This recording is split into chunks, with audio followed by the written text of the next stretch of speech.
The Drive by subscribing on our YouTube channel or listen on demand with the Is going to stand on principles. Dippin' Dots are incredible. Red Lobster is the best restaurant that America has to offer, and baked beans are trash. You're listening to Kansas City's FM sports station, 96.5 The Fan. Here's C-Dot.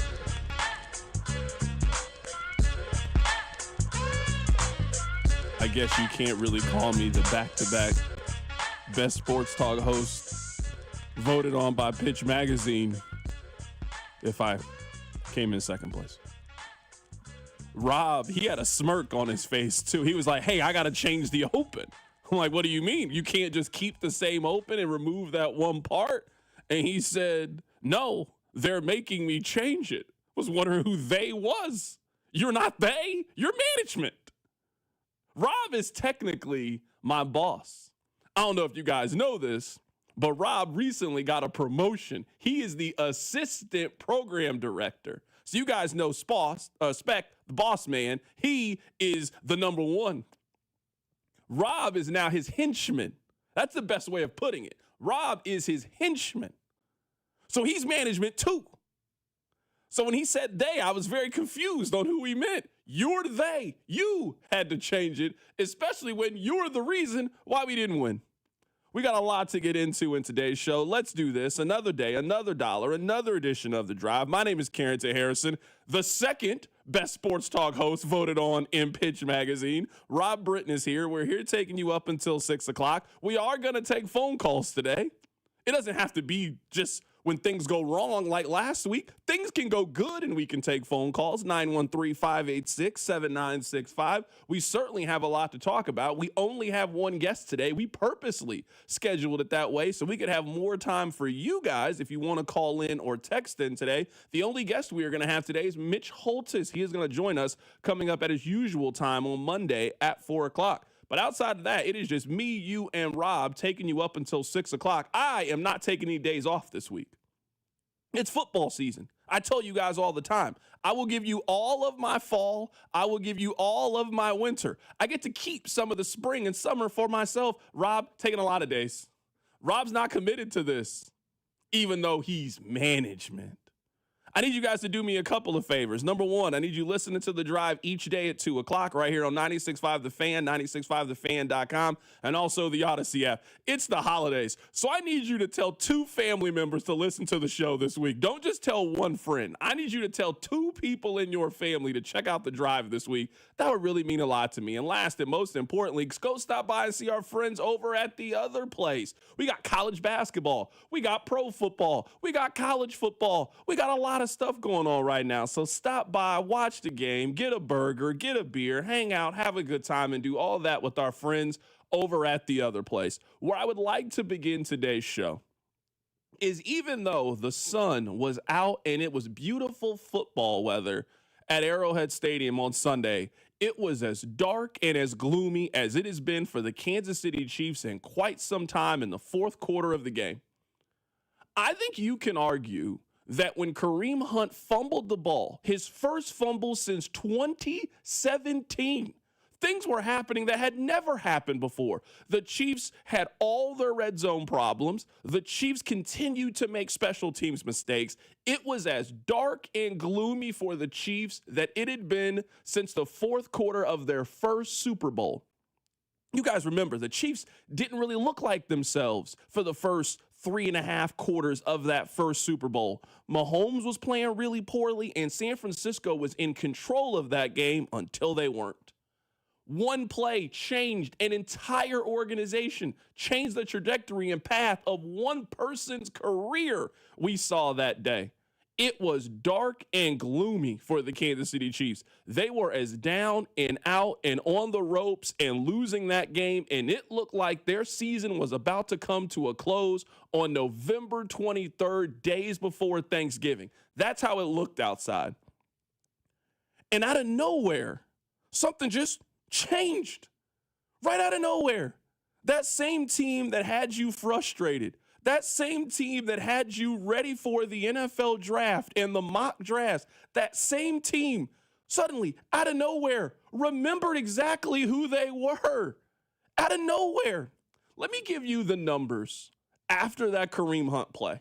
Because I'm guessing at that moment you had been as frustrated with the Kansas City Chiefs that you had been in quite some time. How in the world can they do this? Can they play like this at home, knowing what's at stake, knowing how important this game is, and then lay an absolute egg? That was the feeling.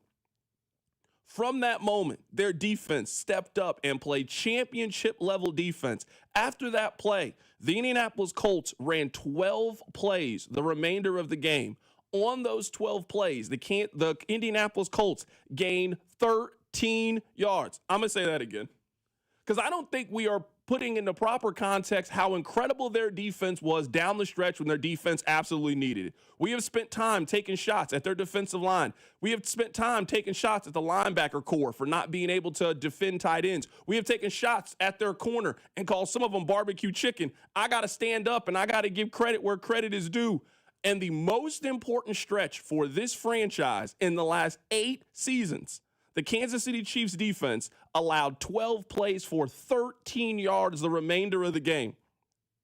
I was sitting there looking around, and I felt like Will Smith at the last scene from Fresh Prince of Bel-Air. I'm wondering, hey, where's Jonathan Taylor at? And on the most important play in overtime, when the Colts get the ball first and you get the opportunity to set the tone, it's a 3rd and 1.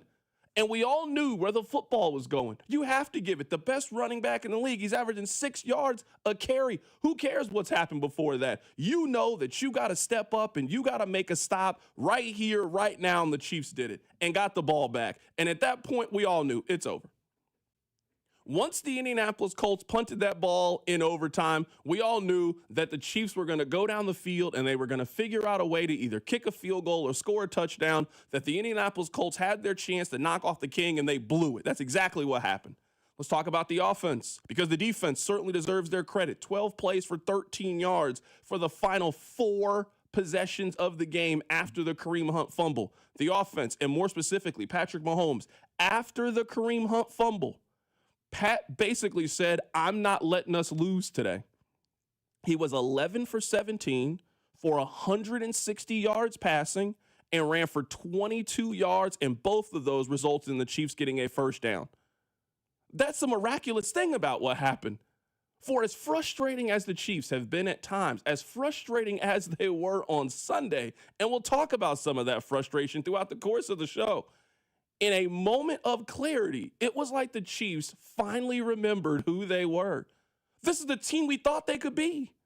A defense that can strangle the life out of an offense that Tony Romo kept telling me was the best offense in the league. It didn't look like it, not against this defense. A team that has been clutch and make plays in the final 4 or 5 minutes. A team that can get off the field in overtime and go down the field. A team that could put drives together to give themselves a chance to win. This is the Chiefs that we think are making the postseason. This is the Chiefs that we expected to win the AFC West. The Chiefs that are legitimate Super Bowl contenders. If you can do that to the Indianapolis Colts, you can do that to anybody. That's been the frustration this season. They're a student that's underperforming at school. I know you can get A's. I know you're a better student than this. What kind of report card is this? You got to start applying yourself. You got to do better. We saw the Chiefs in the moment where things look the absolute most grim finally wake up and realize their full potential and apply themselves. What does that mean for Thursday against the Dallas Cowboys? I don't know. I don't have the answer to that. We'll see. I don't know if you can identify who the Chiefs are going to be on a drive-to-drive, moment-to-moment basis. This is the same team that in overtime on 2nd and 10 gave Clyde Edwards-Helaire the ball on a shotgun run. Shockingly, it didn't work. They still do things that make you want to pull your hair out. None of that matters right now. Only one thing matters. The Chiefs needed to win. And I don't care if they won 41-0. I don't care if it was a 3-2, the worst football game you've ever seen. The only result that the Chiefs needed is the one that they got. They made it difficult. They made it stressful. Boy, was it stressful watching them. But they have won that game, and now you move on to a very important swing game on Thursday against a team that is currently playing with, it feels like, the almost exact same momentum that you have after a very, very impressive come-from-behind win on Sunday against the Philadelphia Eagles. So certainly a lot to talk about when it comes to this game, 913-586-7965. But it is impossible to ignore the shift that happened in this game after the Kareem Hunt fumble. It looked like it was over for the Chiefs. I was ready to start joking with Rob that we were going to try to get Mel Kiper to do the open of the show so we can start getting ready for the draft. It looked bad for Kansas City, like their season was over. And it was not just one person. It was a total collective team effort. Their defense stepped up and caused 4 straight 3-and-outs for a team that had only had 13 on the season coming into the game. And Patrick Mahomes, remember that he is the best football player in the world. 11 for 17, 160 yards passing, 22 yards rushing. They scored 13 points after the fumble. They were a completely different team. We'll talk about it from the Colts perspective. And the Colts, they really confirmed how we feel about them in a bigger picture sense. We'll talk about it. Keep it right here. So Drive. The Drive with Carrington Harrison on your new home for Chiefs football. 96.5 The Fan, brought to you by DM Injury Law. Have you or a loved one been in a car wreck? Contact DM Injury Law today and get the money you deserve. Car wreck? Remember, Mike's got this. This is the Our Idea is Ready to Launch vision. This is the Create Great Jobs vision. This is the We Need More Space vision. This is Busey, where your business visions become realizations.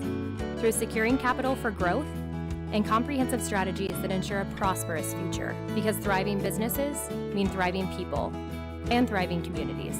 Busey Bank, building business, growing wealth since 1868. Member FDIC. Get ready, Missouri. Kickoff is near. The world's largest sports book is coming to your fingertips. Circa Sports, it's sports betting the way it should be. With high and transparent app limits, low holds, and exceptional customer service. Start betting like a pro in Missouri on December 1st. Learn about your new bookie today at circasports.com. The world's largest sports book at your fingertips. Circa Sports launches December 1st. This is the Our Idea is Ready to Launch vision. This is the Create Great Jobs vision. This is the We Need More Space vision. This is Busey, where your business visions become realizations. Through securing capital for growth and comprehensive strategies that ensure a prosperous future. Because thriving businesses mean thriving people and thriving communities. Busey Bank, building business, growing wealth since 1868. Member FDIC. Texting enrolls you into recurring automated text messages. Consent not required to purchase. Message and data rates may apply. Man, I love seeing the old gang at these reunions. Did you see Brian? He's in better shape than he was 25 years ago. How's that even possible? Yep, I ran into him a few weeks ago and had to ask. He told me he started taking Nugenix Total T. The testosterone booster? Yes, it really works. I started taking it right away and I'm already seeing results. I was wondering what you were doing. You seriously crushed me in that pickup game last week. Yep, after 40, energy, strength, drive, it all starts going downhill. But with Nugenix Total T, I feel like my old self again. Stronger, leaner, and my energy is way up. My wife even noticed a difference in the bedroom. They're giving out complimentary bottles right now. Just send them a text. Text HEFTY to 321-321 for your complimentary bottle of Nugenix Total T, the #1 selling testosterone booster. Text now and you'll also get a free bottle of Nugenix Thermo X, our most powerful fat incinerator. That's HEFTY to 321-321. These statements have not been evaluated by the FDA. This product is not intended to diagnose, treat, cure, or prevent any disease. Oh, hey, welcome to gift wrapping. Whoa, Zoe Saldana. Hey, can you wrap these, please? Wow, iPhone 17s. You splurged. At T-Mobile, you can get 4 iPhone 17s on them. The new center stage front camera is amazing for group selfies. It's the perfect gift for everyone. I'm the worst. I only got my mom a robe. Well, it's better than socks. So, I have to trade in my old phone, right? No, at T-Mobile, there's no trade-ins needed when you switch. Keep your old phone or give it as a gift. Incredible. In fact, wrap up my old phone, too, for my Aunt Rosa. Forget that. Aunt Liz will be jealous. Sounds like my family. Drama. Oh, I got it. I'll give it to my abuela. I'll take reindeer paper with, hey, where are you going? To T-Mobile! The holidays are better at T-Mobile. Get 4 iPhone 17s on us. No trade-in needed when you switch. Plus 4 lines for just $25 a line. 24 monthly bill credits and 4 eligible port-ins on essentials. For well-qualified customers, auto-pay plus taxes, fees, and $35 device connection charge. Credits end in balance due if you pay off early or cancel. Contact us. Finance agreement 256 gigabytes, $830 required. Visit T-Mobile.com. There is nothing like watching Thanksgiving football. But for football fans in Missouri, this year, FanDuel's about to make it even better. Because with points giving, all FanDuel customers in Missouri get $1 in bonus bets for every point scored in the Chiefs and Cowboys game. So, for example, if the final score is 24-21, you'd get $45 in bonus bets. Doesn't matter if you've already signed up for FanDuel or you've been waiting for the right moment to join. Just head to FanDuel.com/Missouri to get on the action in Missouri. That's FanDuel.com/Missouri to score bonus bets for every point in the Chiefs and Cowboys game. Enjoy a football feast with points giving on FanDuel, coming soon to Missouri. FanDuel's the official sportsbook of 96.5 The Fan. 21 and present in Missouri. Gambling problem? Call 1-800-GAMBLER. Opt-in required. Bonus issued as non-withdrawable bonus bets which expire 7 days after receipt. Restrictions apply. See terms at sportsbook.fanduel.com. Are you looking for a podcast about pro football that doesn't put you to sleep with an avalanche of analytics or insult your fandom with brainless hot takes? Well, hi. I'm Dan Hansis. And I'm Mark Sessler. Oh, hi, Mark. And we're the hosts of Heed the Call, the NFL podcast you've been waiting your whole life for. Heed the Call covers every game, every storyline, everything that matters, and we do it all with a touch of mirth. Football is fun. Why shouldn't your football podcast be the same? Follow and listen to Heed the Call NFL podcast wherever you get your podcast.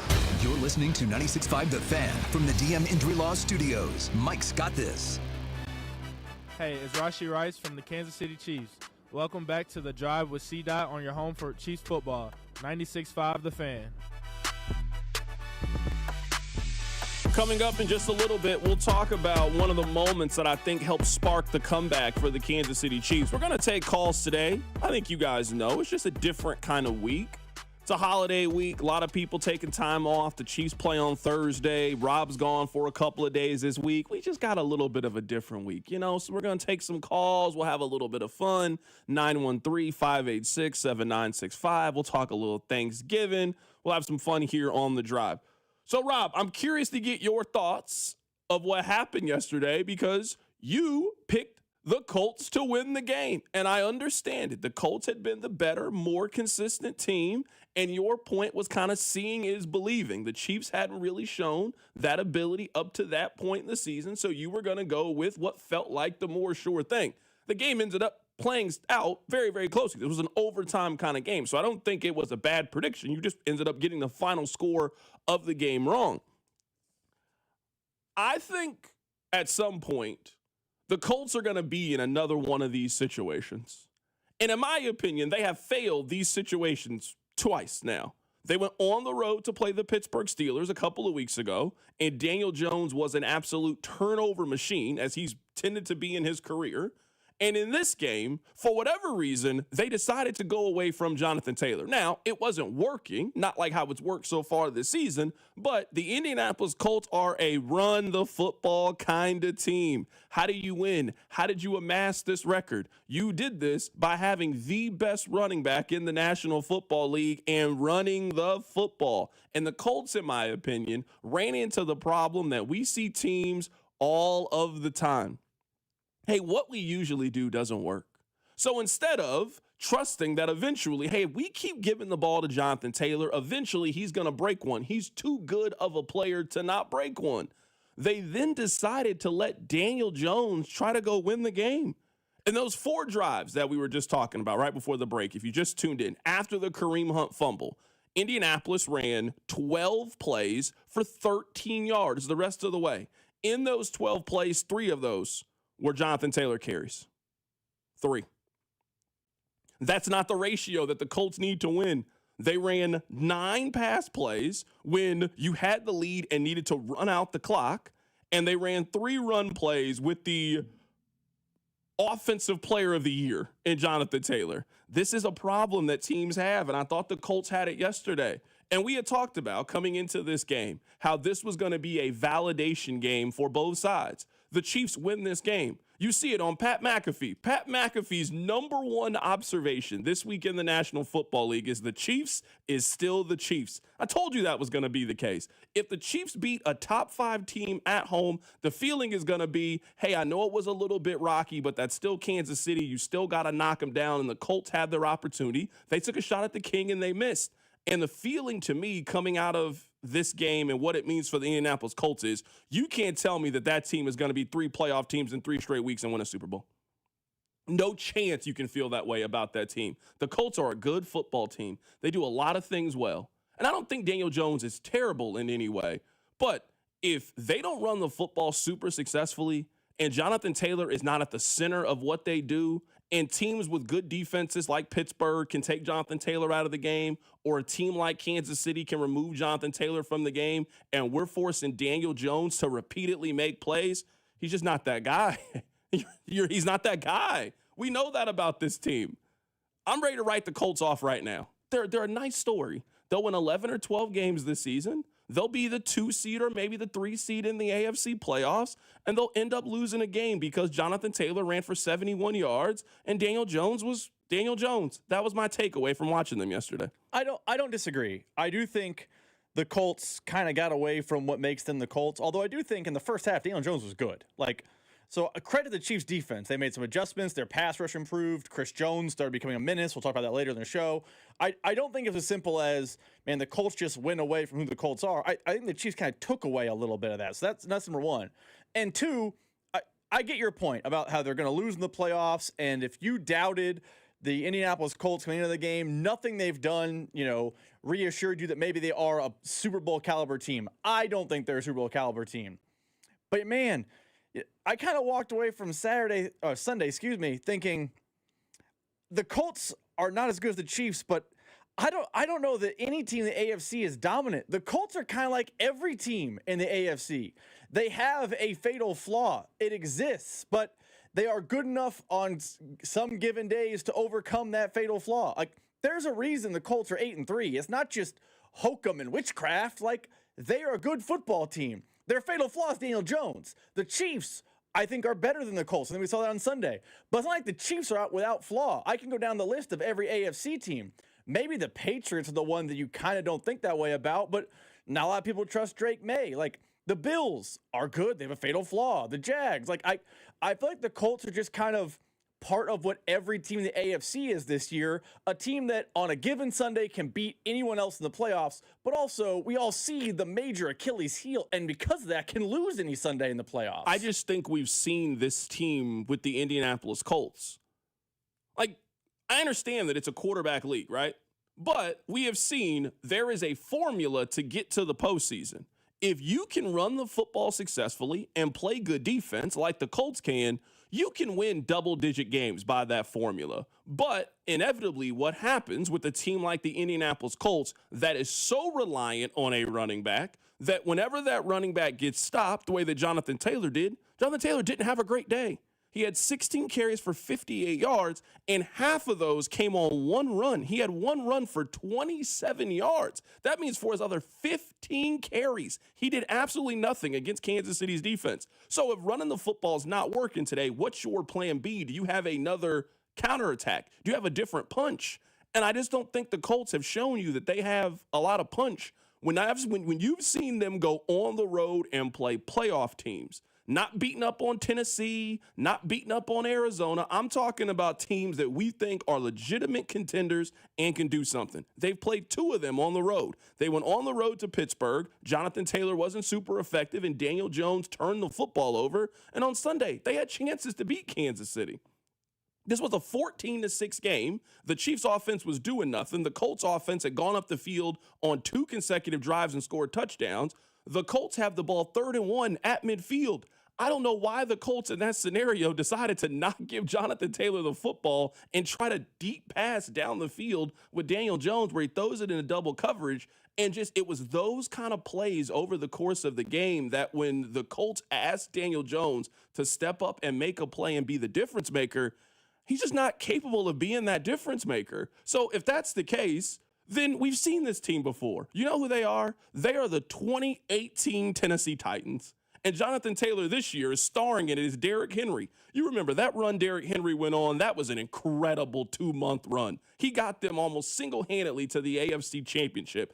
He ended Tom Brady's career in New England. He ended Earl Thomas's career with the Baltimore Ravens. And next thing you know, you're in the AFC Championship game. Man, if your only chance of getting to the Super Bowl, your only chance of advancing is your running back being superhuman, well, what do you do when he's not superhuman? Well, Daniel Jones isn't good enough to get them out of those situations. I actually think that analogy is perfect. And maybe I'm being a little nicer to the Colts because I think what's different about that Titans team is, do you think there's a truly dominant team in the AFC? Because I would say that year the Titans made that run. They had to go up against Mahomes coming off an MVP season. They had to go up against Brady in the final year in New England. Deshaun Watson, before we knew he was a big old sicko, was a good quarterback that year. Like, there was, even that year, we felt like there's a power structure in the AFC, and they're not part of it because they can't beat these teams. I don't know that level of team exists this year in the AFC. So you're right. I think they are going to be a team that rides their running back to success in the postseason. But that Titans team went to an AFC title game and then was a 1 seed 2 years later. They did these things when Mahomes was at the peak of his powers. I don't know that the way it's currently working, Mahomes is the peak of his powers. I think a team like that could be a problem in the postseason. We don't see it usually, but we usually see a dominant quarterback emerge in the postseason. I'm with you there. Do you think that you can advance in the postseason if your team has the worst quarterback of all the playoff teams? Because I'm going through it right now. Trevor Lawrence is worse than Daniel Jones, just for the record. It's close, but he's worse. I don't know. Did you see a different Arizona I'm telling game? you right now, I'd much rather have Bo Nix than have Daniel Jones. If Bo Nix was the starting quarterback for the Indianapolis Colts, they would have won that game yesterday. They'd have won that game. They would have put one drive together. It wouldn't have been pretty, but Bo Nix would have figured out a way to get a first down, keep the clock moving. There were a couple of those stretches. There was one stretch where Indianapolis had the ball. They needed to get a first down. Even if you don't get points there, there's 5 minutes in the game. If you get a first down here, you shave off 2 minutes off the clock. That is a significant advantage when you're ahead. And now the other team, one of their weapons, which is time, is just slowly draining away. He throws an incompletion to Michael Pittman in that scenario. Bo Nix makes one of these plays. Drake May makes one of these plays. Lamar Jackson makes one of these plays. Like, we can go up and down this thing out of the teams right now that would be in the playoff picture. I think he's the worst quarterback of any of those kind of teams. That's just not a Super Bowl contending team. They're a fun playoff team, a good story, and no. That's my answer. My answer is no when it comes to him. That's what it is. It is no. And some people are making these comparisons. Jimmy Garoppolo made a Super Bowl. Man, that was in the NFC. We've seen random quarterbacks kind of do that in the NFC. You don't really see that as much in the AFC. Like, you're gonna have to go on the road. You're gonna have to beat somebody in the cold if you're Indianapolis. They're the 3 seed right now. I'm not picking the Colts to go on the road and beat the Broncos. Would you pick them to do that right now? I would not pick the Colts to go on the road and beat Denver if they played in the second round of the playoffs. I'm not trusting Daniel Jones to go on the road in that weather against that defense and do it. Absolutely not. The minute the Colts, I do agree with you here. The only reason I would maybe not totally discount the Colts is because the AFC is, I think you said the NFC gets weird. I think the AFC is weird this year. Like, maybe the only way the AFC stops being weird to me is if Mahomes starts playing like Patrick Mahomes. But right now, he hasn't this season. So the quarterbacks, it kind of feels like a weird year. Like that year Jimmy Garoppolo into the Super Bowl. I mean, he beat Aaron Rodgers, but Aaron Rodgers, it wasn't like he was a spry 25-year-old. He was like 38. Like, these things happen. Brock Purdy went to a Super Bowl because he beat Matthew Stafford. I mean, those years in the NFC was weird. This year in the AFC feels weird. But you're right. I do feel like if Danny Dimes has to leave the comfort of home and they have to go to Denver, they're in trouble. They're in trouble. They're in trouble, especially against a team like if they played Denver in this scenario, a team that you know can really zone in and eliminate Jonathan Taylor from the game. And then you got those 2 corners on the outside. You're just putting yourself in a world of hurt. Let's talk about a moment that I thought changed the tone of the entire game. When Kareem Hunt fumbles, it's crazy to think, that was his first fumble since his first game in the National Football League. We're talking about 2017. Think about all the things that have happened in life since 2017. All of the things that have happened in Kareem Hunt's life since the last time that he fumbled the ball. I think it was super important for Travis Kelce to go over there, hug him, and tell him, we need you. And I think that level of outward display of support, I think that really, really motivated the rest of the team. This is why I think it was fair to be so hard on Kelce at the very beginning of the season when I don't think he was using his energy productively. I think it is obvious the influence that Travis Kelce has on the rest of the team. The rest of the team loves him. The rest of the team respects him. The rest of the team follows his energy.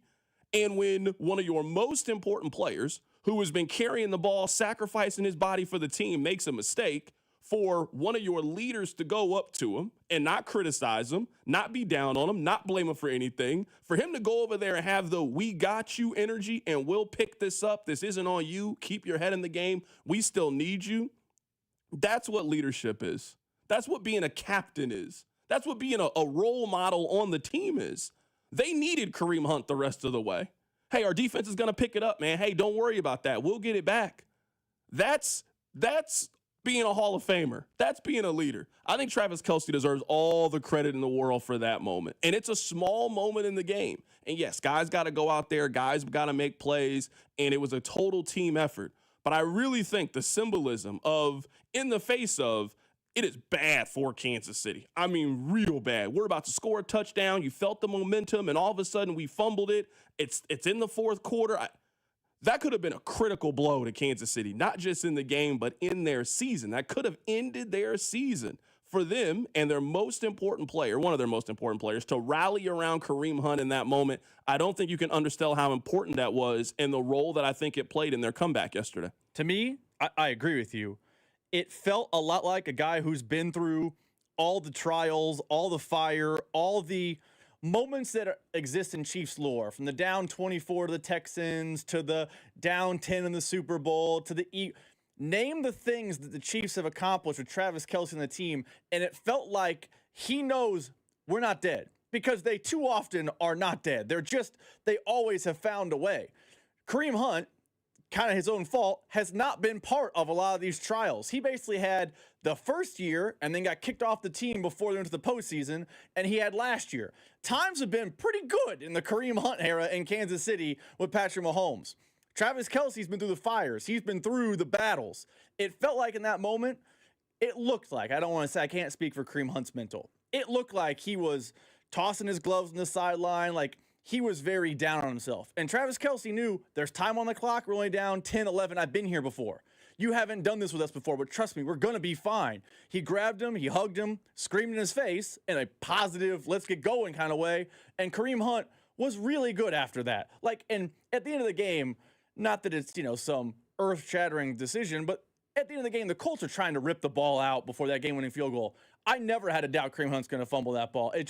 It felt like a guy who's been through all the wars, for lack of a better term, telling Kareem Hunt, hey, man, you've been here when it's all gravy train, but it's not. We're still good, though. Stay locked in. That's what it appeared, and that's a credit to Kelce and the power structure of the Chiefs that they've been through so many of these moments. Text line 913-586-7965. I want to go back and I want to read this text as related to what we were talking about. CDOT, the Colts dominated that game for 3 quarters, and now you're going to act like they're trash. They very easily could have knocked the Chiefs out of the playoffs. I'm a big believer that I think there are 2 kinds of people in life, and I think we all know 2 versions of these people. There are people that live in the could. We all know a friend or a family member that has a business idea or is always telling you what they're about to do. You're probably going to see that person on Thursday. This person was telling you how they were going to invest in crypto and do all of these miraculous things. And then the next time you see them, Rob, and you ask them what happened, there's always some excuse of why they didn't do it. To me, those are the coulda people. These people have really good ideas. They're really good people, but they just don't have the execution or the follow through. So their ideas, they just never go anywhere. And then there's another group of people, they are the doers. They are the group of people that have these ideas, are able to execute them, and are really successful people. We all know somebody like that. You know somebody who in high school told you exactly how their life was going to go. And they executed it. They did it. Hey, they went to a good college. They got a good degree. They did everything they were supposed to do. I think you see that same thing in other avenues. There are two kinds of teams in the National Football League. Man, if it wasn't for that call, we would have won. Man, if you changed the one or two plays, man, we would have won that game. No, you're right. If you had made those one or two plays, you would have won the game. I can't argue that. If Daniel Jones completes a pass on 3rd and 1, they win the game. If the Colts block on 3rd and 1 and Jonathan Taylor gets the first down, maybe the Colts end up winning that game. I got 8 years of evidence to show you that the Chiefs are doers. They're doers. In the face of getting a touchdown by Travis Kelce overturned, in the face of a special teams unit that they're giving away penalties. It was like a sale yesterday at Arrowhead. Hey, here's a penalty. Here's a penalty. In the face of the Chiefs did a lot of the things that have caused them to be a 500 team. You know what the Chiefs did after the fumble? They turned into doers. Hey, if we're going to win this game, we got to get off of the field. And their defense got off the field. 12 plays, 13 yards. Patrick Mahomes, hey, it doesn't matter this thing happened, this fumble, this interception. I got to figure out a way for us to win the game. And he did it. 11 plays for 17 yards for 160 yards. So I'm telling you, when it comes to Daniel Jones, I think he is always going to be in the could. I don't think the Colts are a bad team, but we're not talking about playoffs anymore. We're talking about, can you win the Super Bowl? Can you make a run to the Super Bowl?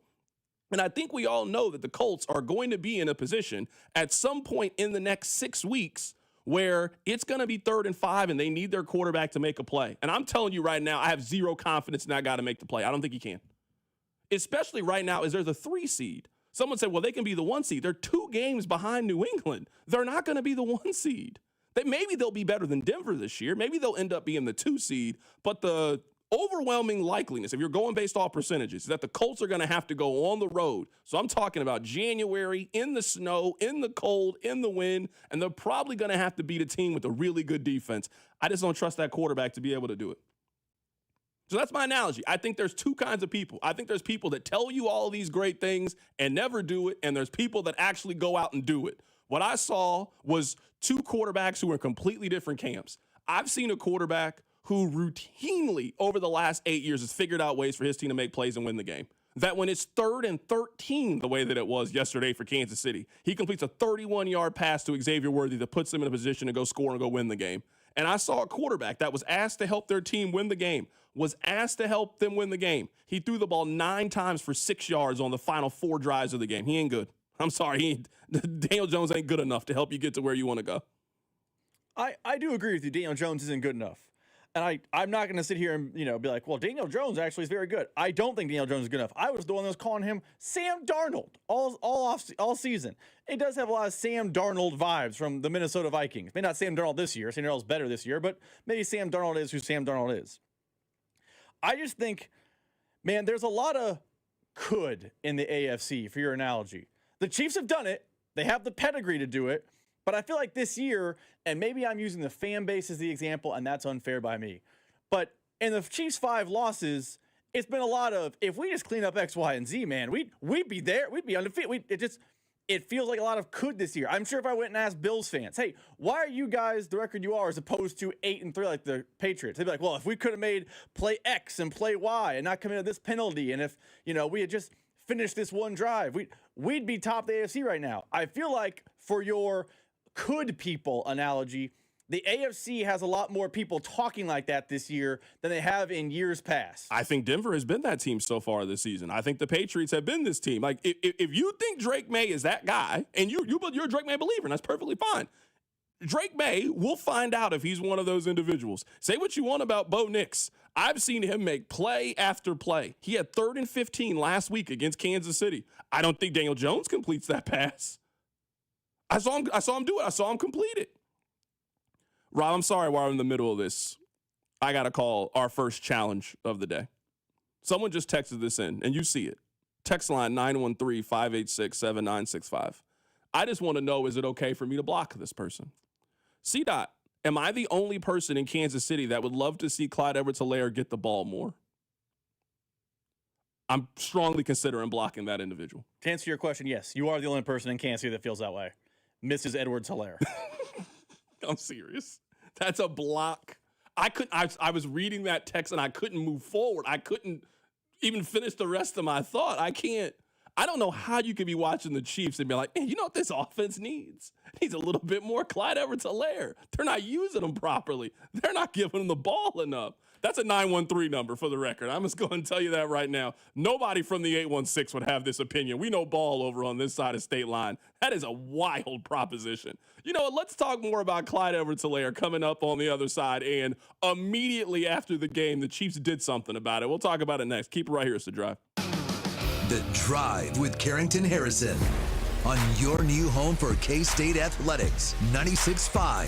The Fan, brought to you by DM Injury Law. Have you or a loved one been in a car wreck? Contact DM Injury Law today and get the money you deserve. Car wreck? Remember, Mike's got this. This Thanksgiving, FanDuel is introducing a brand new way to build a parlay together. It's called Pass the Leg. Here's how it works. Start a group build, add your pick, then pass it to your friend so they can do the same. When everybody's done, you can each lock in the group parlay with your own fun, because football is better when it's played and bet together. To make it even better, everybody gets a 50% profit boost token to use on their build. So grab the crew, start your build, and get in on the action this Thanksgiving with Pass the Leg. And we got 3 great games coming up this Thanksgiving. You don't want to miss the action. Visit FanDuel.com. Use my promo code /KFNZ to get started. FanDuel, play your game. An official partner of 96.5 The Fan. 21 and present in Kansas. Opt-in required. Bonus issued. Non-withdrawal profit boost token. Restrictions apply, including any token expiration and max wager amount. See terms at sportsbook.fanduel.com. FanDuel is offering online sports wagering in Kansas under agreement with Kansas Star Casino, LLC. Gambling problem? Get up with your best bet. Call 1-800-522-4700. Visit kansasgamblinghelp.com. You know, there's millions of people without the health insurance they need. I get it. You feel like it's too pricey, a headache to deal with. You deserve something better. And better health. We're on a mission to get everyone high-quality, affordable health insurance. You have health insurance needs. We have plans with low out-of-pocket premiums, with in-network preventive care at no cost to you, and a network of local doctors and hospitals. So if you're still shopping for health insurance, go to ambetterhealth.com/enroll to get your free, no-obligation quote. That's ambetterhealth.com/enroll. For coverage to start January 1st, you must enroll by December 15th. Find the plan that's right for you right now. ambetterhealth.com/enroll. Ambetter Health, on a mission for better. Ambetter Health is the brand name for health insurance products underwritten by subsidiaries of Centene Corporation. Go to ambetterhealth.com to see offerings in your state. This is a solicitation for insurance. This is Jeff for Heartland Men's Health, where we've successfully treated thousands of men for low testosterone and helped them feel like their old selves again. Please take a moment and listen to how we help this patient. Hi, this is Doug. I'm a patient with Heartland Men's Health. I've been doing low T treatment for just under a year now. I've always dedicated my life to work. I've always found the time to go to gym. I'm 46 years old. My energy level has been on a roller coaster. With work, when we would have like long, stressful meetings, I would notice that I was very exhausted and drained afterwards. And with the low T treatment, I'm not as stressed. I started to feel a lot more level-headed. The roller coaster kind of went away. I think Heartland Men's Health, they really have it figured out. The professional staff, I think it's a wonderful treatment for men of any age. And it's definitely a benefit I'm going to continue. Thank you. It's true. Your initial appointment includes blood work and a medical consult. And if you start on testosterone the day of your appointment, your visit is free. Call 844-447-6600 or go to heartlandmenshealth.com. Check engine, ABS, or maintenance light on? Take the guesswork out of your warning lights with O'Reilly Veriscan. The service is free and provides a report with solutions verified by ASE certified master technicians. And if you need help, we could recommend a shop for you. Ask for O'Reilly Veriscan today. O'Reilly Auto Parts. My name is Whitney Allen. I am a widow. My husband, Ryan, died. We never thought in a million years we'd have to use life insurance. The unexpected happened. With Ethos, it is so fast and easy. It's 100% online. You can get a quote in seconds, apply in minutes, and get same-day coverage. No medical exams, and you can get up to $3 million worth of coverage through Ethos. Get your free quote at ethos.com/radio. That's ethos.com/radio. Time spent on application may vary. Online health questions required. That's the sound of James adding long-lasting Gain scent boosters to his laundry this morning. Several hours later, James sniffs the irresistible scent of Gain on his shirt.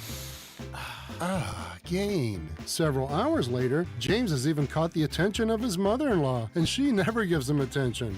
Ooh, you smell amazing, James. Oh, thanks, Mom. I love you too. I never said that. Add Gain Scent Boosters to your laundry. Add joy to your day. Wesley Financial Group is not a law firm, and Chuck McDowell, definitely not an attorney. This is Chuck. Do you feel stupid for buying a timeshare? Don't. It's not your fault. You were most likely told you could rent it, and it was a great financial investment. And the deal was available today only. If this happened to you, contact your resort or Wesley Financial Group for help today. Call Wesley now for your free exit information kit. 800-242-3131. 800-242-3131. This afternoon, expect rain with a high of 53. Weather brought to you by Staples. Have an easy holiday at Staples. Save on top tech and gaming gifts, shipping supplies and services to get your packages there safely, even custom cards and wrapping paper. Staples. That was easy. 96.5 The Fan and the Kansas Lottery are giving you a shot at fourth quarter fortune with the chance to score a game day tailgate bundle and a $100 holiday instant ticket. Go to 965thefan.com for your chance to win. Must be 18 or older to enter. You're listening to The Drive with Carrington Harrison on 96.5 The Fan and the Odyssey app. All right. I know that sometimes you guys get on me for being negative, but sometimes I have to give you all of my thoughts about the game. I can't just give you the positive ones that make you feel good. I have to tell you how I feel about what we all watched. You guys know how we have this barbecue chicken alert, barbecue chicken alert. I think that we need to have a new sounder. I think we need a new sounder. The same way that we use that to call out a corner who is over there getting roasted, we might also need this when, you know what, I'm at my wit's end. I don't need to see an individual anymore. I think we might need to call it the hit the road, Jack. Don't you come back no more, no more, no more, no more. We might have to start playing that sounder for certain people on the team. I'm sure Clyde Edwards-Helaire means well. I really am. I know he means well. I'm sure he's a great teammate, great guy. I'm sure he's all of those things. I beg of the Kansas City Chiefs, and I know they listen to the show. I hear my voice on the franchise. I know you listen to the show. Please pass this to management. Please stop giving Clyde Edwards-Helaire the football. Please. Whatever you do, stop. He's touched the football 9 times this season. He has 22 yards on his 9 touches. Elijah Mitchell has to hate Kansas City. He really does. Man, he came here and thought it was going to be good. I'm sure they told him all these great things. They took him out to some of our great restaurants.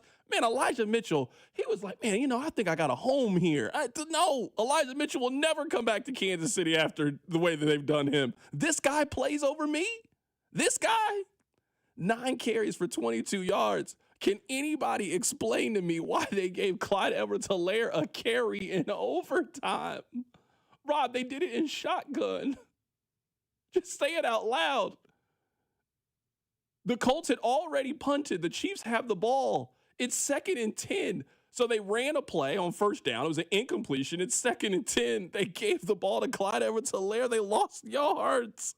I'm sitting there and I'm screaming. Whoever made that decision, they need to do this. Hit the road, Jack. Got to. I'm sorry. Please stop giving Clyde Edwards-Helaire carries. That's number one. Now, this other person, we don't spend enough time talking about him. And I've never met this individual before. I imagine he's a very, very nice individual. I actually think the reason they brought Damian Pierce in is not to play running back. I think they brought him in to do punt and kick return. Because Nico Remigio, he gives you nothing. He gives you absolutely nothing in the return game. Having a good kick and punt returner right now really matters, especially with the kickoff rules. I think I saw like 71% of kickoffs are returned now. 71%. You got a chance to make a guy miss. You got a chance to make a play. Like, you have a chance to help shift the balance and the momentum of a game. Not with Nico Remigio. His services should no longer be needed. He's got to hit the road. Got to find something else for him to do. He can't be their kicker, punt returner the rest of the way. They're going to need a big play from special teams. And don't worry, we'll talk about Dave Tobe. I'm at the highest level of frustration that I've been with Dave Tobe and their special teams unit in quite some time. It is a weekly disaster for the Chiefs and something that they have to overcome. Step one would be we need to try out a new kick and punt returner right now. Right now, you got to try to do everything you can that could help give you a difference and could try to help get this team the football at the 45, 50-yard line, break a big play. Giving it to your 6th or 7th wide receiver, no, stop. Those are my two guys. I know they won, and I want to be positive. 913-586-7965. I don't want to be Buzz Killington. I really don't want to be. I don't ever want them to give Clyde Edwards-Helaire the football. I will say it every single week that they give him carries. Every single week. Now, I know that they just gave Kareem Hunt 30 carries. Hopefully, Isaiah Pacheco can play. Brashard Smith. I don't know what Elijah Mitchell's done to be treated this way. You liked him at one point, and now he can't be active. He can't get carries. He can't be on the field. Please, every time you give Clyde Edwards-Helaire the ball, it is like a loss of down. It's a penalty. Nothing happens. Nothing happens if you give him the ball. And Nico Remigio, they have to stop. They got to find somebody else. What's Jalen Royals doing? They got to have somebody that can give you something in the special teams, a little boost, a little burst, something. Those are my two guys, Rob, I'm looking at right now. I can't do it anymore with either one of those individuals. They have to go. What's weird is, weird's maybe the wrong term.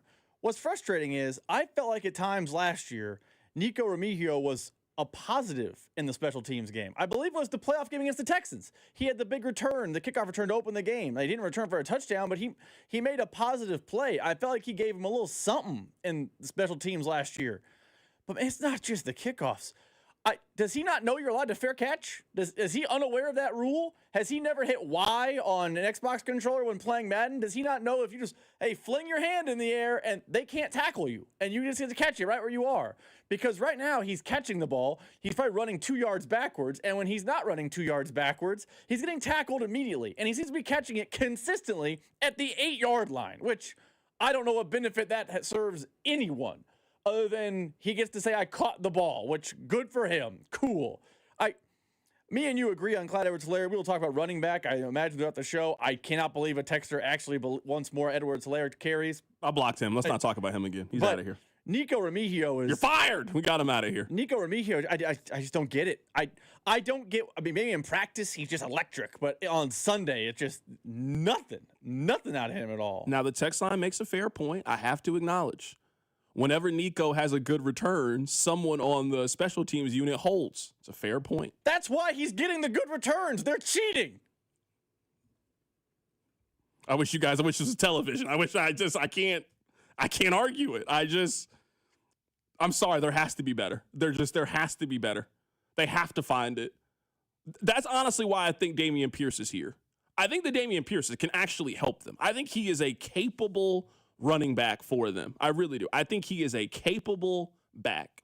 Not great back by any means. I mean, you're available in late November. You're not a great back. You've been hurt. You haven't really got a chance to play that much this year. I think some of that is the offensive line for the Houston Texans. I think that Dameon Pierce can help them if he is healthy and productive. If anything, I hope that he can help them in special teams. He's done punt return. He's done kick return in his career. He's done kick returns this season. He has done kick returns. So maybe that's what it was. But it was very telling to me. I mean, hours after the game, the Chiefs go out and make a move. So whether you are taking these carries away from Clyde Edwards-Helaire because you don't think Clyde Edwards-Helaire can do it and you have just kind of reached your end point with that, or you're looking at your special teams, and this is the guy who has 20 kick returns in the last couple of seasons, and now you think that he could possibly be a positive for you. Whatever it is, I'm all for you improving the roster at this point, and you don't got to give up anything. You didn't trade anything. This was a guy that was just sitting there off waivers. Other teams wanted him, but he wants to come play in Kansas City. Please, thank you. Go grab Dameon Pierce. You did that. Hopefully he's available and active on Thursday, and he can be back there taking kicks. I don't want to see Nico Remigio take another kick return, another punt return. You just need to go out there and be a gunner. Go down there and block, do something else. It's over. I don't want to see it anymore. Coming up on the other side, you know what? Andy admitted that you guys were right, and you probably didn't even notice. I'll tell you what it was. Keep it right here, so drive. The Drive with Carrington Harrison. Watch the show on YouTube by subscribing to the 965 YouTube channel. The Drive, brought to you by DM Injury Law. Have you or a loved one been in a car wreck? Contact DM Injury Law today and get the money you deserve. Car wreck? Remember, Mike's got this. 96.5, The Fan. And Doug. There's nowhere I wouldn't go to help someone customize and save on car insurance with Liberty Mutual, even if it means playing in a football game. Boom! 42! You're going down, Doug! Oh, yeah? Your price on car insurance when you customize and save is going down. Hey! Limu? What are you doing on their team? Only pay for what you need at libertymutual.com. Liberty, liberty, liberty, liberty. Feeling lucky? Then Saturday, November 29th is your night, because luck is alive at Harrah's Kansas City during the night of 101 winners. We're handing out a massive $120,000 in free play and cash. That's $1,000 every 5 minutes. 101 winners, and you could be one of them. Want to stack the odds? Play on Wednesdays in November and earn 10 times the entries for even more chances to strike it lucky. Only at Harrah's Kansas City, where winners are made. 21 or older to gamble. Know when to stop before you start. Gambling problem? Call 1-800-GAMBLER. Arvest Bank believes in the power of serving others. That's why we're committed to supporting those who serve our communities. We believe that all communities deserve a financial partner who cares. Arvest. We believe. This season, the perfect gift is back, the McRib. Now at McDonald's, you can buy a McRib Extra Value Meal with medium fries and a medium soft drink, like a Dr. Pepper, and add another McRib sandwich for just $1 to give to someone special. Someone special. That could be anyone, right? Like I'm special. Listen to how well I do the jingle. Ba-da-ba-ba-ba. Prices and participation may vary. Cannot be combined with any other offer or combo meal. Valid for item with equal or lesser value. Dr. Pepper is a registered trademark of Dr. Pepper 7-Up, Inc. Hellsberg gifts checked off the list. Now, time for wrapping. Earrings for mom. A gold bracelet to match the rings Danielle wears every day. And for dad, a new watch, because we all know he needs one. All right, this is gonna be a good one. Our favorite things for your favorite people. Shop our Black Friday event for up to 65% off in-store or at hellsberg.com. What's up, Missouri? Tony Gonzalez here.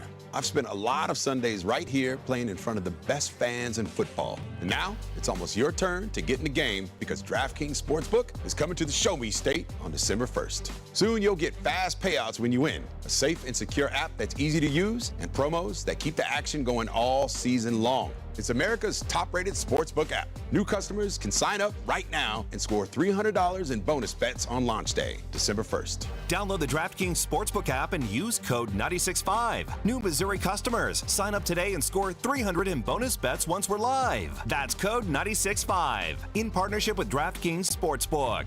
The crown is yours. Gambling problem? Call 1-800-GAMBLER. 21 and over. Physically present in Missouri. Eligibility restrictions apply. Terms at DraftKings.com/sportsbook. Subject to regulatory licensing requirements. Bonus bets are non-withdrawable and expire 7 days after issuance. For additional terms and responsible gaming resources, see sportsbook.draftkings.com/promos. Texting enrolls you into recurring automated text messages. Consent not required to purchase. Message and data rates may apply.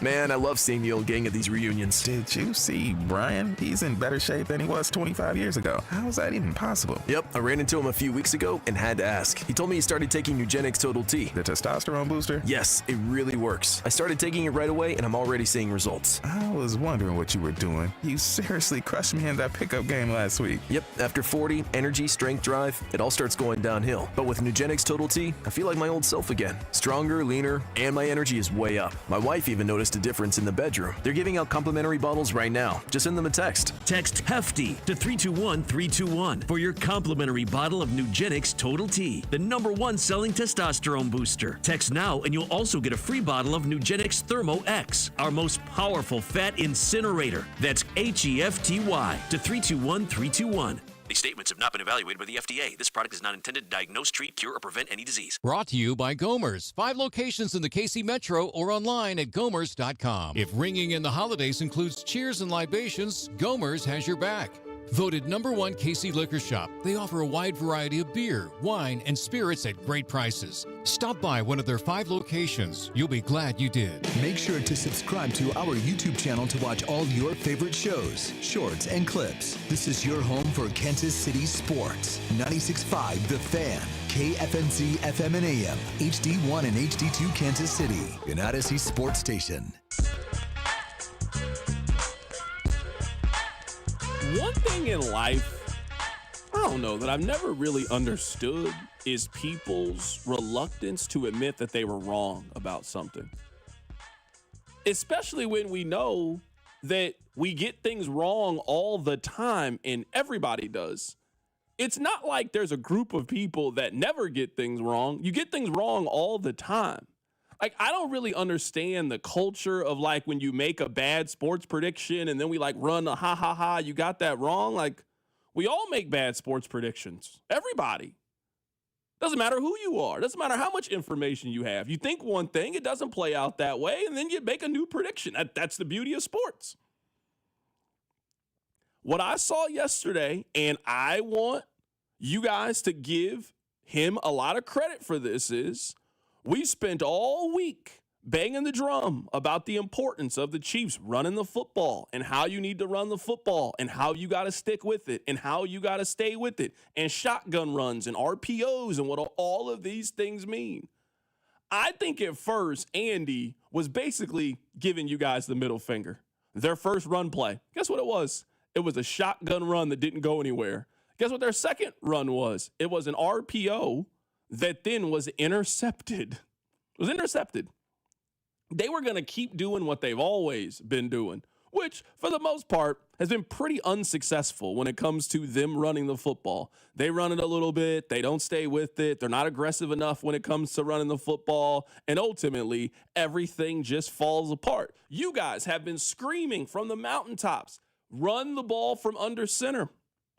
Did you guys know that yesterday they ran their most snaps from under center? Now, a lot of that is they ran 91 plays yesterday. They were just on the field a lot, but doesn't matter. They ran their most plays from under center yesterday. Rob, how many runs, how many passes do you think they had out of their 18 snaps from under center? Now, this team, they're primarily going to be in shotgun. That's just their offense. So I don't want to make it seem like it was a 50-50 split between shotgun runs and under center, but 18 for them a season high, hey, that's a step in the right direction. Rob, they ran it 19 times from under center and only threw it twice. Now, they didn't run the ball super effectively from under center.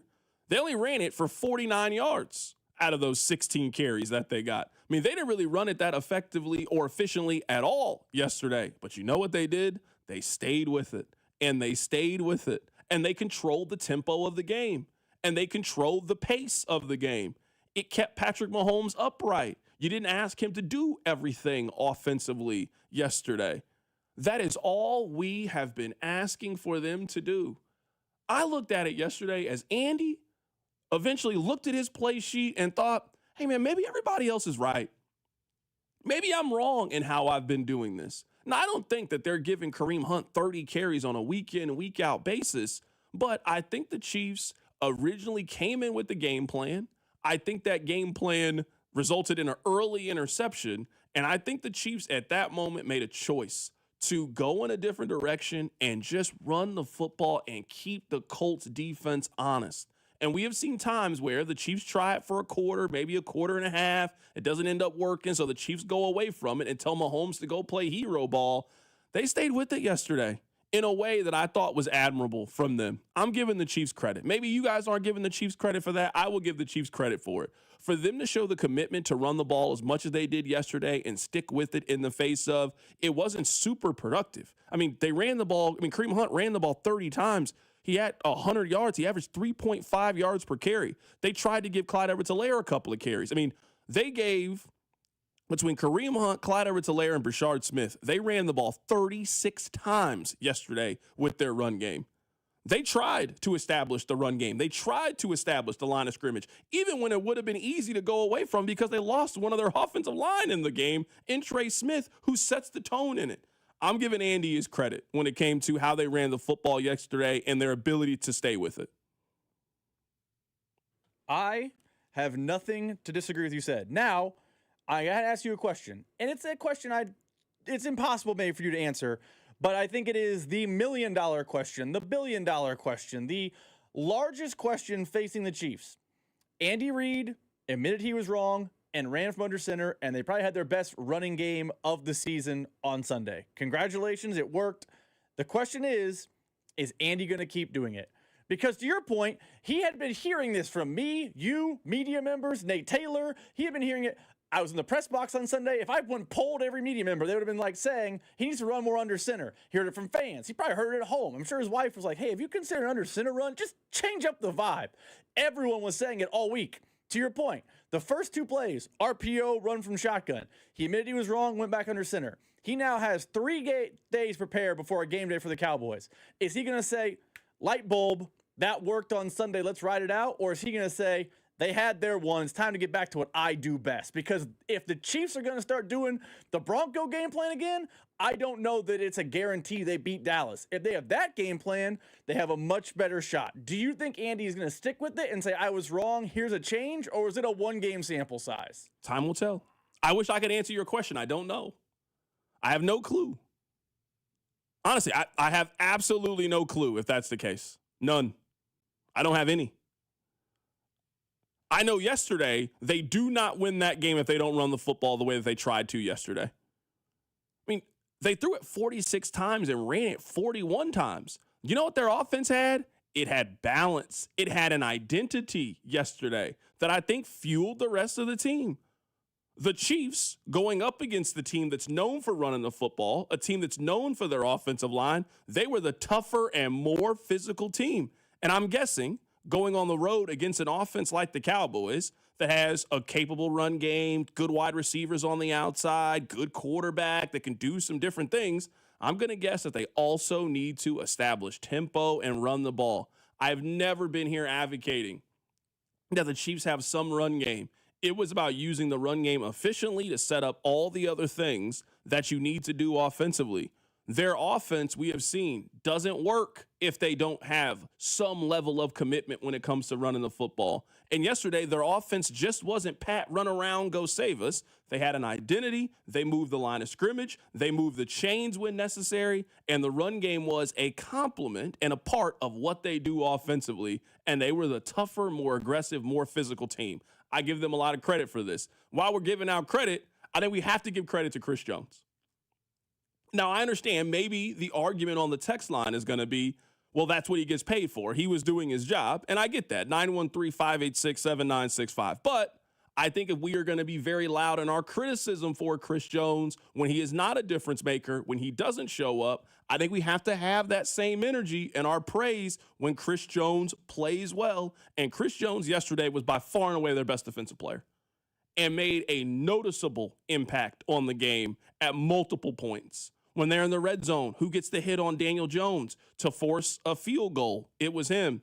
On a third down, who forces Daniel Jones to throw it early on a guy who was wide open in the back half of the defense? If you remember early on in the first half, Michael Pittman is wide open. Why did he have to rush that throw? Because Chris Jones got in his face and disrupted timing. Chris Jones has played really well these last couple of weeks coming off the bye week. And if this is the version of Chris Jones you're going to get that is going to help generate pressure and is going to make an impact on the game, that's a Chris Jones that you can live with. I thought Chris Jones played really, really well for them yesterday. There was a moment in the game, and people who are at the game will know this moment, and maybe they showed it on TV. If they didn't, I'm sorry for referencing it.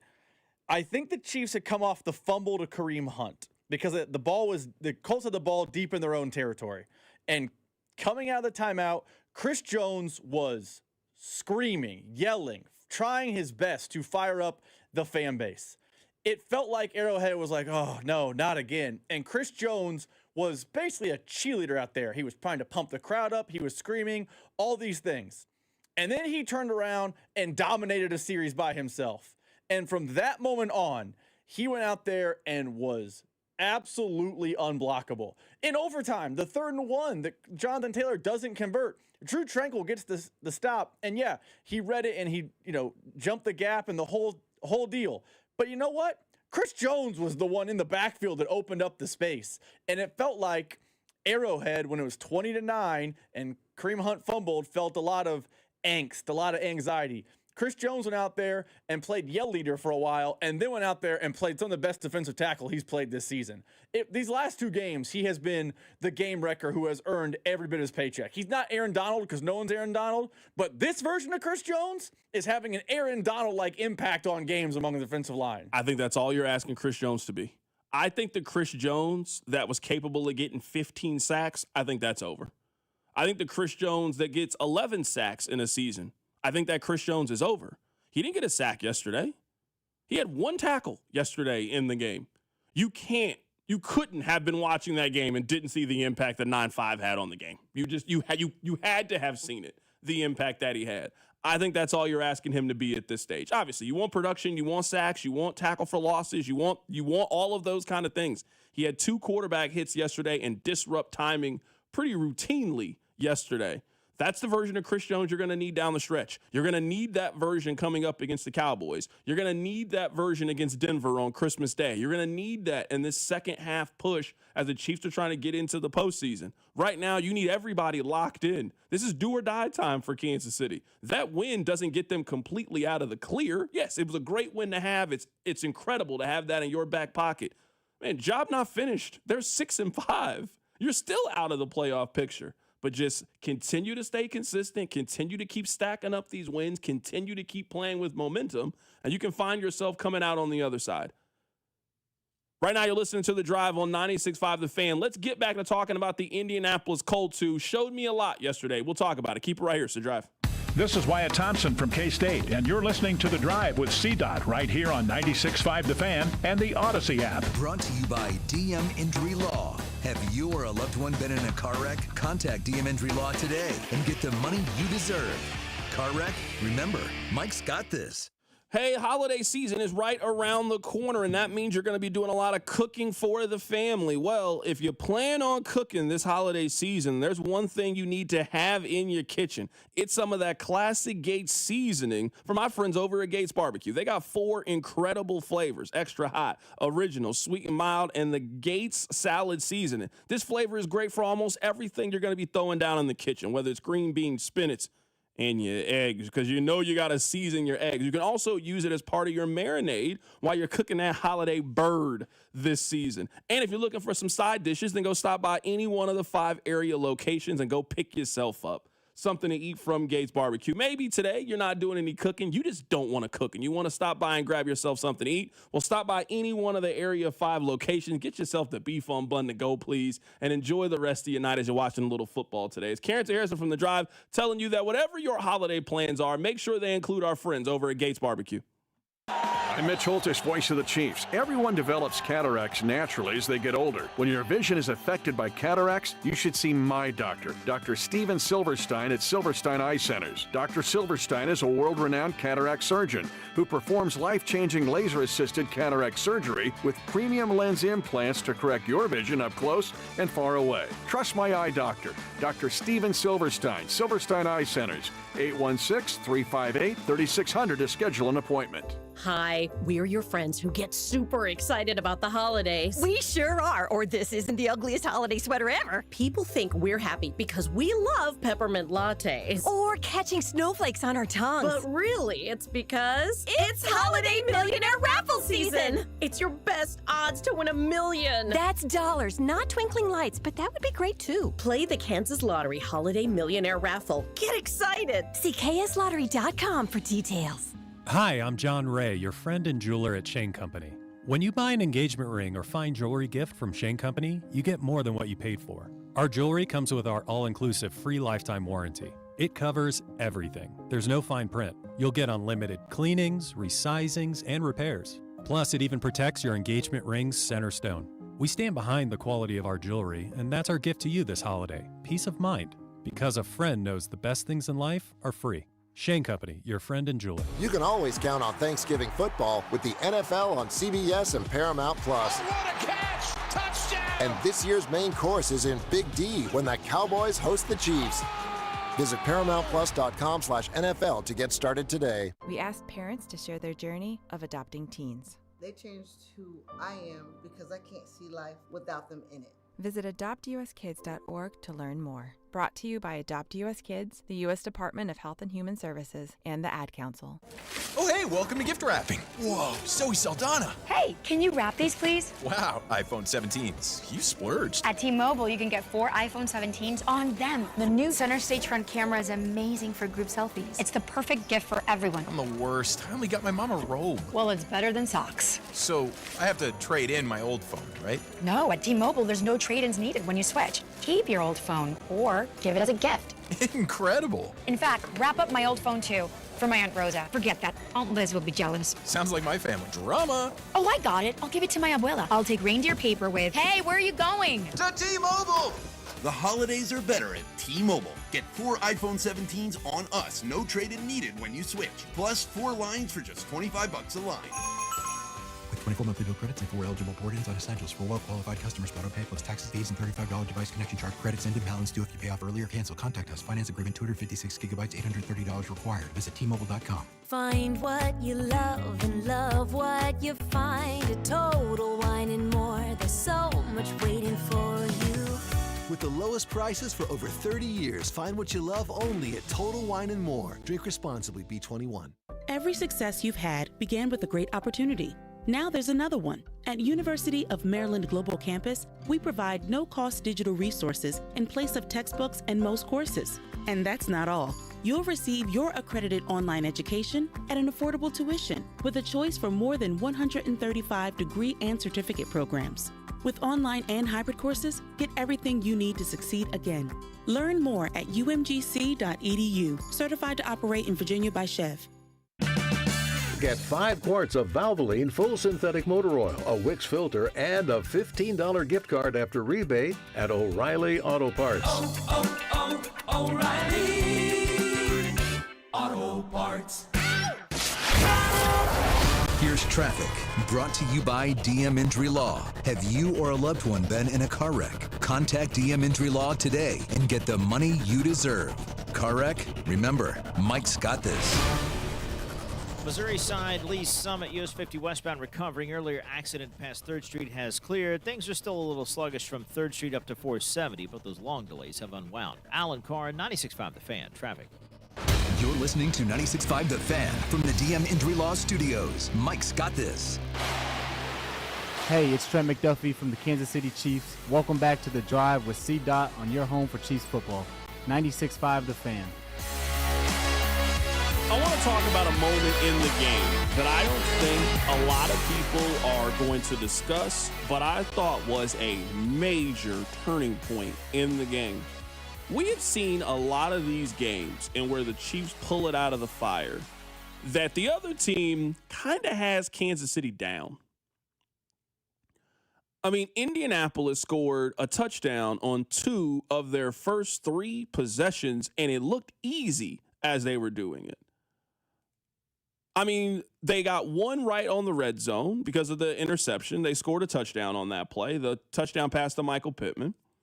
They then had another drive where they went 8 plays, 75 yards down the field, and just really dominated Kansas City. It's 14-3. Now, Rob, you were at the game. I'm guessing you could sense there was a nervous energy because people know how important it is. They were mentioning it on the broadcast. Hey, there's a tone here. This feels like a playoff game. Everybody that is in that stadium knows the situation that Kansas City's in, and they gotta have this one. Well, Kansas City goes down the field, and once again, they are struggling in the red zone. They have to kick a field goal. All right. Now it is 14-6. Now, there's still a lot of time left in the game, but this is right before the end of the first half. So after that field goal, Indianapolis gets the ball with 2 minutes and 19 seconds left in the first half. And we know the Chiefs get the ball at the beginning of the second half, but this is an opportunity, in my mind, you have to lay a significant blow against Kansas City. You really got a chance here. All right, they get a decent return. They get the ball. They're moving. Rob, in this, it is now 3rd and 1 at the 40-yard line. It's 3rd and 1. The Colts ran it on 2nd down with Jonathan Taylor. He got 1 yard. Now, it is 3rd and 1 here. Now, what I would do in this scenario is give the ball again to the best running back in the National Football League and trust him and our offensive line to be able to move the line of scrimmage, to move the chains, keep our drive going, and let's get a first down. It's not what the Colts did here. The Colts then tried a deep pass down the right side of the field into double coverage. Jalen Watson breaks it up. They are now faced with a decision. It's 4th and 1. Now, honestly, I'm thinking at home, and I know we could play the hindsight is 2020 game.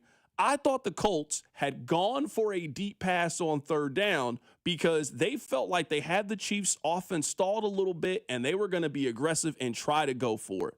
And then they come out, and it was obvious that they were just trying to draw the Chiefs off sides. They end up taking the delay of game and punting the football, and Kansas City goes down and gets points before the end of the first half, and it turns the game from 14-6 to 14-9 going into halftime. I thought that was a very telling sequence and kind of foreshadowed how the rest of the game was going to go. An over-reliance on their quarterback when you had an obvious rundown. The Indianapolis Colts at no point the rest of the season should throw the ball deep on 3rd and 1.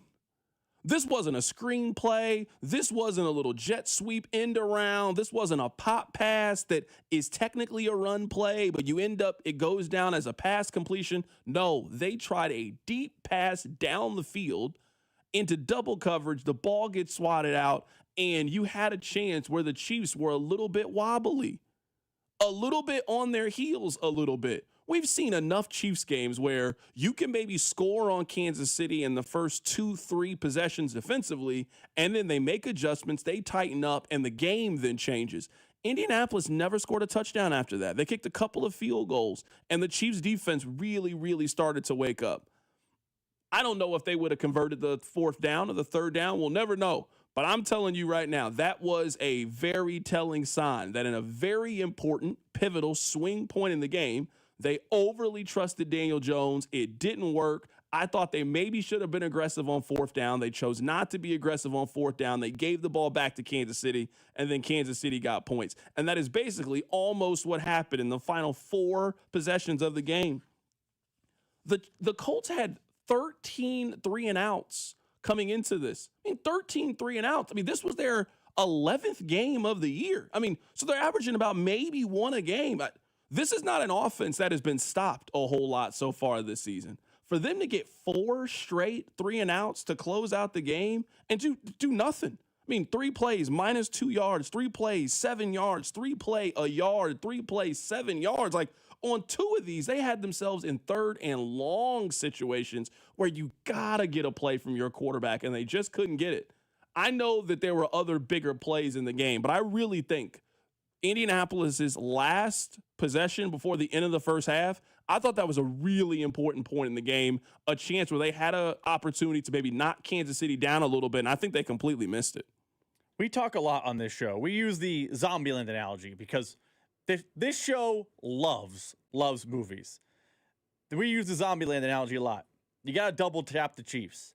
In that moment, it felt like the Colts failed to double tap because it's 3rd and 1. And I remember I was sitting next to Alex Gold, and I told Gold, I'm like, how many times have the Colts been in 3rd and 1, 3rd and 2? They're just, to get very old school football guy, they're always staying ahead of the chains. The Colts are doing that consistently. And they threw a deep ball. You said it was Joshua Downs. It's not even like if it's Michael Pittman, that makes a little sense to me. That's not their best wideout. That's not their second best receiving or option. Alec Pierce. It wasn't either one of those guys. Or it wasn't Tyler Warren, one of their tight ends. It's their 4th best receiving option. They tried a deep pass play where Jalen Watson actually made a really good play on that one to break it up there. It was a bad throw, bad decision, poor execution. Everything went wrong on that play, in my opinion. That's just not what I would do if I'm the Colts on 3rd and 1. I feel like the Colts came into this with an identity. And I think we've seen this before when Kansas City goes up against people. They came in with an identity of who they are as a team. To only give Jonathan Taylor 16 carries, for him to only touch the ball 3 times in the final 25 minutes of the game or so, that's just not who the Colts are. That's not how the Colts plan on advancing in the postseason. There were a couple moments in the game that I kind of felt the same as that one. But that was the first time I thought to myself, the Colts are kind of outsmarting themselves a little bit here. Shane Steichen had a really good game plan. Most of the first and second quarter, I felt like the Colts outplayed the Chiefs and kind of out-schemed the Chiefs. Like, there was the great pick, don't get me wrong, but there was a couple of times where I felt like it was just Steichen was getting the best of Andy Reid. And then that play happened, and then 3-4 times throughout the rest of the game, I thought to myself, does Shane Steichen not know what got him here? Does he not know what made them 8-2 going into today? Does he not get what the deal is? So it was the first of many, man, you're just outthinking yourself, and that was the first one. And honestly, I don't know if it was a true double tap moment, but you could have really, really, really put the screws to the Chiefs. And the Colts kind of lit them up off the mat, and the Chiefs roared back to life. There are two things that I want to talk about here, and these are things that would be much bigger deals if the Chiefs had lost. But because they won, they kind of get moved to the back burner. I would say kind of like that sequence we were just discussing. I thought that was a big point in the game for Indianapolis. They didn't take advantage of it, and they ended up losing the game where, in hindsight, maybe they play it a little bit differently. There are two things that happen in this game that if Kansas City misses the postseason or if Kansas City gets eliminated early, these are things that we know are problems with the Chiefs. And in my opinion, they have done very little to try to solve these things. Let's start with their special teams. We were talking about a little bit earlier with Nico Remigio, and I don't want him on kick or punt return anymore. I think you can find more explosiveness at those positions that could really help shift the momentum and balance of a game. And I don't think the Chiefs are getting the most out of it from a kick return standpoint. At this point, it is laughable how many penalties they create on special teams. It's impossible to get any momentum in your special teams when you create as many penalties as they have. That is a sign to me of discipline and a well-coached, well-oiled unit. And no one can say right now that they're watching this team on special teams and they feel like they have a well-oiled unit when it comes to the special teams. I don't think this team is going to blow out a lot of their opponents over the next couple of weeks. The Dallas game is going to be close. The Houston game is going to be close. Denver, Los Angeles, like they're just going to find themselves in close one-score situations. Man, they can't continue to have a potential big special teams return get taken off the board because of a penalty. They can't continue to have drives that start at the 10 or 15 because you committed a holding penalty or an illegal block in the back. I mean, they committed 4 special teams penalties yesterday. That's unacceptable. It's really unacceptable from a team that is as cohesive as the Chiefs have been. It's not like it's a lot of new guys that we're talking about, and from a team that has one of the most respected special teams coaches in the history of the sport. We're talking about Dave Toub has been doing this now for 20 years. He coached Devin Hester. That's how long Dave Toub has been around. He's been doing this 15, 20 years. Their special teams unit is not reflective of a team that has a long-standing, very respected guy who was interviewing for head coaching jobs. Their special teams unit is not reflective of that. We've seen that cost them. And right now, while you're playing with very little margin for error, when you got to go 6-1 down the stretch, man, that one play, that one penalty, that one mistake, that can be the difference in you winning and losing against these teams. They got to clean up the special teams issues that they have had so far this season. And no one's saying you got to be a dynamic special teams. Right now, their kick and punt return units are a negative for their team. It's a negative for the team. You got to get it to at least be a neutral. Doesn't help you, doesn't hurt you. But right now, the amount of penalties that they have on special teams, Rob, they end up being a negative for this team, and that cannot go on as every game that they have basically the rest of the way feels like a playoff game. I mean, earlier in the year, we pointed out the special teams issues, and the easier ones to identify is missed kicks. But, man, it's everything. And the kicking was good on Sunday, so I don't mean to Harrison Butker catch a stray there. But every other element of their special teams is just bad. Nico Remigio is bad. I also would tell you, how many times did, when the Colts received a punt, it felt like they were on the brink of a big, big return, and they were getting positive yards in their return game. It's been a bad unit. Now, the NFL doesn't disclose how much assistant coaches make, so I don't know. My guess. I'm guessing he's one of the highest paid special team coaches in the league. That's what I'm going to guess. 1-1 among special teams coaches. If not him, it's the guy who coached the Raiders for a while, now with the Packers. Bisaccia, whatever his name is. He's one of the top 2 most expensive special teams coordinators. Special teams coordinating is coverage and all the stuff. His coverage units have been bad. His return units have been bad. There have been moments this year where the kicking has been bad. Kickoff issues. We've blamed Harrison Butker, and not that he's not part of the problem. You know who's oversees that? Dave Tobe. So Dave Tobe's got to clean this up. And me and you know this, and the text line knows it, and we joke about it every August. Well, that 52nd and 53rd guy on the roster, those are Dave Tobe picks. He gets to make the final picks on the roster. If you're going to give this guy blank amount of money, if you're going to make him the ipso facto czar of the last two guys on the roster in the preseason, his roster, his unit can't be one of the worst in the NFL. I remember last week, listening to the coordinator sound, he said, we have a big week ahead of us. Our group is 22nd in the NFL. The Colts are 2. I noticed a staggering difference between the Colts and Chiefs special teams on Sunday. It was apparent. Yeah, let's actually find that audio really quickly. Actually, I found it right here. We'll play it for you because just the acknowledgement, hey, our special teams unit is bad. I mean, he's telling you this last week before the game, and then they go out and they had a self-fulfilling prophecy last week. Speed everywhere. Chris Ballard is known for putting teams together that have a lot of speed. I was with him, at 2 different spots, and he takes a lot of he knows how important special teams are, is and on a team, and he's got a lot of personnel, really good personnel over there. In our ranking system that we use, they're 2. We're not too good after last week. I mean, obviously we're like 22. So, I mean, you got 22 versus 2. That gets your guys' attention. I mean, and then you see it on tape. The speed is across the board. Great speed, great returners. It's like pick your poison. Who are you going to kick to? They're all good. Doolin's good. Abdullah's good. I mean, so got our hands full. I mean, they had their hands full. And I give Tobe credit. You remember, Harrison Butker was a problem for this team early on in the season. It feels like they have corrected the Harrison Butker issue. He was a problem for the first 4, 5, 6 games of the season. He committed a lot of penalties, a lot of mistakes that helped this team get off to a very slow start. And he was a major reason of why they won yesterday. So I don't want to make it seem like Tobe has not had any effect on the team. I give the coaching some credit for that and help him get him out on the other side. I mean, this team isn't talented enough. This team isn't good enough to routinely overcome the mistakes that they make when it comes to special teams, keeping it with that theme. Now, I already know what the text line is going to say. Well, it wasn't a penalty. He didn't do it. You're probably right.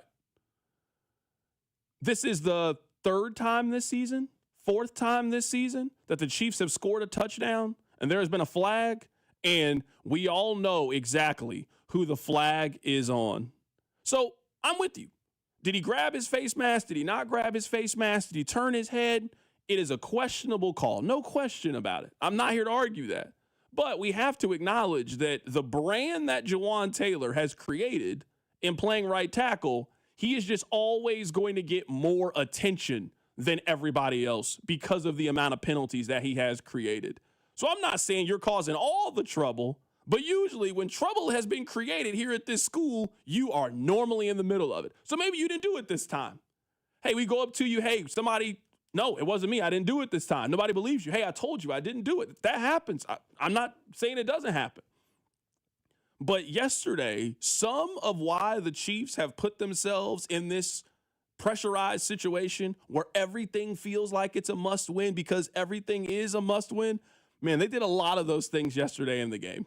They had a touchdown that was overturned because of a penalty that was brought back that could have ended up being a major, major swing in the game and what contributes to some of their red zone issues.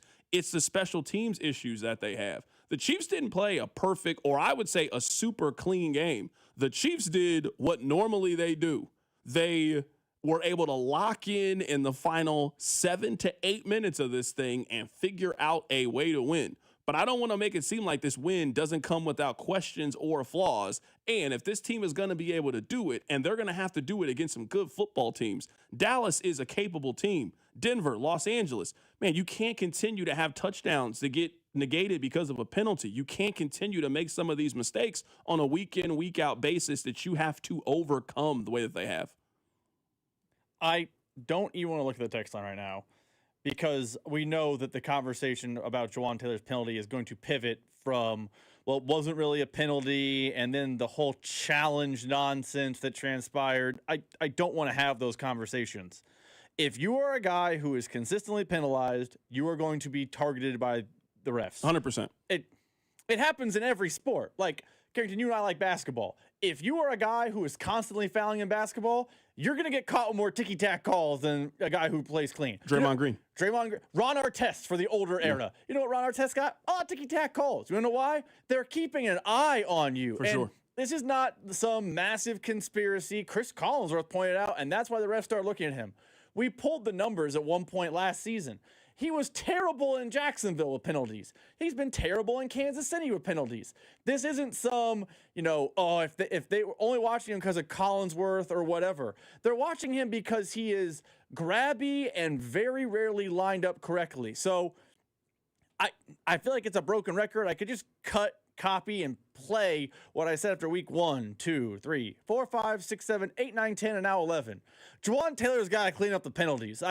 It's maybe unfair that a guy who gets penalized as much as him gets, the eye of the ref the way he does. But that's sports, man. I'm sorry. It's going to be what it's going to be. You can't keep grabbing. You can't keep finding your hands around someone's face mask. You can't be right on the edge of the whistle. You can't be jumping right at the whiff of the snap count. Like, you're going to have to be a little bit more conservative. And yet again, he finds himself in these situations because he's in bad situations, and the refs seem to be having extra eyeball on him at all times. Yeah, and I think at least for me, and kind of maybe what I'm dealing with on a, analysis basis is, are these true characteristics of the team?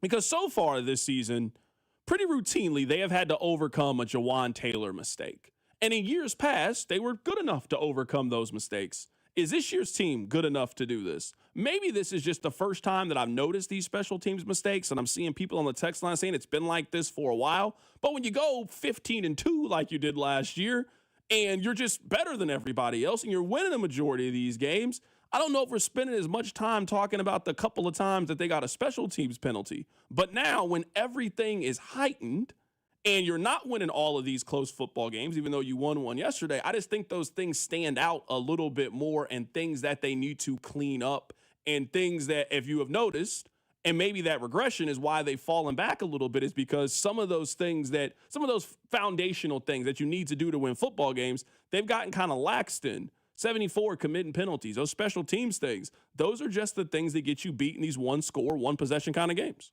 I think the best way to say what the text line is saying, because I actually don't disagree with the text line, I think these special teams and Juwan Taylor issues have existed for a while. They're not new.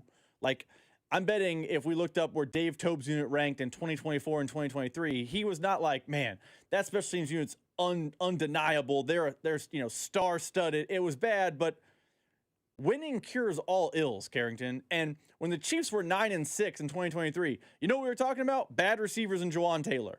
Do you know what we weren't talking about in 2024 when they won every one-score game, went 15-2? We weren't talking about those things. We were saying, hey, they're kind of living on the edge and they might have issues, but it just was they kept winning. They were so talented, well coached, whatever the thing, they overcame issues.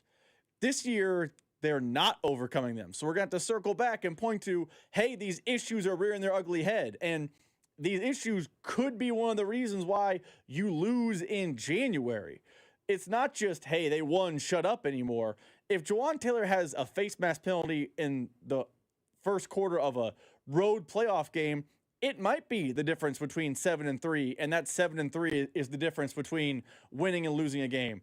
If the special teams unit just keeps hemorrhaging field position because they don't do a good job, that might be the difference between losing a game 22-19 or being in overtime in the postseason. Like, you have to be at best a net neutral in those things, and they aren't right now, and they overcame them yesterday, but historically this season they aren't overcoming them, and those things on the margins are how you lose postseason games. Text line 913-586-7965. Someone just said the face mask penalty wasn't Juwan, it was Kingsley Suamataia.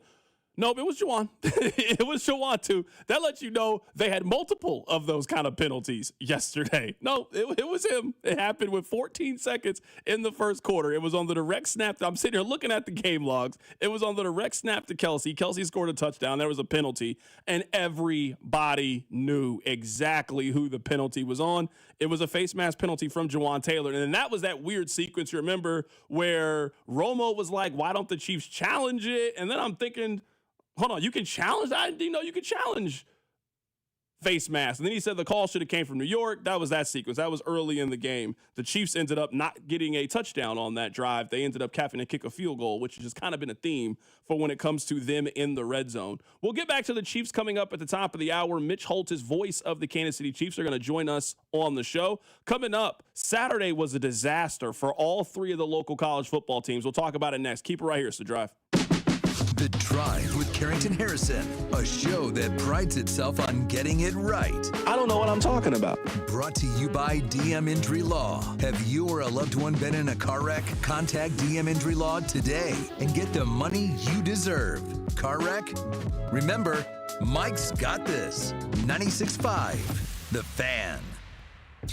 What's up, everybody? Nick Costos here with the Sports Betting Minute, brought to you by BetMGM. Make it legendary. Please gamble responsibly. Taking a look at pro football on Thursday, Detroit hosting Green Bay. Huge game in the NFC North. Detroit, a 2.5-point home favorite, total in the game, 48.5. And if this number is going to be short of 3, I'm going to love Detroit. I don't think Green Bay is very good. Beat Minnesota on Sunday because Minnesota's quarterback can't complete the forward pass. I think Detroit is just flat out better than Green Bay, looking for revenge from earlier in the year. So coming up on Thursday, if the number is less than 3, it is right now, like Detroit, minus 2.5 against Green Bay. That's it for this Sports Betting Minute, brought to you by BetMGM. Download the BetMGM app today, and please gamble responsibly. BetMGM and GameSense remind you to play responsibly. See BetMGM.com for terms. 21 plus only. Kansas only. Please gamble responsibly. Gambling problem? Call 1-800-GAMBLER. In partnership with Kansas Crossing Casino and Hotel. This is Kevin Harlan, and the Black Friday sales event is on right now at Rob's Site Ford, but not for long. Hey, Rob, what's cooking this week? Kevin, we're serving up 0% for 66 months on most new Ford models. F-150s, Escapes, Explorers, Transits, you name it. That is a full spread of savings, unlike your mashed potatoes last year, which needed a carving knife. Okay, brisket man, but hey, these deals, certified fresh and only here for 1 week. You heard the man. Black Friday savings all week, and once they're gone, they're gone. Plus, Kansas City's only top-rated Ford dealer on Google. 4.8 stars, nearly 3,000 reviews. Voted best car dealership in Kansas City by Kansas City Magazine. At Rob's Site Ford, we keep it simple. Non-commissioned sales team, top trade-in values, and the lowest prices in Kansas City. 135th and State Line or robsite.com. If you want simple, upfront, and easy, there's only one R that matters. Rob's Site Ford. Rob's Site Ford. Buy right with Rob's Site. And maybe leave the mashed potatoes to someone else this year. Hey, Zach. Are you smiling at my gorgeous canyon view? No, Donald. I'm smiling because I've got something I want to tell the whole world. Well, do it. Shout it out. T-Mobile's got home internet. Whoa, I love that echo. T-Mobile's got home internet. How much is it? Look at that, Zach. We got the neighbor's attention. Just $35 a month. And you love a great deal, Denise. Plus, they've got a 5-year price guarantee. That's 5 whole trips around the sun. I'm switching.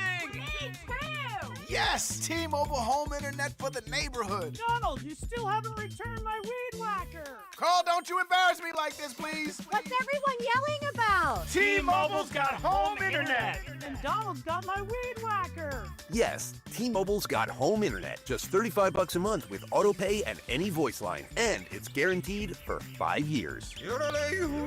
Beautiful yodeling, Carl. Taxes and fees apply. See T-Mobile.com/ISP for details and exclusions. Are you like everybody else in the world who has no idea what to get everyone for the holidays? Well, you're in luck. We got you. Hands-free Skechers slip-ins. Because with hands-free Skechers slip-ins, you just step into them and they're on. There's no bending down, no touching, no fuss. Plus, Skechers slip-ins come in everyone's favorite styles and colors. And you can get slip-ins everywhere stylish footwear is sold, including a Skechers store. Or if you're too busy to shop in person, just get them online at Skechers.com, Amazon, and more. Nationwide is so much more than a great insurance company. They're one of America's largest financial services companies. Like how I'm more than just Peyton Manning. I'm also motivating Manning. When I say insurance, you say financial services. Insurance. Financial services. Insurance. Financial services. Now when I say Nationwide, you say is both. Nationwide. Is both. Nationwide. Is both. For your insurance and financial needs, Nationwide is on your side. Nationwide Investment Services Corporation, member FINRA, Columbus, Ohio. Find what you love and love what you find. A Total Wine and More. There's so much waiting for you. With the lowest prices for over 30 years, find what you love only at Total Wine and More. Drink responsibly, B21. Every success you've had began with a great opportunity. Now there's another one. At University of Maryland Global Campus, we provide no-cost digital resources in place of textbooks and most courses. And that's not all. You'll receive your accredited online education at an affordable tuition with a choice for more than 135 degree and certificate programs. With online and hybrid courses, get everything you need to succeed again. Learn more at umgc.edu, certified to operate in Virginia by Chev. Get 5 quarts of Valvoline full synthetic motor oil, a Wix filter, and a $15 gift card after rebate at O'Reilly Auto Parts. O'Reilly Auto Parts. Here's traffic, brought to you by DM Injury Law. Have you or a loved one been in a car wreck? Contact DM Injury Law today and get the money you deserve. Car wreck? Remember, Mike's got this. You've got big backups in Blue Springs. That's a stall blocking part of the left lane, 70 westbound as you pass 7 Highway. The crash still working down south, 470 eastbound as you approach 71. It's in the left lane. I'm Val with traffic on 96.5 The Fan. Subscribe to 96.5 The Fan on YouTube to watch the show from wherever you are. Saturday was an absolute disaster for all 3 of the local schools. We'll talk about that. I promise you we'll get back to the Chiefs coming up at the top of the hour. Mitch Holtis is going to join us on the show right now. KU is playing. They are in the Players Era tournament that is in Las Vegas. Kansas is up 41-32 in the second half. It just started against Notre Dame, if you're keeping an eye on that one. So let's talk about it. I just want to get Missouri out of the way. Isn't Eli Drinkwitz supposed to be the offensive guy? I mean, this is his offense. This was your quarterback. You got one of the best running backs in college football. They spent a lot of money on that offensive line to go get Caden Green and the wide receivers. This is your team. They can't score. And that's one thing to be frustrated about. But it's another thing to be, in my opinion, cowardly in the game. This was a 17-6 game. Missouri at this point, the season is over. At least the season is over in regards to bigger picture, bigger dreams. They got 7 wins. Maybe they can be a 9-win team. But in 2025, there's not much of a difference in being a 7-win team, an 8-win team, or a 9-win team. It just kind of is what it is, right?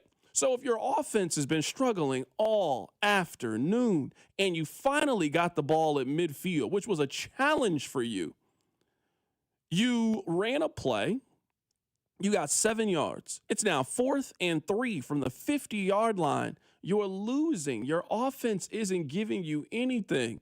If you're not willing to roll the dice that you can get one play that equals 3 yards, why are we even out here? Missouri then punts the ball. They gained 30 yards in field position. Do you want to know how the rest of the game ended for Missouri?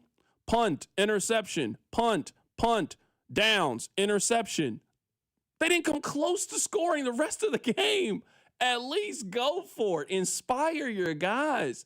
Use your creativity. Come up with something. But to punt is so cowardly if you're Missouri in that scenario. I got all the respect in the world for Oklahoma's defense. That team can't score. They didn't score anymore the rest of the game. Give yourself a chance. You can't win the game by punting. Embarrassing effort from Eli Drinkwitz. Embarrassing. There's issues that need to be addressed. We'll see how they do in the transfer portal. We'll see. There's issues they got to address. But goodness gracious, you got to give your guys a chance on Saturday. And Eli didn't even give them a chance to go on the road and win that game. That's the Missouri portion of the disaster. Punting the ball from the middle of the field on 4th and 3 when you haven't done anything offensively. It's mind-blowing to me. Rob, let's talk about KU. Now, I didn't watch a whole lot of the KU game. It was on at the exact same time as Missouri, and I wasn't watching KU. But I do know that they lost another game, and they are very much in danger of not making a bowl game. Now, I'm imagining that you and your KU friends not very happy about this. You didn't beat K-State this year. You didn't beat Missouri this year. You're also not going to make a bowl game. I mean, you struck out on all the objectives that you set for this Kansas basketball team at the very beginning, Kansas football team at the very beginning of the season, and they are not going to meet any of those expectations. They are going to come well short. And what's frustrating as a KU fan, it's not the same as Missouri fans' frustration, but I think Missouri fans, after what you just said about the game in Norman, will understand this frustration. You're supposed to be the program builder if you're Lance Leipold. You're supposed to be the guy who was great at Buffalo and Wisconsin Whitewater, and you got this ability to get the most out of maybe not the most talented players. Like he won 10 games at Buffalo. He won 9 games 1 year at Kansas. It's supposed to be, more with less. And that's one of the selling points. You had a bye week after a really disappointing loss to prepare for Iowa State. An Iowa State team that they're not bad, but they're not good. They're a 7-5, 6-6 type of team. And you go out there and you were never competitive. You laid a massive egg. You had 14 days to go do that, and now you expect on 6 days for me to think you're going to go out and beat Utah, who might be in the playoff? No, you're 5-7 in back-to-back seasons, and the heat under Lance Leipold's seat, while not hot yet, it is definitely starting to warm up. You know how, maybe your car does or doesn't have this.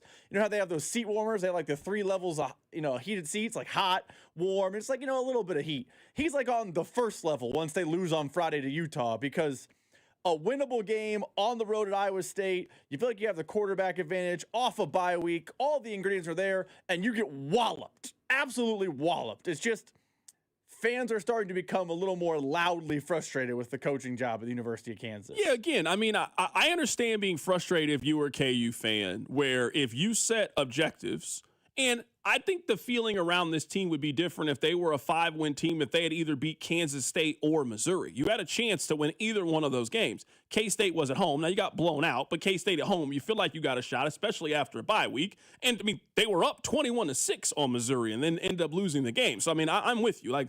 Lance struck out this year. Now, I don't think they should fire Lance, but you're right. Going into the season, the expectation for Lance is going to be simple. You cannot miss a bowl game for 3 consecutive seasons. Not with the investment that Kansas put into their football program. They need to make a bowl game next year. One thing that I have noticed is a little bit startling to me, and I'm not a K-State fan by any means. None of my really close friends are K-State fans. But I feel like now K-State fans have turned the emotion that Chris Kleiman has against him and now look at it as a negative. I do think that Chris Kleiman really cares. And I do think that Chris Kleiman is really invested in their program on a deep human personal level, which I think is really important at a place like Manhattan, where there is great pride in going to that university, a great pride in our community, a great pride in being a Wildcat. I think that Chris Kleiman shares a lot of those things. Man, this has just been a season where everything that could go wrong for this K-State team has gone wrong so far this season. They haven't won really any 50-50 game. Basically this year was, we went to a bowl and we continue to beat KU. I feel like that's all that's happened for this team. Who do you think goes into next year with more pressure? Do you think it's Chris Kleiman or Lance Leipold?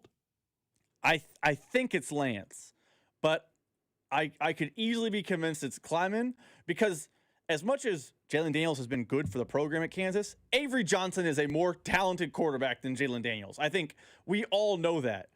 Has Chris Kleiman gotten the most out of Avery Johnson? Avery Johnson, I know that sometimes the star system misses. I get it. Rivals, 24/7 they miss. Avery Johnson was a 4-star. He was considered the best player in Kansas. Has he at any point in his time at Kansas State looked like a transcendent 4-star, wow kind of quarterback? I think we were just wrong about Avery Johnson. Were we wrong about Avery Johnson, or is Chris Kleiman not maximizing the ability? It could be both. It could be one or the other. I don't know. But I think the answer is Lance and more pressure next year. But I think it's close because if you're K-State, you feel like you have that dude at quarterback, and he's never, ever, ever looked like that dude at K-State. Yeah, and respectfully, and I want no smoke with K-State fans. If you think that If you think that Kansas State has the answer at quarterback, you only think that because of where Avery is from. If Avery was from Detroit, I'm just saying. What I'm saying is, I think it's different. I think it's hard for K-State fans to be objective about their quarterback because he is them. Small, rural Kansas kid that made it to go to Kansas State University and is a starting quarterback. But if that kid was from somewhere else that they didn't feel that emotional connection with, the heat and smoke around him would be he's just fine. He's fine. He has not developed or progressed in really any way.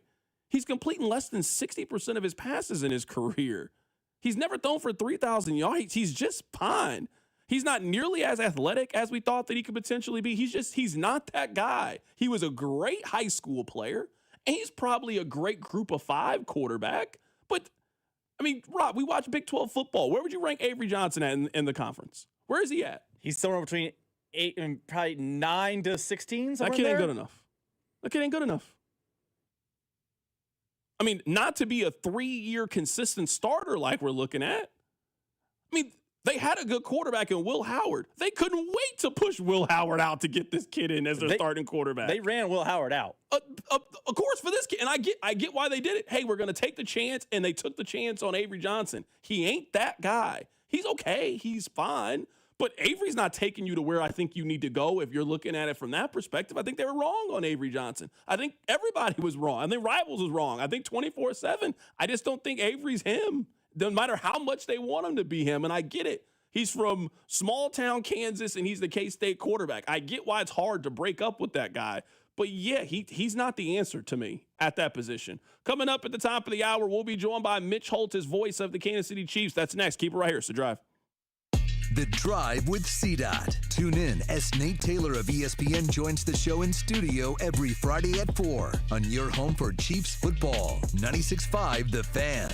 The Drive, brought to you by DM Injury Law. Have you or a loved one been in a car wreck? Contact DM Injury Law today and get the money you deserve.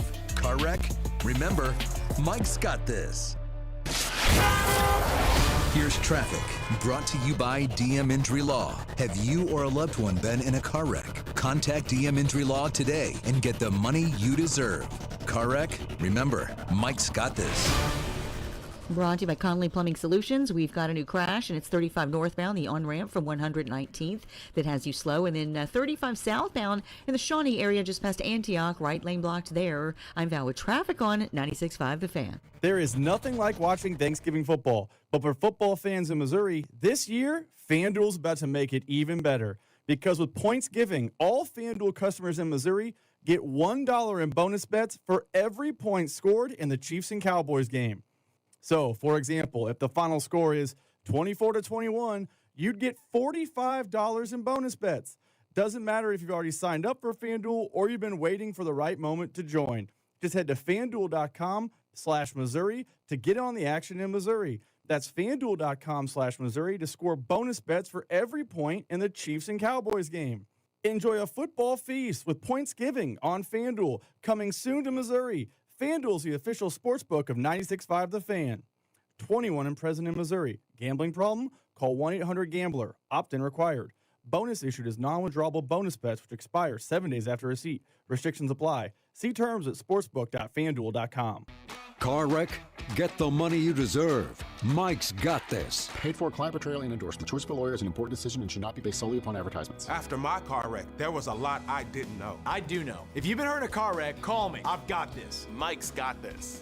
816-888-7500. Mike's got this. More than a few of our patients have talked to me about their first time, but it's not the first time you're probably thinking about. It's the first time that erectile dysfunction ruined the moment. This is Jeff for Heartland Men's Health. And if you're over 50, it's likely that you've had that first time yourself. But the good news is that if you're like most men, that first time can be the last time that ED impacts your sex life. At Heartland Men's Health, we're experts in treating ED. We've treated tens of thousands of men using protocols with success rates well over 90%. And those treatments have, in most cases, made sex great again for both them and their partners. You could even find that you're performing like you haven't in years. So if ED has been affecting your intimacy, it's time to make the last time that happens the last time that happens. For just $99, you'll receive blood work, a medical consult, and if medically advised, a test dose. And if that test dose doesn't work in the office, your visit is free. Call 844-447-6600. That's 844-447-6600 or go to heartlandmenshealth.com. Thanks for calling the Holiday Gift Line from the Missouri Lottery. If you still have presents to buy, don't panic. Missouri Lottery holiday scratchers and draw games are perfect for everyone on your list 18 and over. And you don't even need a gift receipt. Happy holiday gifting from the Missouri Lottery. Play responsibly. Numerous brands to choose from. Endless options. One incredible experience. At Aristocrat Motors, we treat every driver like royalty and offer the finest luxury vehicle experience in Kansas City. Come see us today and let us roll out the red carpet for you. The holidays are here, and so's the newest Academy Sports and Outdoors, right in your neighborhood. Score kids ride-ons that say, my 8-year-old's truck is nicer than mine. Grills and smokers that say, there is no wrong way to cook a turkey. And new Nike fleece hoodies that say, I keep it chill no matter the temp. Academy has all the legendary Christmas gifts your family wants at undefeatable prices, because here, fun can't lose. Win Christmas at your new Academy Sports and Outdoors. BetMGM is coming soon to Missouri. Sports fans in Missouri can pre-register and get up to $1,500 paid back in bonus bets if their first bet loses, plus an additional $100 in bonus bets if they deposit before December 1st. Enjoy a betting app that was designed for game day with features like live bets, same-game parlays, BetMGM rewards points, and surprise boosts dropping in your account all throughout the season. It's everything a sports fan could want in one app. BetMGM is coming to Missouri on December 1st. Pre-register today. BetMGM, make it legendary. Gambling problem? Call 1-800-GAMBLER. See BetMGM.com for terms. 21 and older only. Missouri only. New customer offers subject to eligibility requirements and minimum deposit of $10. Bonus bets are non-withdrawable and expire in 7 days. Please gamble responsibly. Pending BetMGM's licensure as a mobile sports wagering operator with the Missouri Gambling Commission register for a Missouri online sport wagering account starting 11/17. BetMGM's insurance of welcome offer is conditional on full life. You know, there's millions of people without the health insurance they need. I get it. You feel like it's too pricey, a headache to deal with. You deserve something better. And better health. We're on a mission to get everyone high-quality, affordable health insurance. You have health insurance needs. We have plans with low out-of-pocket premiums, with in-network preventive care at no cost to you, and a network of local doctors and hospitals. So if you're still shopping for health insurance, go to ambetterhealth.com/enroll to get your free, no-obligation quote. That's ambetterhealth.com/enroll. For coverage to start January 1st, you must enroll by December 15th. Find the plan that's right for you right now. ambetterhealth.com/enroll. Ambetter Health, on a mission for better. Ambetter Health is the brand name for health insurance products underwritten by subsidiaries of Centene Corporation. Go to ambetterhealth.com to see offerings in your state. This is a solicitation for insurance. Chiefs coverage brought to you by Andy's Frozen Custard. Visit eatandys.com to find the location nearest you. Top your day with a smile. Let me tell you about my good friend Andy from Andy's Frozen Custard. He's from Kansas City, never misses a game, and serves the world's finest frozen custard. Tailgate with a pick six, or grab a freshly made custom treat before or after a game. And tell him Mitch and Andy sent you. What's up, Kansas City? It's Nick Bolton. Tune in on game days to hear the play-by-play with Mitch, Danon, and Clean on your home for Chiefs football, 96.5 The Fan. KFNC FM and AM, HD1 and HD2 Kansas City, an Odyssey sports station. From Montana to Mahomes, his call has been synonymous with Chiefs football. Touchdown, Kansas City! He's the voice of the Chiefs kingdom, and he joins the drive every Monday at 4. You can't doubt the Chiefs! You can dislike the Chiefs! You can disrespect the Chiefs! You're gonna have to deal with the Chiefs! Here's Mitch Holtis. Really quickly, want to give you guys an update. Kansas is up 53-46. It is 10 minutes left in the game. Flory Badunga, he is leading Kansas in scoring. He has 18.7 rebounds. He also has 3 blocks right now. There's a TV timeout. We'll continue to keep you updated. Rob, the text line is telling me Melvin Council's out there knocking down threes for you guys. Look at that. Go to Vegas, change your luck. That's how things work.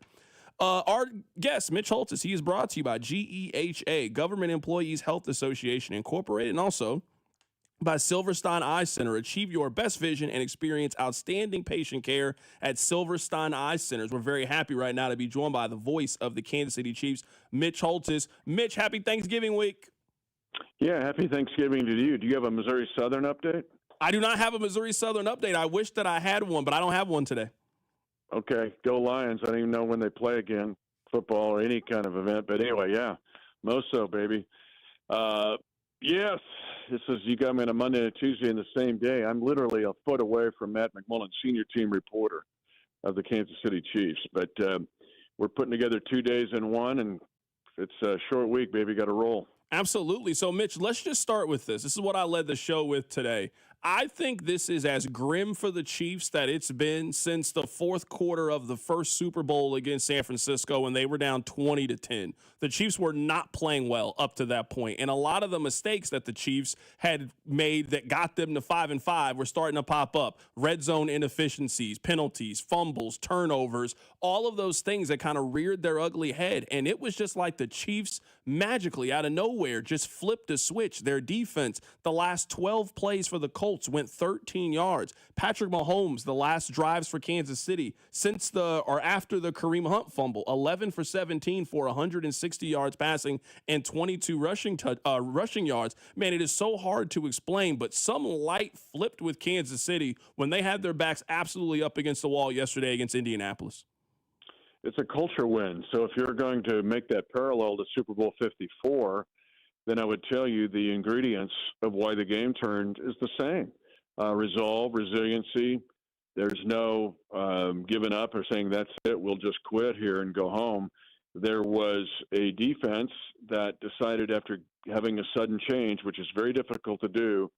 I don't care if you're Olathe Northwest playing Manhattan in the 6A state final. A sudden change in football for a defense is one of the most difficult things to do in sport.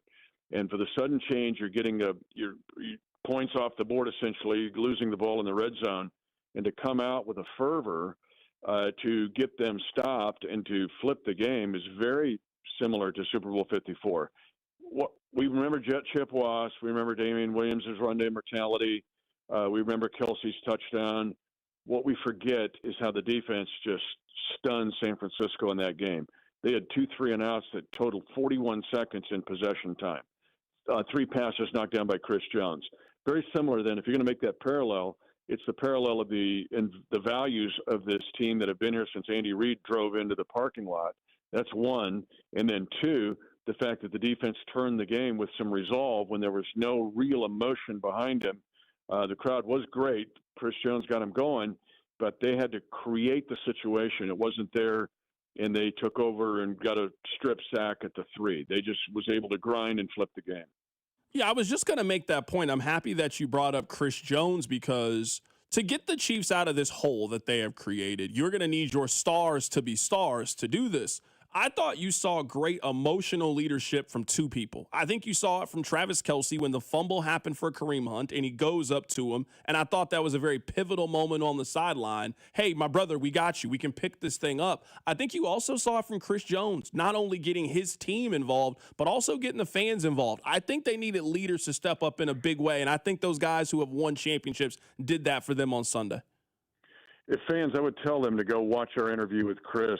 We had him on our Game Rewind show that we put on YouTube live on the Chiefs YouTube channel. Go find that, because Chris Jones has come so far as maturity and leadership and trying to influence the rest of the team. He's not some dude chasing sacks. He's really feeling like he's got a responsibility, not just for the rest of the defense, but for the whole team. And that's a big change in him over the past 3 to 4 years.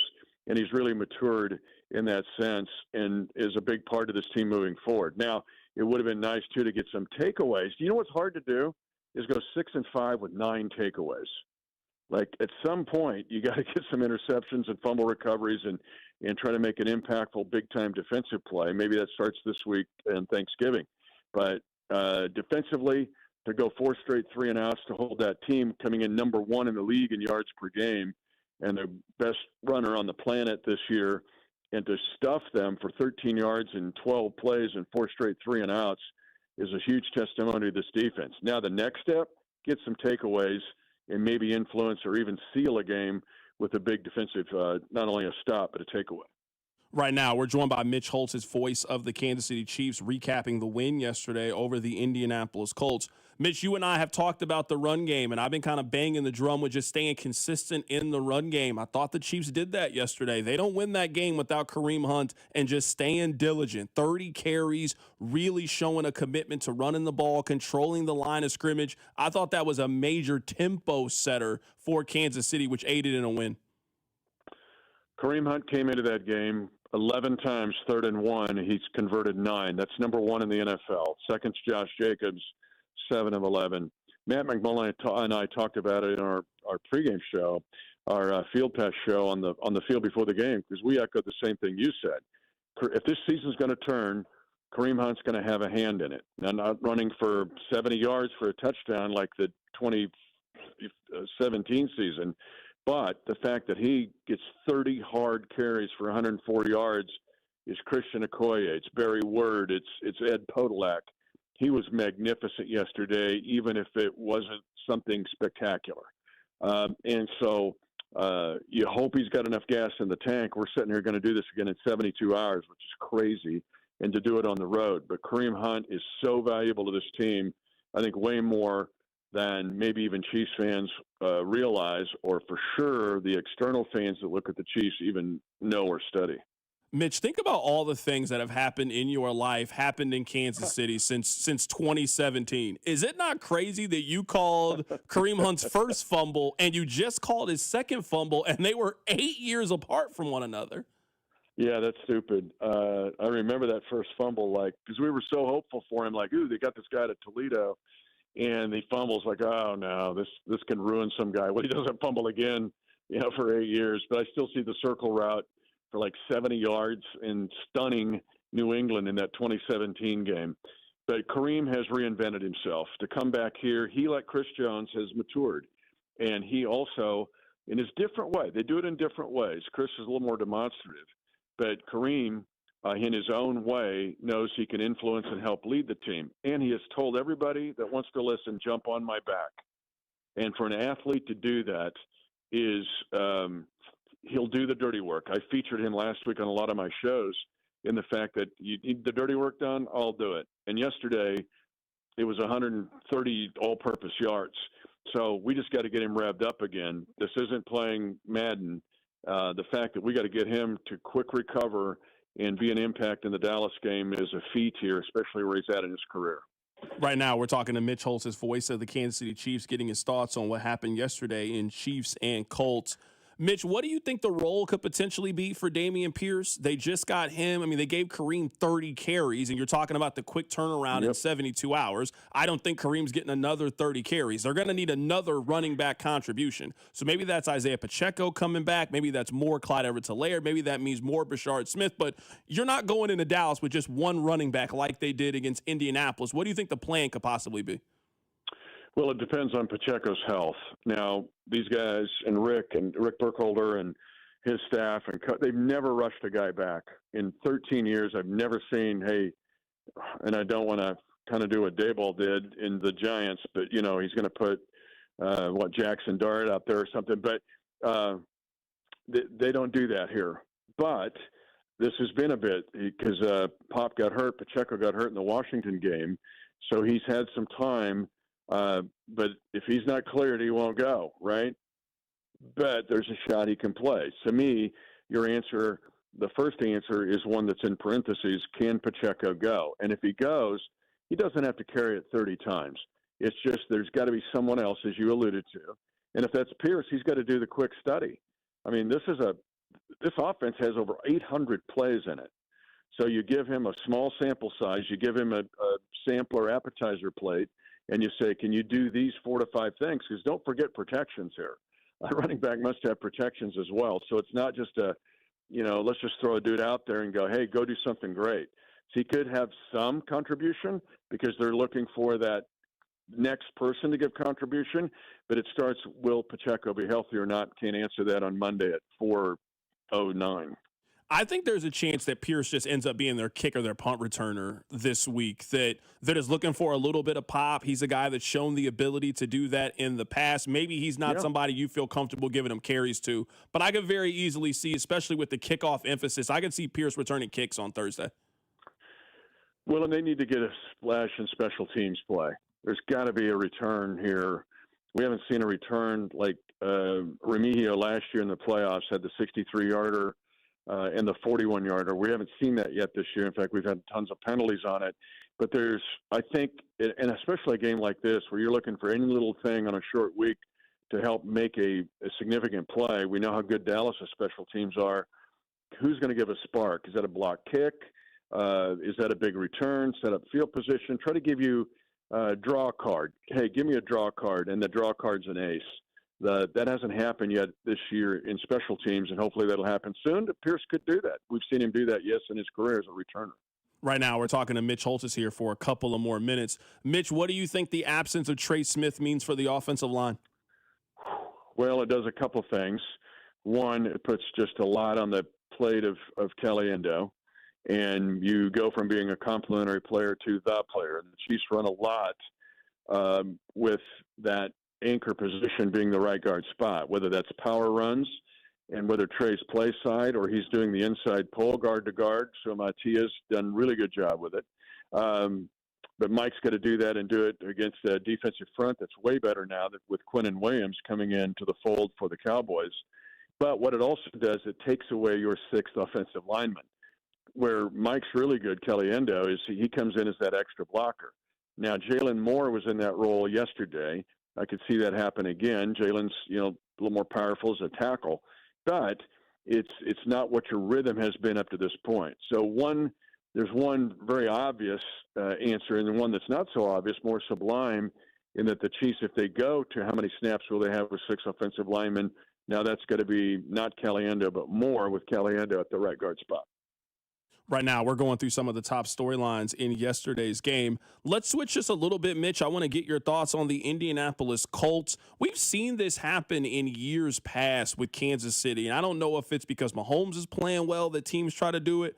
I thought that yesterday, even though Kansas City was doing a good job in managing Jonathan Taylor, I thought the Indianapolis went away from him late when it was money time, and that's kind of the core and essence of who they are on those final 12 plays. So after the Kareem Hunt fumble, Indianapolis ran 12 plays and got 13 yards. Only 3 of those ended up being carries to Jonathan Taylor. I thought that they overly relied on Daniel Jones late in that game, and I thought Kansas City took advantage of it. Did you call the Ravens in the 2023 AFC Championship game? Yeah, that is exactly what it felt like to me. Yeah, that happens with teams. They're trying to think, man, we could sit here and just bash our head against the wall, and we're not going to get enough to get a first down. We're going to have to get a chunk play.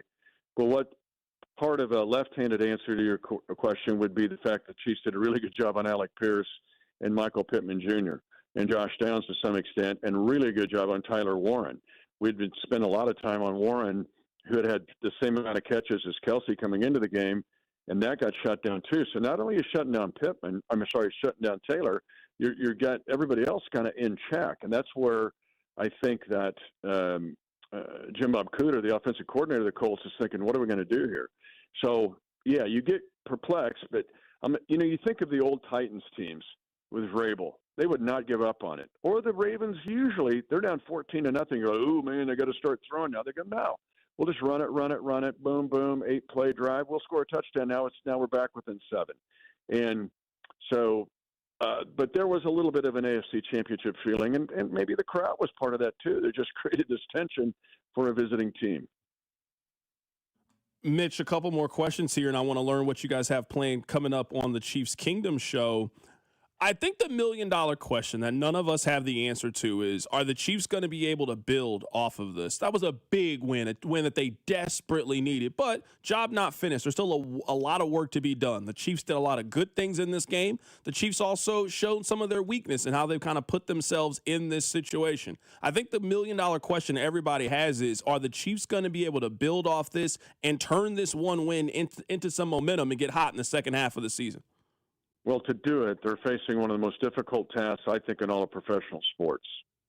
This might be akin to the NBA back-to-back. or when MLB's got to play like 17 straight games without a day off. When you do the road short week, you have a tough overtime game. Now, I know the Cowboys were overtime too, but they're at home. They get all of their Wednesday. We're traveling on a Wednesday. You basically get a day and maybe a day and a fourth. And so to answer your question, can the Chiefs build on it? They're going to have to do something extraordinary, and that is come roaring right back within hours to beat a team that's playing at a traditional time. You know what? I'm going to give you a plug. We're going to put a Defending the Kingdom up. We're going to post it probably tomorrow sometime. But as people are driving to their families when your Thanksgiving holidays, I'm going to give you an answer, but I'm going to actually turn you to Defending the Kingdom, because there are layers to this game.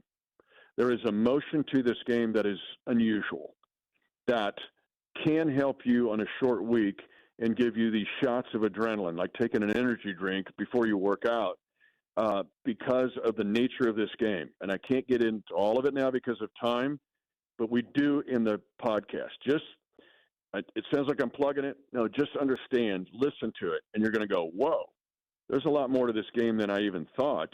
And that could be something that's an adrenaline shot to the heart, because if you win this game and go 7-5, I think you definitely can build on it. But this is you just turning in your paper in English and going, man, I feel good about it. I did it right at the 11th hour. And then you've got a calc test the next day, or actually in the next hour, it seems like. But that's what this is. But there's just some unusual factors that make this, can give you some adrenaline. It is interesting that the Chiefs have kind of had these points at various times in the season. I mean, this is a really big swing game. There's a major difference in being 7-5 and you're coming back home and you've got that extended weekend and time to get ready for the home game against Houston, than being 6-6 and then again putting yourself in. And that's just going to be the nature of the second half of the season. But if this team is 6-6, they absolutely cannot afford to lose the Houston game. So this is just one of those swing games that they had a couple of weeks ago on the road at Buffalo right before the bye week, for them to find themselves in another one of those games Thursday against the Cowboys. But you're asking them to it. I'm not sure you could go through this and look at a team that has had as big a challenge as this. You're asking them to go to 7-5 on a short week on the road after an overtime game, after you've also played Sunday night on the road, Monday night on the road, Brazil, blah, blah, blah, blah, blah. You're asking them to do it again. You mentioned there's been swing moments in this season, but you're asking them to do it under very difficult circumstances. That's why I'm saying go to the Defending the Kingdom. If you get a boost of power and you pull this game off, it feels more than 7-5. This feels like 7.5-5. And you can then to use kind of a mini bye week to charge into December with those final 5 games and maybe go on a real run. Keep in mind, Coach has had a 5-game winning streak since 15, I believe. But you can't have a streak unless you get 2. And so the second one is a big challenge. Last thing here, Mitch, what do you guys have planned for Chiefs Kingdom today? Okay, Gladstone, Northland, where the fans are real. It'll be red and rowdy and raucous. We'll hear from Coach Reed. I had a chance to put together something with Coach Reed earlier today. And then John McGraw will give us some perspective. Here's why. Now, John played 10 years in the league. He also played 2 years in Detroit. And they host the Thanksgiving early game every year. What's it like on a short week? Now, he got to play at home, but he also played short weeks on the road. We're going to give into the challenge of what an NFL athlete has to do to play short weeks, especially this late in the season. So can't miss radio tonight on the Chiefs Kingdom. That is Mitch Holtis joining us on the show today. He does fantastic work. You'll be able to hear him on 96.5 The Fan on Thursday as the Chiefs go on the road to play the Cowboys on Thanksgiving. Mitch Holtis, his appearances are brought to you by GEHA, Government Employee Health Association, and Silverstein Eye Center. Achieve your best vision and experience outstanding patient care at Silverstein Eye Center. Mitch, I'm trying to think back, but this is your second time going on the road to Dallas for Thanksgiving, right? 1995. My second year. We had a dinner the night before at Lamar's house, and there's all these antiquities, from the Renaissance and like Louis the 14th, and I'm like, don't touch anything. Like, I'm going to bash into I'm Smith Center, right? I'm going to bash into oh my gosh, those are the dishes from, the King of Austria. I'm like, no. So I stood there and just kind of tried to stay in tight circumstances, but it was an incredible evening. It was wonderful. That was the best part of that whole trip. But we played one of the best Dallas teams of all time. We had a good team, went 13-3 that year. That was supposed to be a preview of the Super Bowl. They win it. We don't make it. But I do remember that dinner the night before. It was just awesome. Lamar and Norma hosted us. But I'm thinking, don't touch anything. Don't look at anything. Just don't be stupid. That is Mitch Holtz is joining us on the show today. Mitch, happy Thanksgiving to you and your family, my man. Same to you. Thank you, bro. Absolutely. That is Mitch Holtz is joining us on the show today. I think Mitch said it perfectly there. And I understand this is the job. This is the task. I understand all of that. This is a really, really difficult game to win. I think you could probably argue from a degree of difficulty, this is the hardest game that the Chiefs will have this season. To come off a win at home in overtime against a top 5 team in the regular season in the Indianapolis Colts, turn around and then play a road Thursday night football game is tough. It's tough. You get 1-2 days of practice between, and they're not physical. These are walkthrough. These are installations. You got to go on the road. Now, the Cowboys, they had a win. They also were at home during this time. So this is one of those, this is another fork in the road moment for this team. We talked about the margin of error, but being 7-5 and you can exhale and you can sit back and think about what you accomplished and winning those 2 games in a short period of time, and you come home with some confidence, some momentum, with an important AFC tiebreaker wild card kind of game against Houston, or being 6-6 and continuing that nervous feeling that every Chiefs regular season game is just going to have because of the situation that they've put themselves in. KU is pulled apart from Notre Dame. They're up 67-59. Notre Dame got this within 4 points, and Trey White hit a couple of big shots to create a little bit of separation in the game. Kansas is up 67-59, less than 2 minutes left in the game. Rob has not been paying attention to the show for probably the last hour or so, so we hope to get Rob back here coming up after the commercial break. I do want to go back to something that Mitch said, because Mitch pointed out a couple of things that could really help this team in the second half of the season. We'll get to it. Keep it right here. It's The Drive. The Drive with Carrington Harrison on your home for Kansas City sports. 96.5, The Fan. Brought to you by DM Injury Law. Have you or a loved one been in a car wreck? Contact DM Injury Law today and get the money you deserve. Car wreck? Remember, Mike's got this. This Thanksgiving, FanDuel is introducing a brand new way to build a parlay together. It's called Pass the Leg. Here's how it works. Start a group build, add your pick, then pass it to your friends so they can do the same. When everybody's done, you can each lock in the group parlay with your own fun, because football is better when it's played and bet together. To make it even better, everybody gets a 50% profit boost token to use on their build. So grab the crew, start your build, and get in on the action this Thanksgiving with Pass the Leg. And we got 3 great games coming up this Thanksgiving. You don't want to miss the action. Visit FanDuel.com. Use my promo code /KFNZ to get started. FanDuel, play your game. An official partner of 96.5 The Fan. 21 and present in Kansas. Opt-in required. Bonus issued. Non-withdrawal profit boost token. Restrictions apply, including any token expiration and max wager amount. See terms at sportsbook.fanduel.com. FanDuel is offering online sports wagering in Kansas under agreement Kansas Star Casino, LLC. Gambling problem? Get up with your best bet. Call 1-800-522-4700. Visit kansasgamblinghelp.com. You could be on the 50 at GEHA Field for the official coin toss at a Chiefs home game this season. Enter to win at chiefs.com/GEHA. GEHA is the proud partner of the Kansas City Chiefs. Arvest Bank believes in the power of serving others. That's why we're committed to supporting those who serve our communities. We believe that all communities deserve a financial partner who cares. Arvest. We believe. This Thanksgiving, FanDuel's introducing a brand new way to build a parlay together. It's called Pass the Leg. Here's how it works. You start a group build, add your pick, then pass it to your friends so they can add theirs. When everyone's done, you each lock in the group parlay with your own funds. Because football's better when it's played and bet together. And to make it even better, everyone gets a 50% profit boost to use on their build. So grab your crew, start your build, and get in on the action this Thanksgiving with Pass the Leg. Visit FanDuel.com/Alex to get started. FanDuel, play your game, an official partner of 96.5 The Fan. 21 and present in Kansas, opt-in required. Bonus issue as non-withdrawable profit boost tokens. Restrictions apply, including any token expiration and max wager amount. See terms at sportsbook.fanduel.com.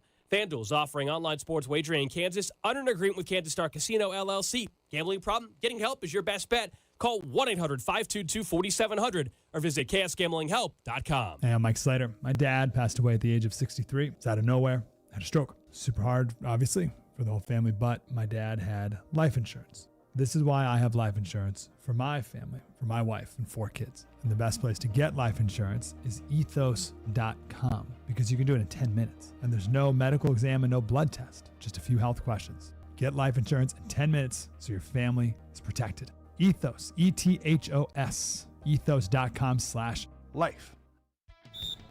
As the owner, coach, and quarterback of your small business, you call the shots. From inventory to payroll and more. Now it's time to bring in LendSeek, your funding MVP. No delay of game here. Get up to $2 million in as fast as 24 hours for business lines of credit or term loans. Let LendSeek's AI marketplace assist you in making the winning play and score that touchdown. Apply at lendseek.com, LENDSEEK.com. Actual price will depend on product and subscription plan. Featured products are compounded drug products, which the FDA does not approve or verify for safety, effectiveness, or quality. Prescription products require an online consultation with a healthcare provider who will determine if appropriate. See website for details, restrictions, and important safety information. Want a boost in and out of the bedroom? Hims has you covered. Introducing a new 2-in-1 approach to level up your game. Tadalafil for better bedroom performance and zinc for testosterone support. Put it all together and you've got what you need to turn things all the way up. Getting started is simple. Just go to hims.com/joy to start your free online visit. Through Hims, you can access ED treatments including pills, chews, and more. 100% online.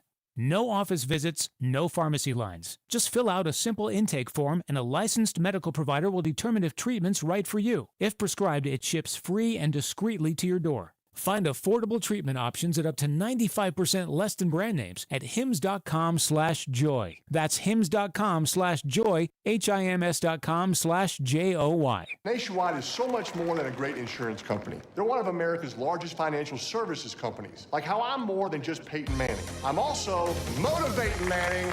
When I say insurance, you say financial services.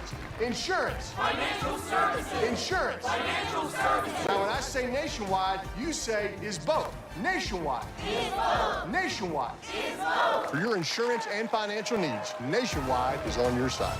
Nationwide Investment Services Corporation, member FINRA, Columbus, Ohio. Chiefs coverage sponsored by Park & Go. Your holiday travel made easy with all covered airport parking. Heading out of town for the holidays? Make travel easy with Park & Go. Enjoy all covered parking, free shuttles, and luggage help that'll have you feeling merry and bright. Reserve your spot now at bookparkandgo.com. Happy holidays from Park & Go.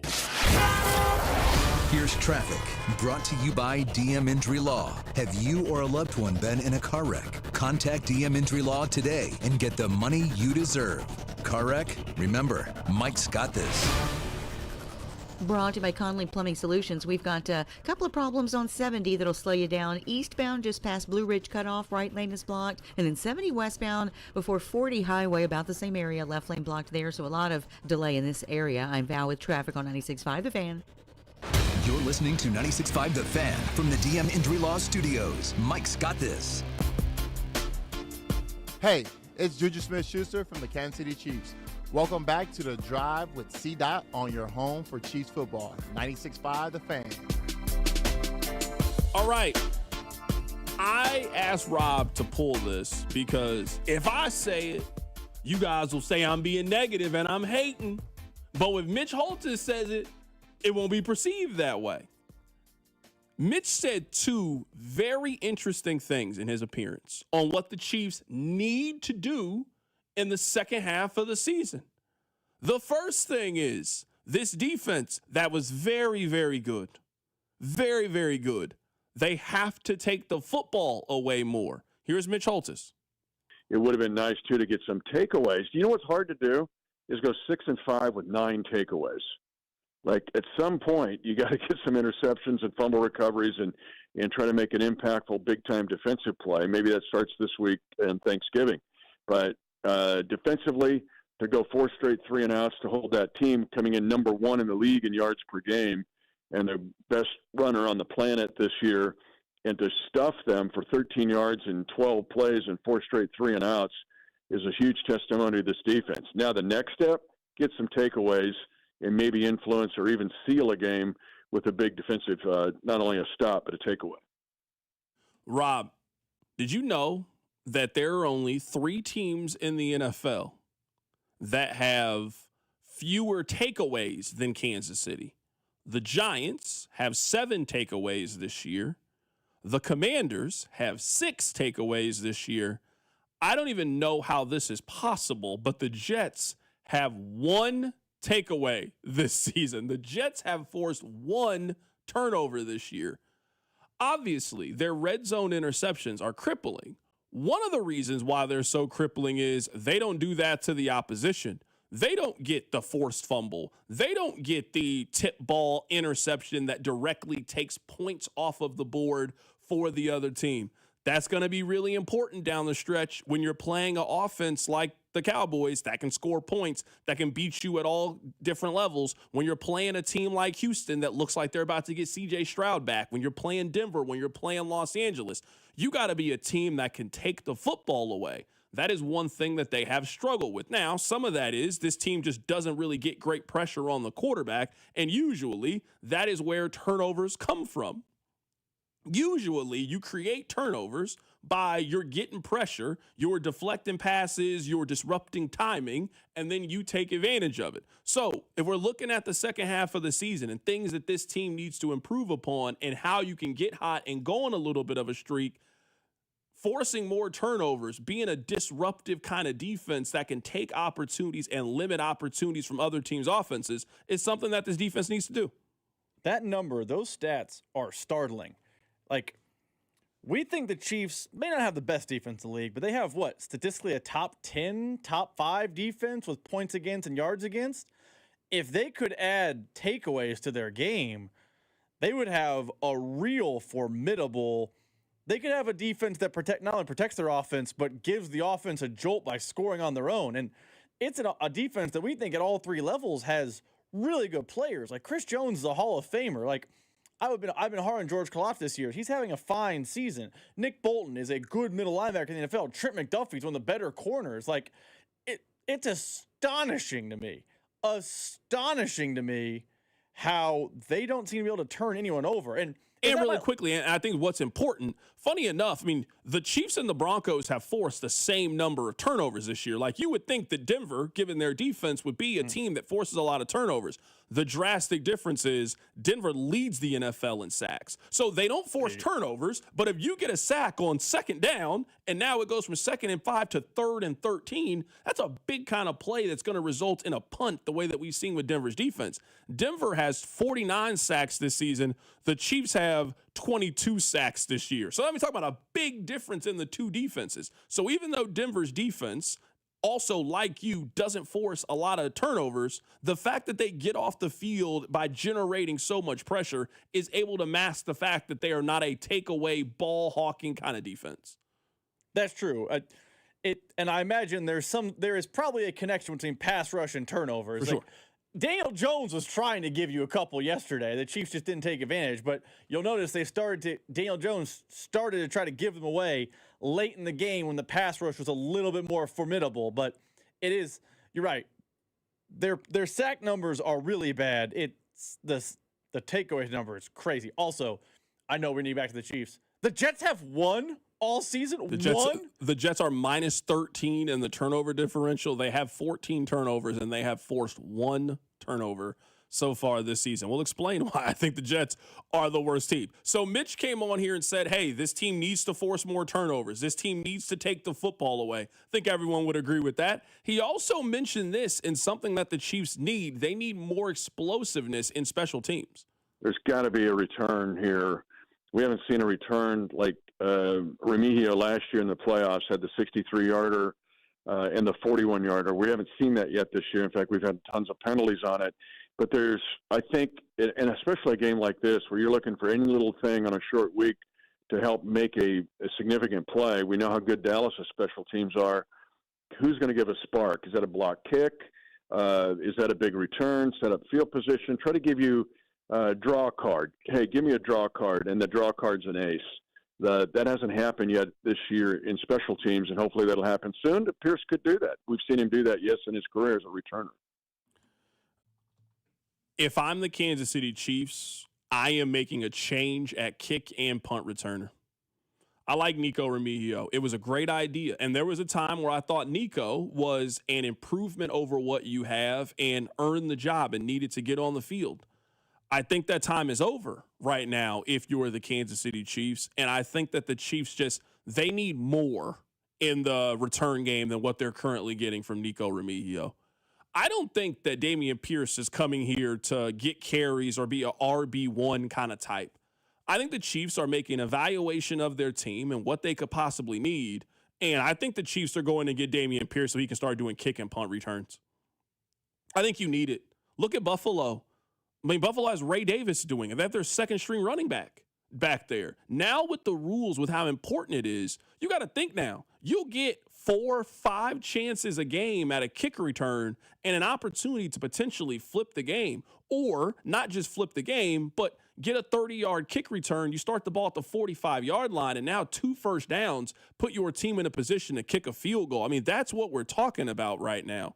I mean, where we are from a field position standpoint. So to me, this team they need more explosiveness, a lot more explosiveness in the return game. So if you can go get Dameon Pierce to be a kick return kind of guy for this team as an upgrade over Nico Remigio, that's a no-brainer to me, in my opinion, Rob.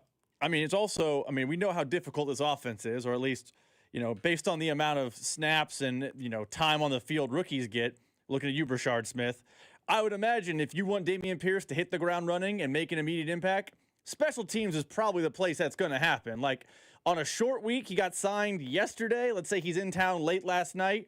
You think with 3 walkthroughs, they're putting him in at real running back? Probably not. I mean, they don't play anyone young, let alone at running back. So I think at least in the immediate, special teams is a spot where Pierce can make the biggest impact. I do think, though, as the season goes on, he has a chance to earn some snaps at running back because, as we talked about earlier in the show, anyone but Clyde Edwards-Helaire. If they signed you to play running back, cool. Anyone but Clyde. Anyone. Clyde Edwards-Helaire has touched the ball 9 times this season and gotten 22 yards. I want Clyde Edwards-Helaire as far away from the football as humanly possible. I'm sorry. I can't do it. Giving him the ball is a negative. It's just you're not doing anything. So no, I'm with you. I'm 100% with you. I don't want Clyde touching the ball anymore this season and Nico Remigio. I just find something for Tyquan Thornton to do to help you in the return game. Find something for Dameon Pierce. You gotta have somebody that can give you a little bit of juice in the return game. Coming up in about 20 minutes, we'll get to the top stories of the day in Kansas City. Keep it right here. It's The Drive.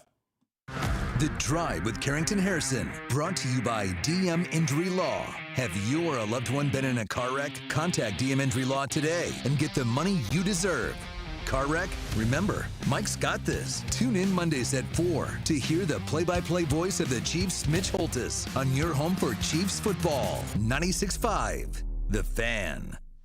Hey, holiday season is right around the corner, and that means you're going to be doing a lot of cooking for the family. Well, if you plan on cooking this holiday season, there's one thing you need to have in your kitchen. It's some of that classic Gates seasoning from my friends over at Gates Barbecue. They got 4 incredible flavors: extra hot, original, sweet and mild, and the Gates salad seasoning. This flavor is great for almost everything you're going to be throwing down in the kitchen, whether it's green beans, spinach, and your eggs, because you got to season your eggs. You can also use it as part of your marinade while you're cooking that holiday bird this season. And if you're looking for some side dishes, then go stop by any one of the 5 area locations and go pick yourself up something to eat from Gates Barbecue. Maybe today you're not doing any cooking. You just don't want to cook and you want to stop by and grab yourself something to eat. Well, stop by any one of the area 5 locations. Get yourself the beef on bun to go, please, and enjoy the rest of your night as you're watching a little football today. It's Carrington Harrison from The Drive telling you that whatever your holiday plans are, make sure they include our friends over at Gates Barbecue. I know that hiring can be challenging. You sort through tons of resumes and you get too many so-so applicants. You're just waiting for someone to match your role perfectly. Well, now, there's a place where you can meet them fast. ZipRecruiter. Need to hire right away.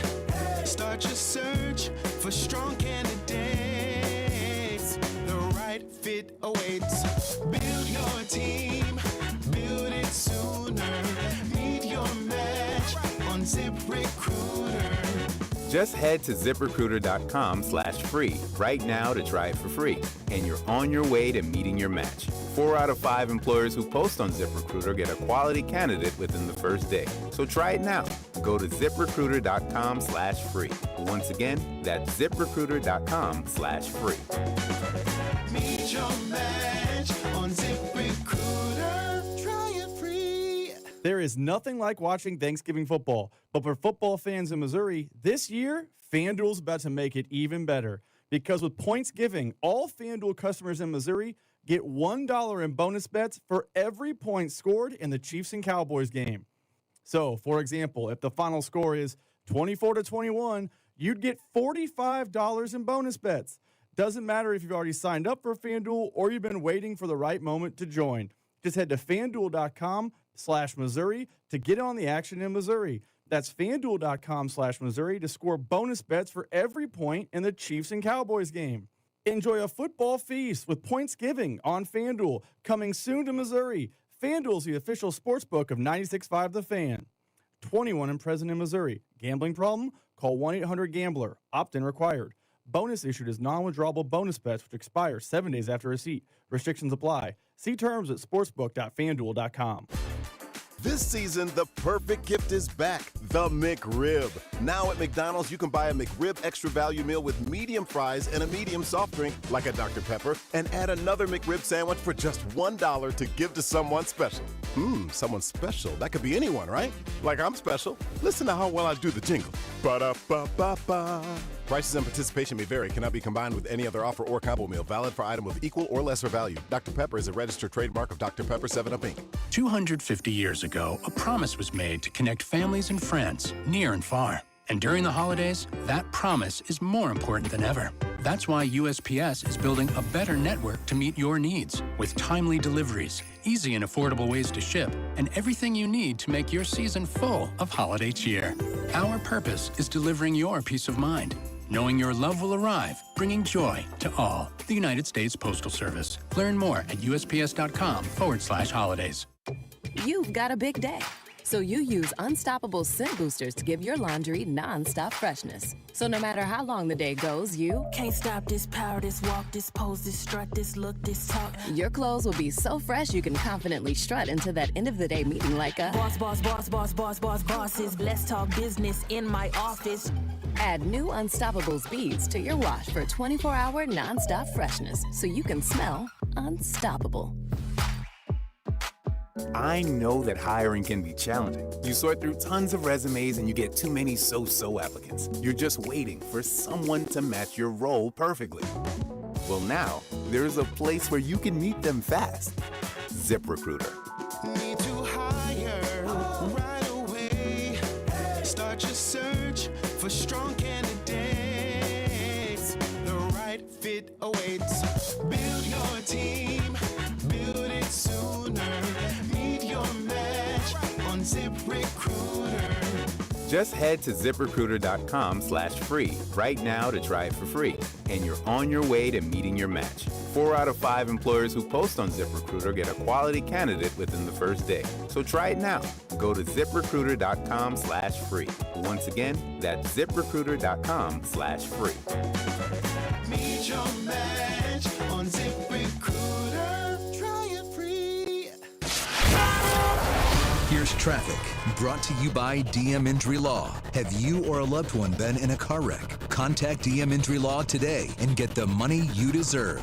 Car wreck? Remember, Mike's got this. Crash 435 southbound. It's the on-ramp from Shawnee Mission Parkway, westbound, except there is a lane of traffic blocked, and looks like big delays starting to build in that area. Now, you've got a stall 35 northbound, the on-ramp from 119th. I'm Val with traffic on 96.5 The Fan. Welcome to your home for Royals baseball. 96.5 The Fan. Sometimes I periodically refer to this list because I think it's really important to do. The Chiefs last season had 6, or 2 seasons ago now, 2024, had 6 playoff captains. The playoff captains were L'Jarius Sneed, Travis Kelce, Patrick Mahomes, Chris Jones, Harrison Butker, and Tommy Townsend. Now, 2 of those guys have gone on and play for different teams now. I think we all know who the foundation is for this team. It's owner, general manager, head coach, and they have about 4 or 5 guys that have been here through all of it. They have been a part and been major parts of the winning and success that they have had as an organization. Those 4 people are near the top of the list. Harrison Butker, who has been the second best postseason kicker, maybe all time, in the National Football League. Chris Jones, who was a first ballot Hall of Fame defensive player. Patrick Mahomes, who has already set himself up as an undeniable top 5 quarterback in the history of the sport. And Travis Kelce, who is arguably the best player ever at his position. That has been the foundation of why Kansas City has been so good over the last 7-8 years or so. All 4 of those guys that I just mentioned played a major significant role in why they won on Sunday. Patrick Mahomes and this offense got off to a really, really slow start. After the Kareem Hunt fumble, when the Chiefs got the ball back, the remainder of the game, Patrick Mahomes was 11 for 17 with 160 yards passing and 22 rush yards. I don't care that he didn't throw for a touchdown. It does not matter to me. I don't care. He threw for 350 yards, and when they needed plays late to be made, Patrick made them. It was 3rd and 13 in overtime. You have to get a first down. They got a 31-yard pass from their quarterback, and then they had another big play in the overtime to set them up for the field goal. Harrison Butker, who was spotty at times this season, made all 5 of his field goal attempts, and they needed every single one of them. A missed extra point, a missed field goal. You lose this football game. He made every single kick. This wasn't a big Travis Kelce day. He didn't have the 7 catches for 100-something yards, but I really think that him going over to Kareem Hunt when he has that fumble and openly put his arms around you, we need you, keep your head in the game, that's the kind of leadership that I think people wanted Travis to show in the beginning of the season when he was going through something. Chris Jones was great yesterday. It might not show up in the stats. He didn't have 11 tackles, didn't have 3 sacks, didn't have one of those kind of games.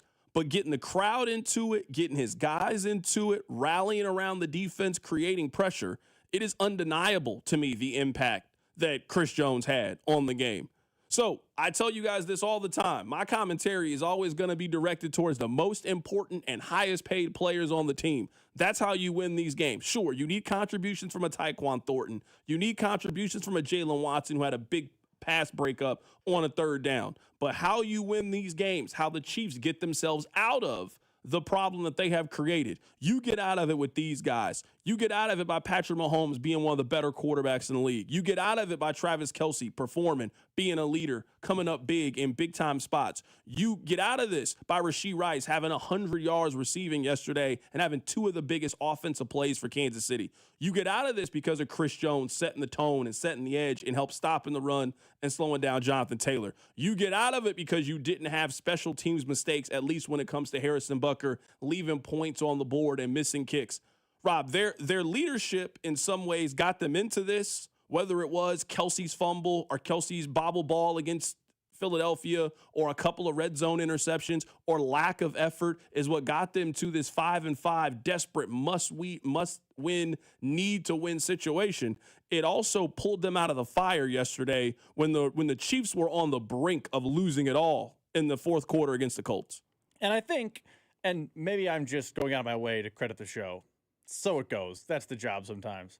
That's why this show was hard on those players you mentioned that are foundational pieces earlier in the year for not only their on-the-field mistakes or lack thereof successes, but also we were hard on them for the off-field stuff. This show was hard on the little bump that Travis Kelce had with Andy Reid.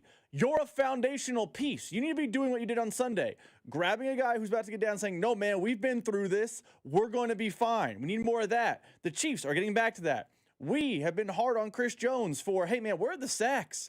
It seems like you're tired all the time. It seems like you're not producing the same level you used to. On Sunday, what was Chris Jones doing? He was an emotional and leader off the field, getting the crowd involved, and he was a leader on the field, playing maybe his best game of the season on the heels of a great game against Denver. Patrick Mahomes, when the season was on the line, you are down to the Colts, and you are up against the shadow of your own goal line, and you need points, 3 to tie the game, a touchdown wins it. He has a big play to Rashee Rice.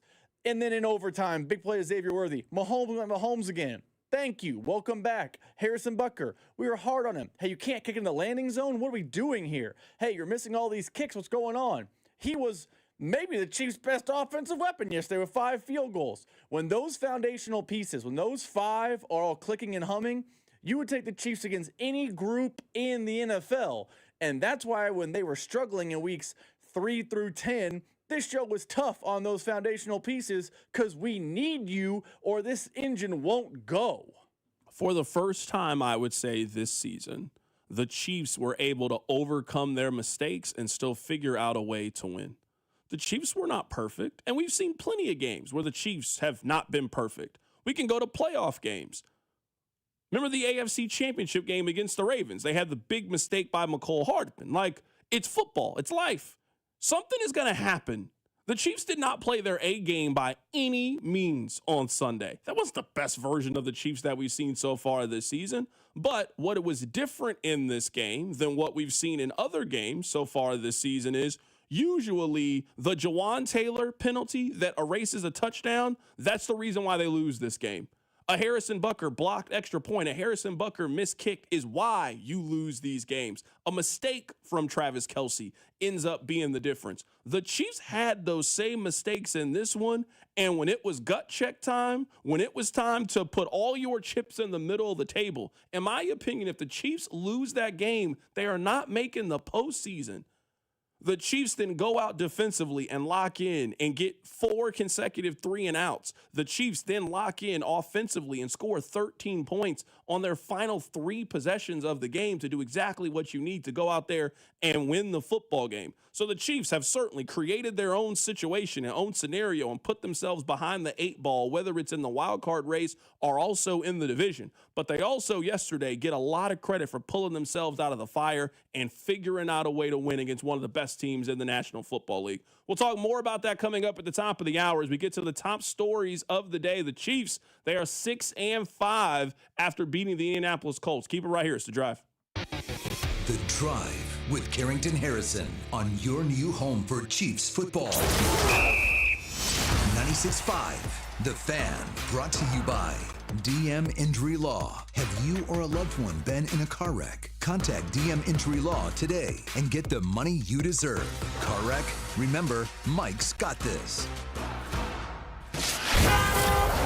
Here's traffic, brought to you by DM Injury Law. Have you or a loved one been in a car wreck? Contact DM Injury Law today and get the money you deserve. Car wreck? Remember, Mike's got this. Brought to you by Conley Plumbing Solutions. We've got the crash 435 southbound on-ramp from Shawnee Mission Parkway westbound. Big delays back on the freeway. Hey, Conley Plumbing Solutions is your neighborhood plumber. They've been in business since 2012, offering residential service and project work like commercial and rooter service. Visit ConleyPlumbingSolutions.com to schedule today. I'm Val with traffic on 96.5 The Fan. Hey, Zach. Are you smiling at my gorgeous canyon view? No, Donald. I'm smiling because I've got something I want to tell the whole world. Well, do it. Shout it out. T-Mobile's got home internet. Whoa, I love that echo. T-Mobile's got home internet. How much is it? Look at that, Zach. We got the neighbors' attention. Just $35 a month. And you love a great deal, Denise. Plus, they've got a 5-year price guarantee. That's 5 whole trips around the sun. I'm switching. Me too. Yes, T-Mobile home internet for the neighborhood. Donald, you still haven't returned my weed whacker. Carl, don't you embarrass me like this, please. What's everyone yelling about? T-Mobile's got home internet. And Donald's got my weed whacker. Yes, T-Mobile's got home internet. Just $35 a month with auto pay and any voice line. And it's guaranteed for 5 years.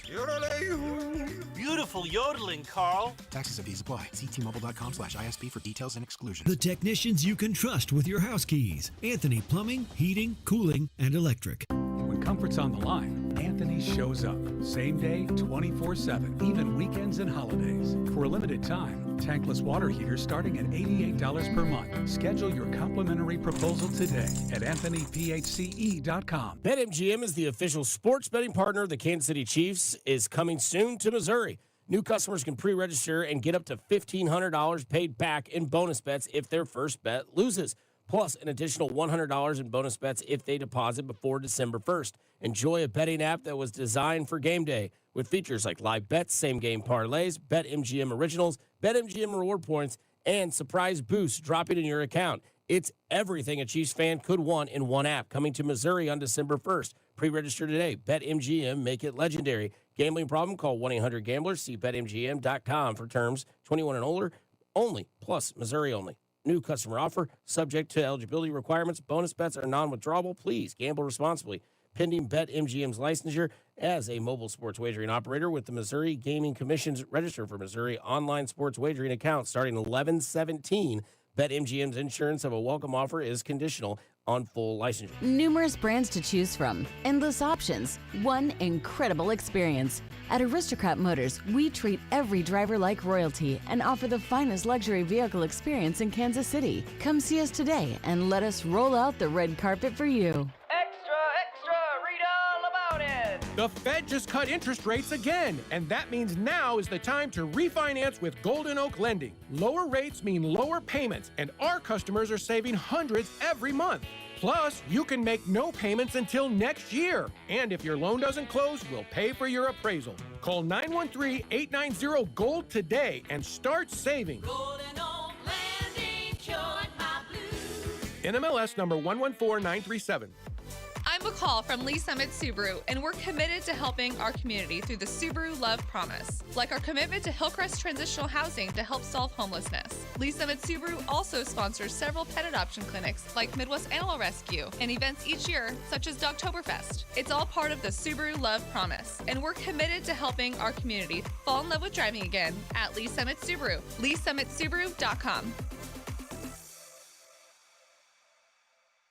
Hi, I'm Sam Silvio with M. Shamus Brazilian Grill in the village of Burlington Creek. Holidays will be here before you know it, and M. Shamus is ready to get a jingle from you. From our all-you-can-eat hot and cold gourmet salad bar to our 12 cuts of beef, lamb, pork, or chicken. Go to mshamus.com to order our famous Brazilian glazed holiday hams in advance, or set a holiday party date for a table of 1 to a party of 100. Go to mshamus.com and discover the joy of dining. Thanks for calling the Holiday Gift Line from the Missouri Lottery. If you still have presents to buy, don't panic. Missouri Lottery holiday scratchers and draw games are perfect for everyone on your list 18 and over. And you don't even need a gift receipt. Happy holiday gifting from the Missouri Lottery. Play responsibly. What's up, Missouri? Tony Gonzalez here.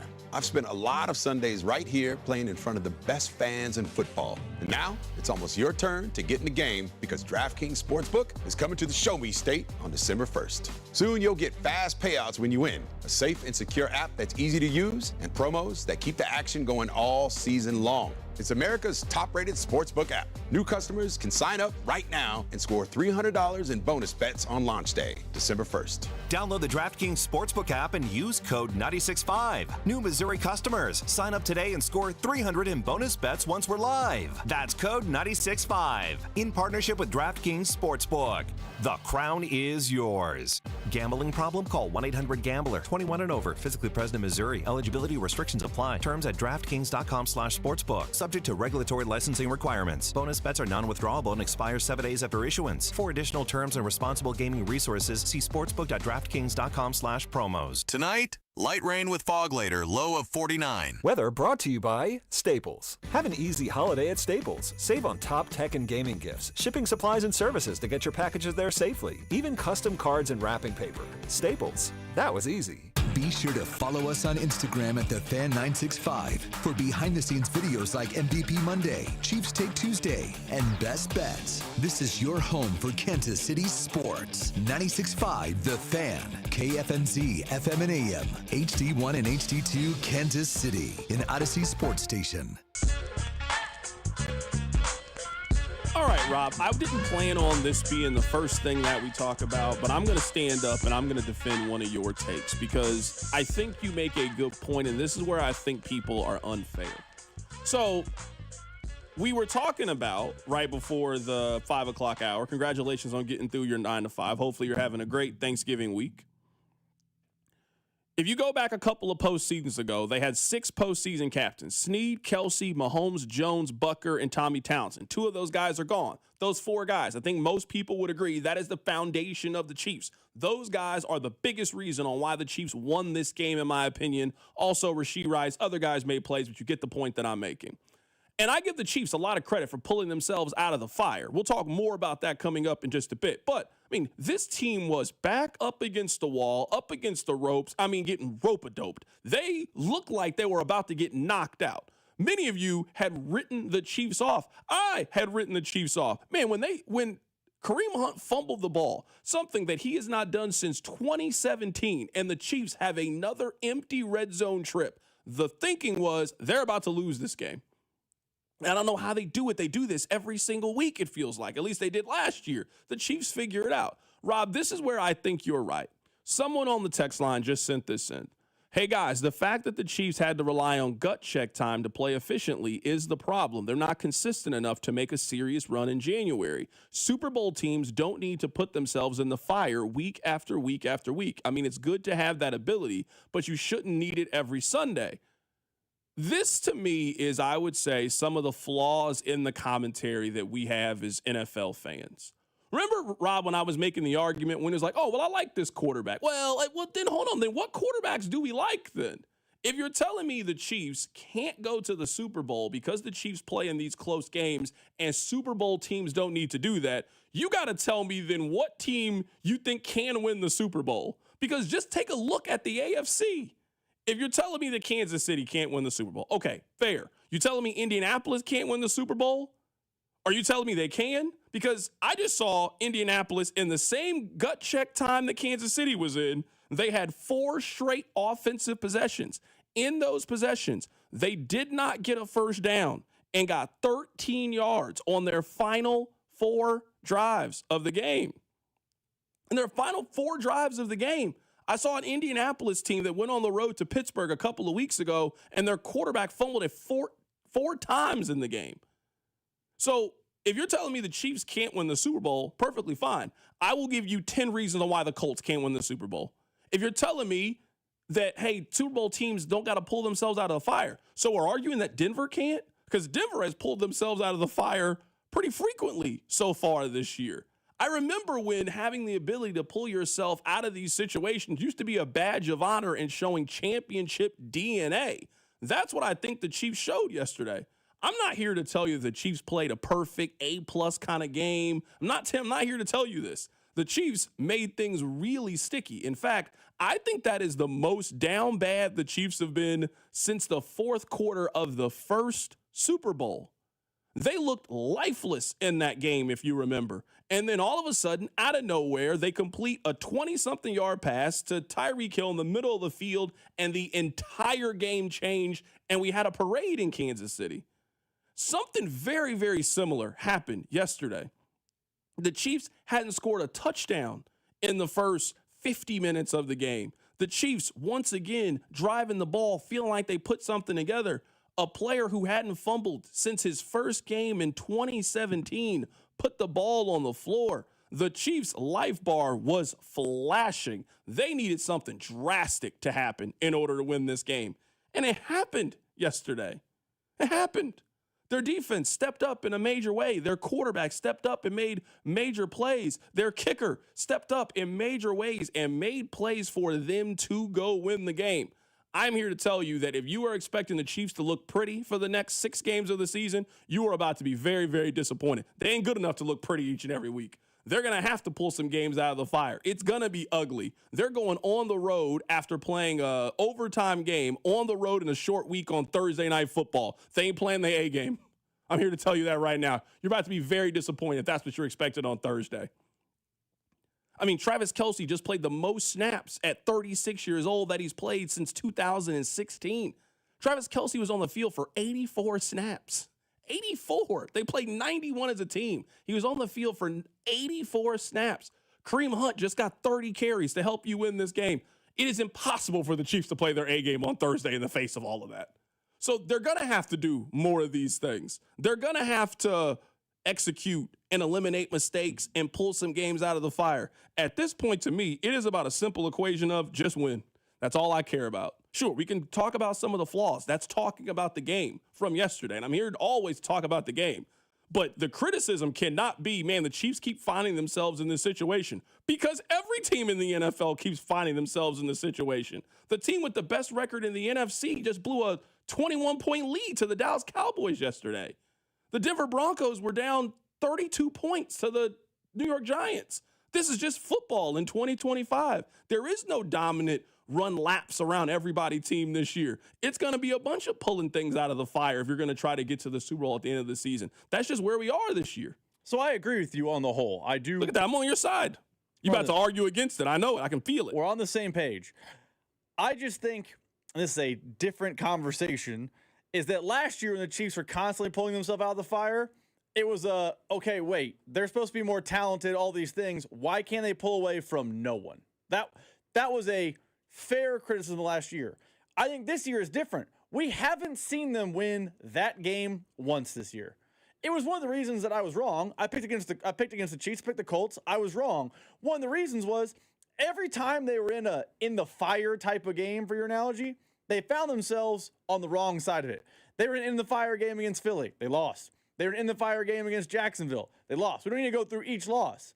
So while I agree with the texter in principle. Hey, you can't keep pulling yourself out of the fire and consider yourself a Super Bowl contender. You're right.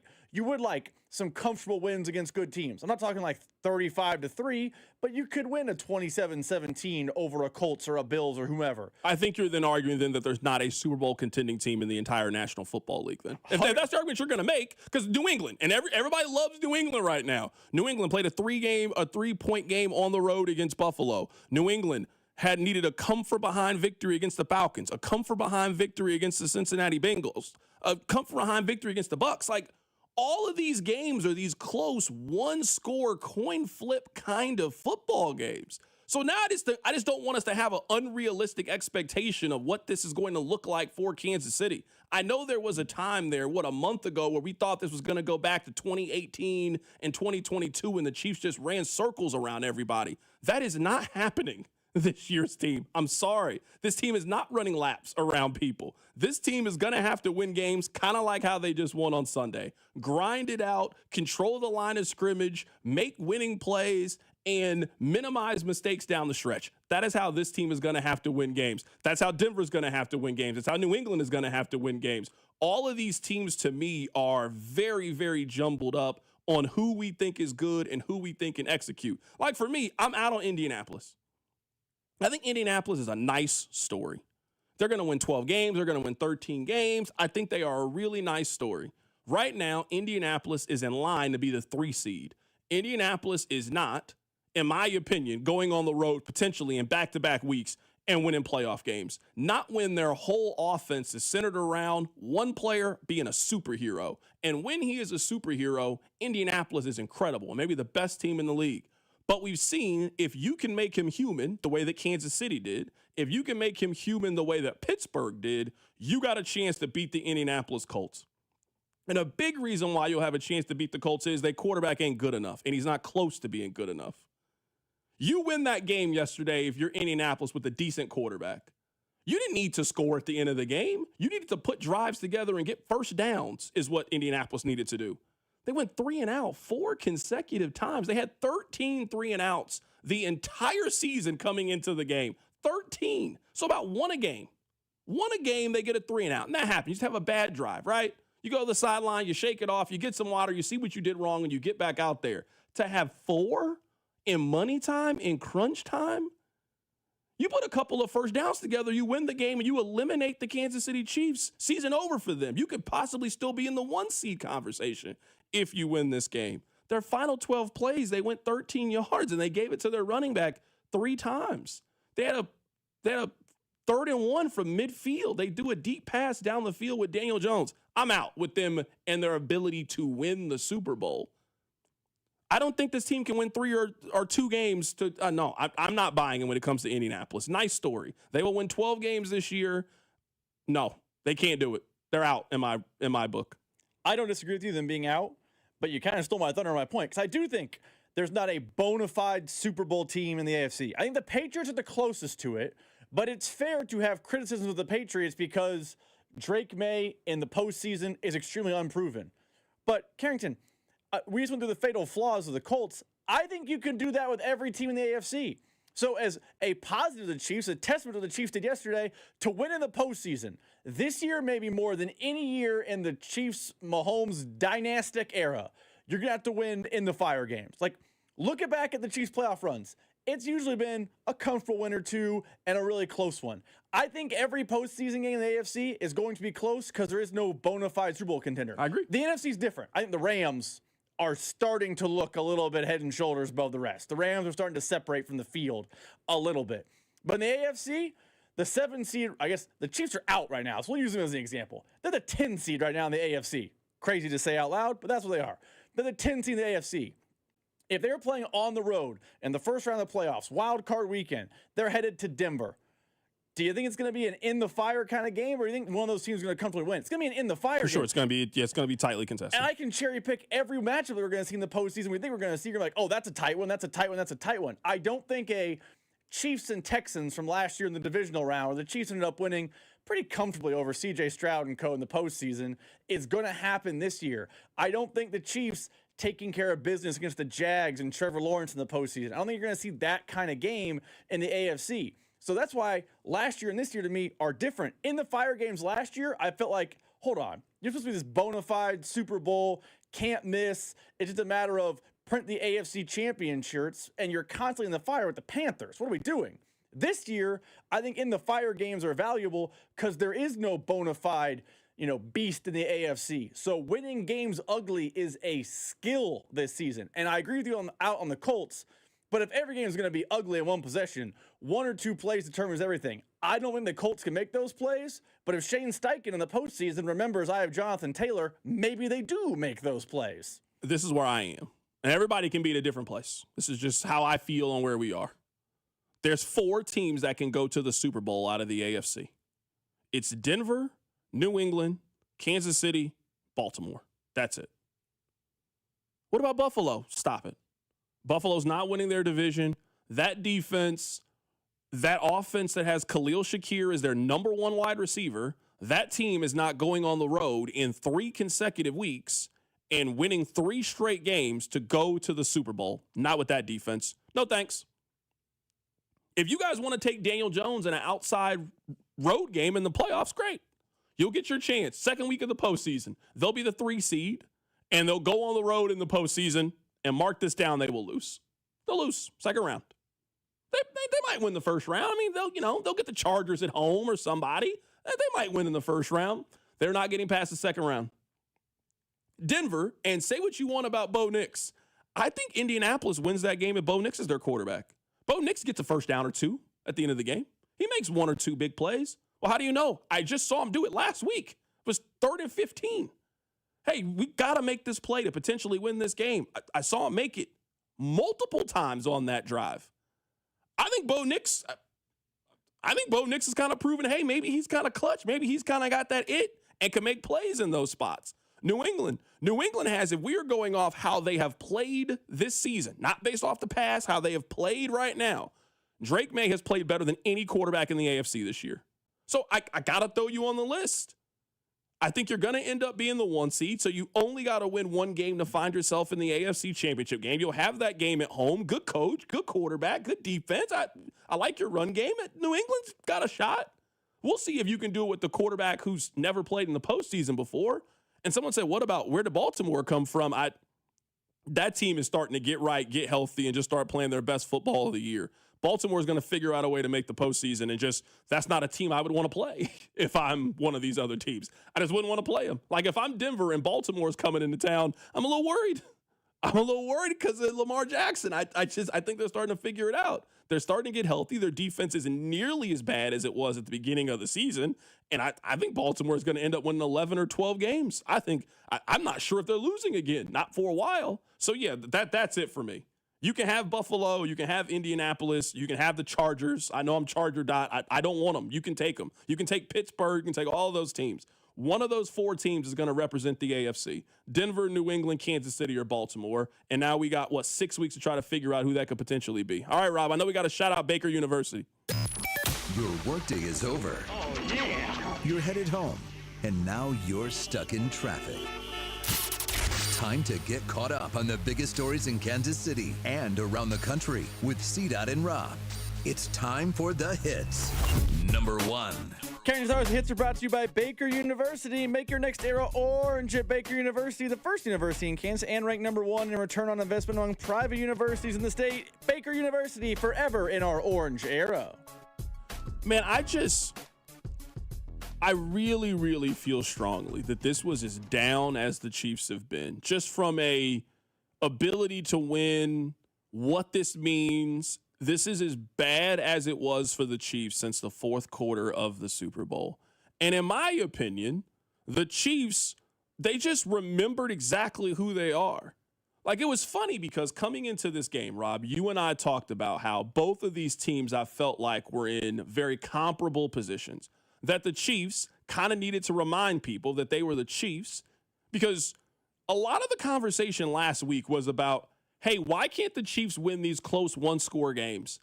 The Chiefs last year won all of these games, and now they don't win any of it. That was the theme last week. And you knew this was going to be a close game. The spread was 3.5. I mean, Vegas kind of knows what they're doing when it comes to this thing. And then we said on Friday, if the Colts had figured out a way to win that game, the way you would have had to talk about them would have been drastically different. You knew how important that game was for Kansas City. You knew what it meant in the AFC playoff picture. And for the first time in the Patrick Mahomes era, in the regular season at least, a team had a chance to end Kansas City. It was right there for Indianapolis. But Indianapolis played a 51-minute game, a 53-minute game, and we got way too much historical evidence. You know you can't do that against Kansas City. How can you do that when you got that man number 15 over there? You're going to leave opportunity? You're going to leave room for him to come in and break your heart? That's exactly what he did. The Colts were in control of this game. They were in control of it. Sure, Kansas City was moving the ball up and down the field, but when it came time to get in the red zone, Indianapolis was able to get off the field or force the turnover or force a mistake. They were in control of this game. They had Kansas City up against the ropes. The ref was about to come in and stop the fight. That's how bad it was. And you let, in a UFC analogy, you let the Chiefs grab your arm and roll over. And then they started doing the ones that was pummeling you, and the fight turned instantly. Not since that first Super Bowl have we seen the Chiefs go from dead to alive as quickly as we saw. Their season was over. It was over. If Indianapolis gets a couple of first downs, that very next drive after the fumble, they went 3 plays, -2 yards. They went backwards. The biggest momentum shift of the game, aside from the bobbled interception, the tip pass in the first possession of the game, it's the biggest swing. You got to put a drive together. They went -2 yards in the play. They didn't get the ball back. They got another chance, another 3 and out, another opportunity. The Chiefs really locked in on defense. They locked in on offense. And once again, it comes down to your quarterback and his ability to make plays. That's what it came down to, your quarterback and his ability to make plays. And if you're confident in Kansas City, man, look no further than overtime. The Chiefs ran the ball on first down. It was an incompletion. They then had 2nd and 10. For whatever reason, it still blows my mind that the Chiefs did this. On 2nd and 10 in overtime, in a gotta-have-it situation, they are in shotgun, and they ran the ball to Clyde Edwards-Helaire. You guys will find this shocking. He lost yards. I mean, I can't. Yes, it did not work. I know. The whole say-it-out-loud test. 2nd and 10, shotgun run, Clyde Edwards-Helaire didn't work, failed. Then their quarterback throws a 31-yard pass to Xavier Worthy. Turns the entire game around. Another big play, Rashee Rice field goal. Let's go home. Let's go win the game. The reason you should believe in Kansas City is number 15 for them has shown you pretty routinely, I'm not letting us lose today. And that's what happened. Both teams trusted their best player in overtime. Indianapolis had the ball first in overtime. It's 3rd and 1. They ran a toss play. Jonathan Taylor gets negative yards. You have to punt. 3rd and long, Kansas City needs a play. Patrick Mahomes comes up with that play. Both teams needed their MVP candidate, top player, to make a play. And what has pretty routinely happened in Patrick Mahomes' career, he figured out a way to make that play, and the Chiefs go on and win the football game. Number 2. Carrington are up against it, so we'll make this hit number 2 very, very short. Not only did the Chiefs come back and win when they were up against the ropes, one player may have felt like he was the reason they're up against the ropes, as Kareem Hunt fumbled when the game was 2019 and things were very shaky. But you notice one of those foundational pieces, as we call them, make a point to go up and be a leader for this Chiefs team, and that had a major impact on the Chiefs getting a win on Sunday. I give Travis Kelce all the credit in the world. I thought Travis Kelce's leadership was a defining moment in this game. I think Travis going up to Kareem Hunt and hugging him, and you can read his lips, "We need you," and keeping him focused and keeping him engaged when it would have been very easy to hang your head and get down on yourself and wallow in self-pity, to get that player to turn back around and have him be at the center of what you were doing, that is the definition of being a leader. The definition of it. I really don't think you can undersell how important their power structure was in this game. This is the best Chris Jones game that they had so far this season. Mahomes in overtime. Travis Kelce, sure, this wasn't from a numbers standpoint the biggest game. Didn't have a touchdown, even though one got called back. Didn't have 5 catches, 400 yards. Wasn't one of those kind of games. But the leadership, the calmness, the steady hand, the veteran presence, I thought was monumental down the stretch. And a kicker who was pretty shaky in the first part of the season made every single kick yesterday, and that was a monumental difference in why the Chiefs won this game. Someone on the text line says, C-Dot, are you going to talk about Jawan Taylor? We'll talk about that coming up on the other side. And in the face of everything that went right, there were some things that went wrong that the Chiefs need to clean up. We'll talk about it next. Keep it right here. It's The Drive. The Drive with Carrington Harrison on your new home for K-State Athletics, 96.5. The Fan, brought to you by DM Injury Law. Have you or a loved one been in a car wreck? Contact DM Injury Law today and get the money you deserve. Car wreck? Remember, Mike's got this. Hey, folks, it's Carrington Harrison from The Drive here. Many men remember their first time. Not that first time. I'm talking about the first time that erectile dysfunction ruined that special moment. And if you're over 50, then the chances are then you've experienced this before. That first time can be frustrating. It can be a little bit embarrassing. But here's the good news. At Heartland Men's Health, that first time can also be the last time. Heartland Men's Health specializes in treating ED when the pills and herbals fail. With a success rate of over 90%, many men see results just after one visit. So your first visit is just $99, which includes a consult, lab work, and if medically advised, you get a test dose. And if it doesn't work right there in the office, then your visit is on the house. So don't let ED define your sex life. Call my friends at Heartland Men's Health today at 844-447-6600 or check out the website, heartlandmenshealth.com today. You can also stop by and visit any of the 3 area locations, Overland Park, Independence, and North Kansas City. Be sure to stop by Heartland Men's Health. What's up, everybody? Nick Costos here with the Sports Betting Minute, brought to you by BetMGM. Make it legendary. Please gamble responsibly. Taking a look at pro football on Thursday, Detroit hosting Green Bay. Huge game in the NFC North. Detroit, a 2.5-point home favorite, total in the game, 48.5.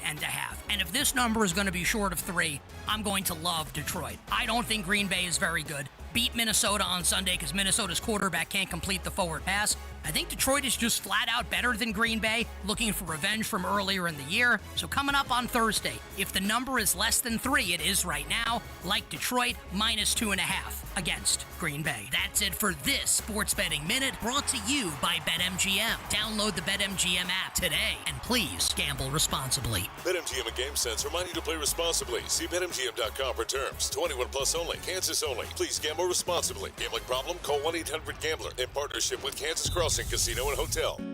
Within the cities we call home, Busey Bank is more than a name. It's a commitment to your dreams.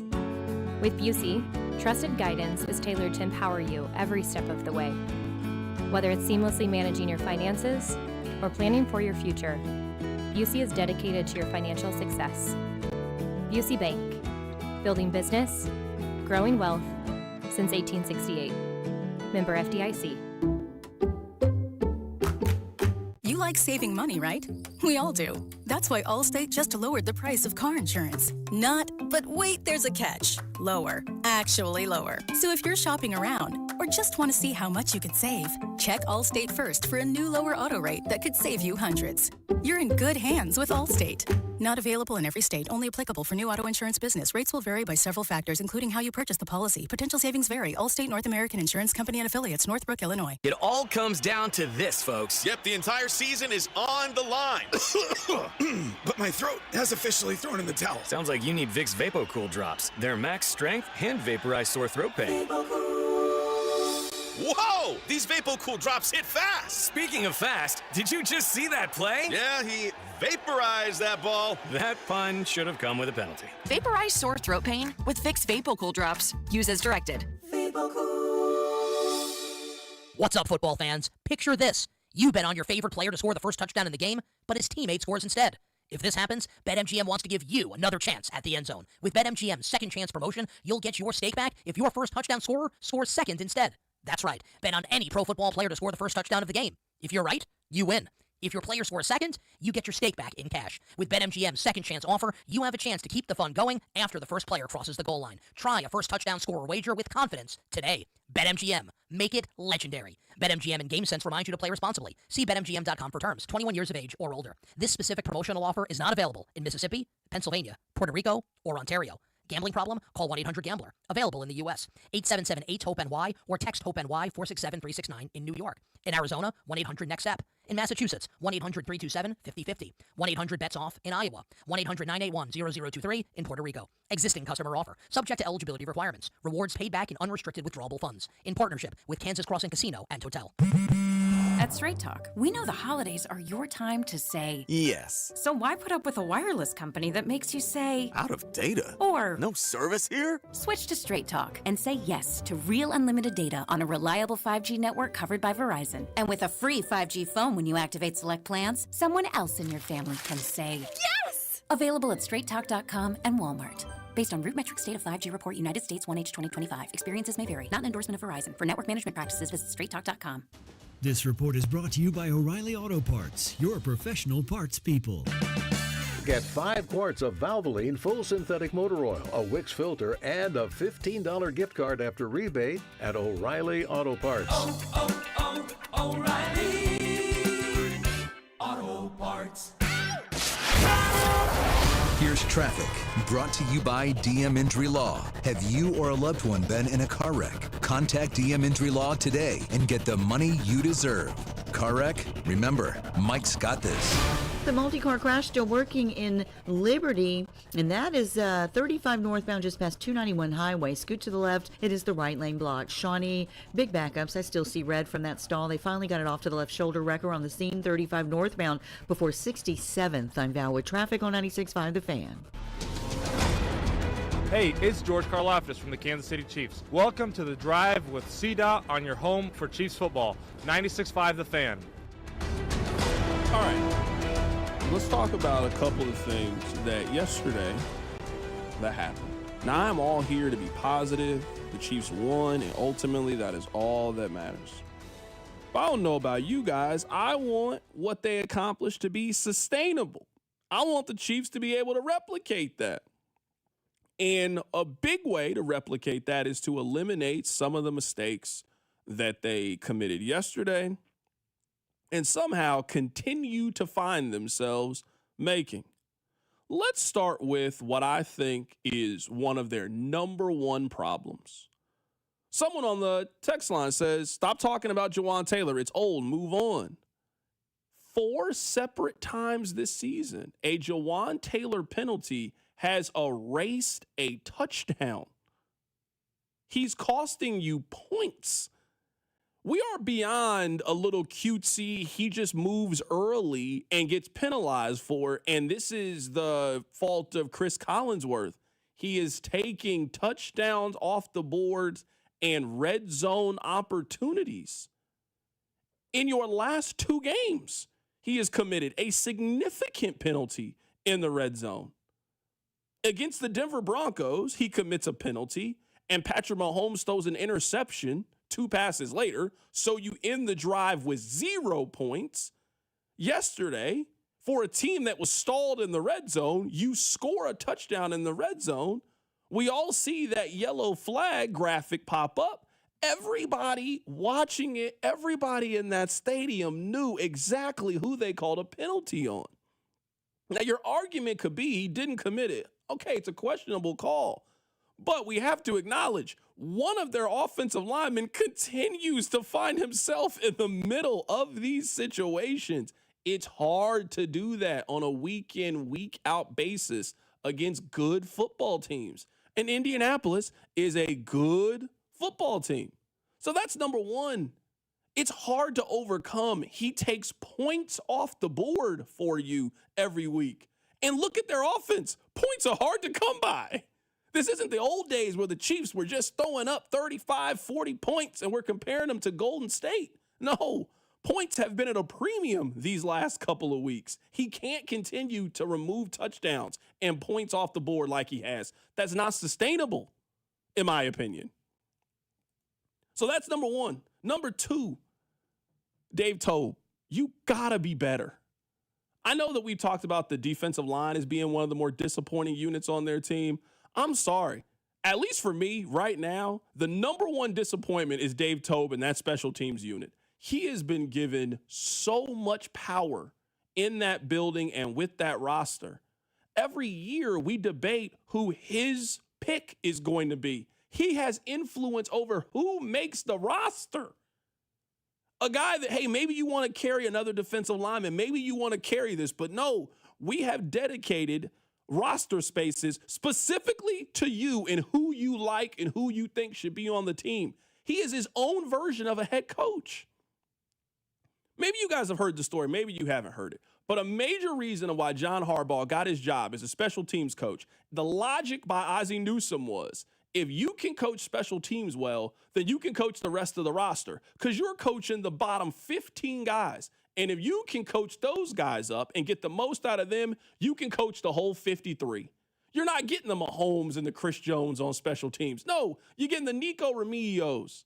You're getting the McCole Hardmans. You're getting those guys, and you got to make the most out of it. There's not a single person listening that can tell me right now they're getting the most out of the special teams, whether it is in kick or punt return or committing penalties. It's routine at this point. It shouldn't be routine. So Jawan Taylor penalties continue to hurt this team. Them being so bad in special teams is killing them for a team that has invested a lot in the special teams. We think that their special teams coach is the highest paid in the league. Their kicker, long tenured. This is a team that special teams should be a priority. They should be one of the better special teams units in the National Football League.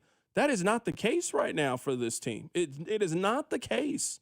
So if we're looking at two things that very easily could have cost this team, has cost this team in the past, and you are going to find yourself in these situations again, it is Jawan Taylor penalties that take direct points off of the board, and it is you don't get anything from your kick or punt return unit, and or if you do get anything from them, well, there's a penalty, and somebody held or somebody a legal block in the back. Those things are not sustainable for a team that has to win 5 of its next 6 games in order to make the postseason. I mean, it is, at this point, same song, different verse with both of those things. At least for Jawan Taylor, it's kind of his career. Like, it happened in Jacksonville. It's been happening here. It's happening this season. Happened last season. Da-da-da-da. With the special teams, the text line pointed out earlier, hey, these things have also been a problem. I think winning has cured all ills. I think the perfume of success has made people kind of numb to the problems. Well, for whatever the reason, I don't know the singular reason, the Chiefs aren't as dominant this year as they were last year or in years past. So you're going to have to win games in the margins. You have to win a turnover battle. You have to be smarter and not commit penalties. You have to have better quarterback play. You have to do all those things correctly, or you're going to be in dogfights where one play goes the wrong way and you lose. And when you're in a situation like that, which is what the AFC playoffs are going to be, and frankly, every AFC game they have remaining on their schedule is going to be that way. I guess save the Titans, but the importance, you can't have a player on the field who's giving away yards, and you can't have a unit of one of your 3 who's giving away yards. This is not just a Butker problem or a Ariza problem. This is a Remigio doesn't know how to fair catch. They get negative yards on kick returns. They get negative yards on punt returns. Their punt coverage and kick coverage units are problems. Like Marvin Mims and the Broncos, one of the reasons why they beat you a week ago is because you gave up big returns. This week, you didn't give up a touchdown, but you were giving away yardage after every punt because their returner had a quality return. It's been bad all year round. It's been bad for a while.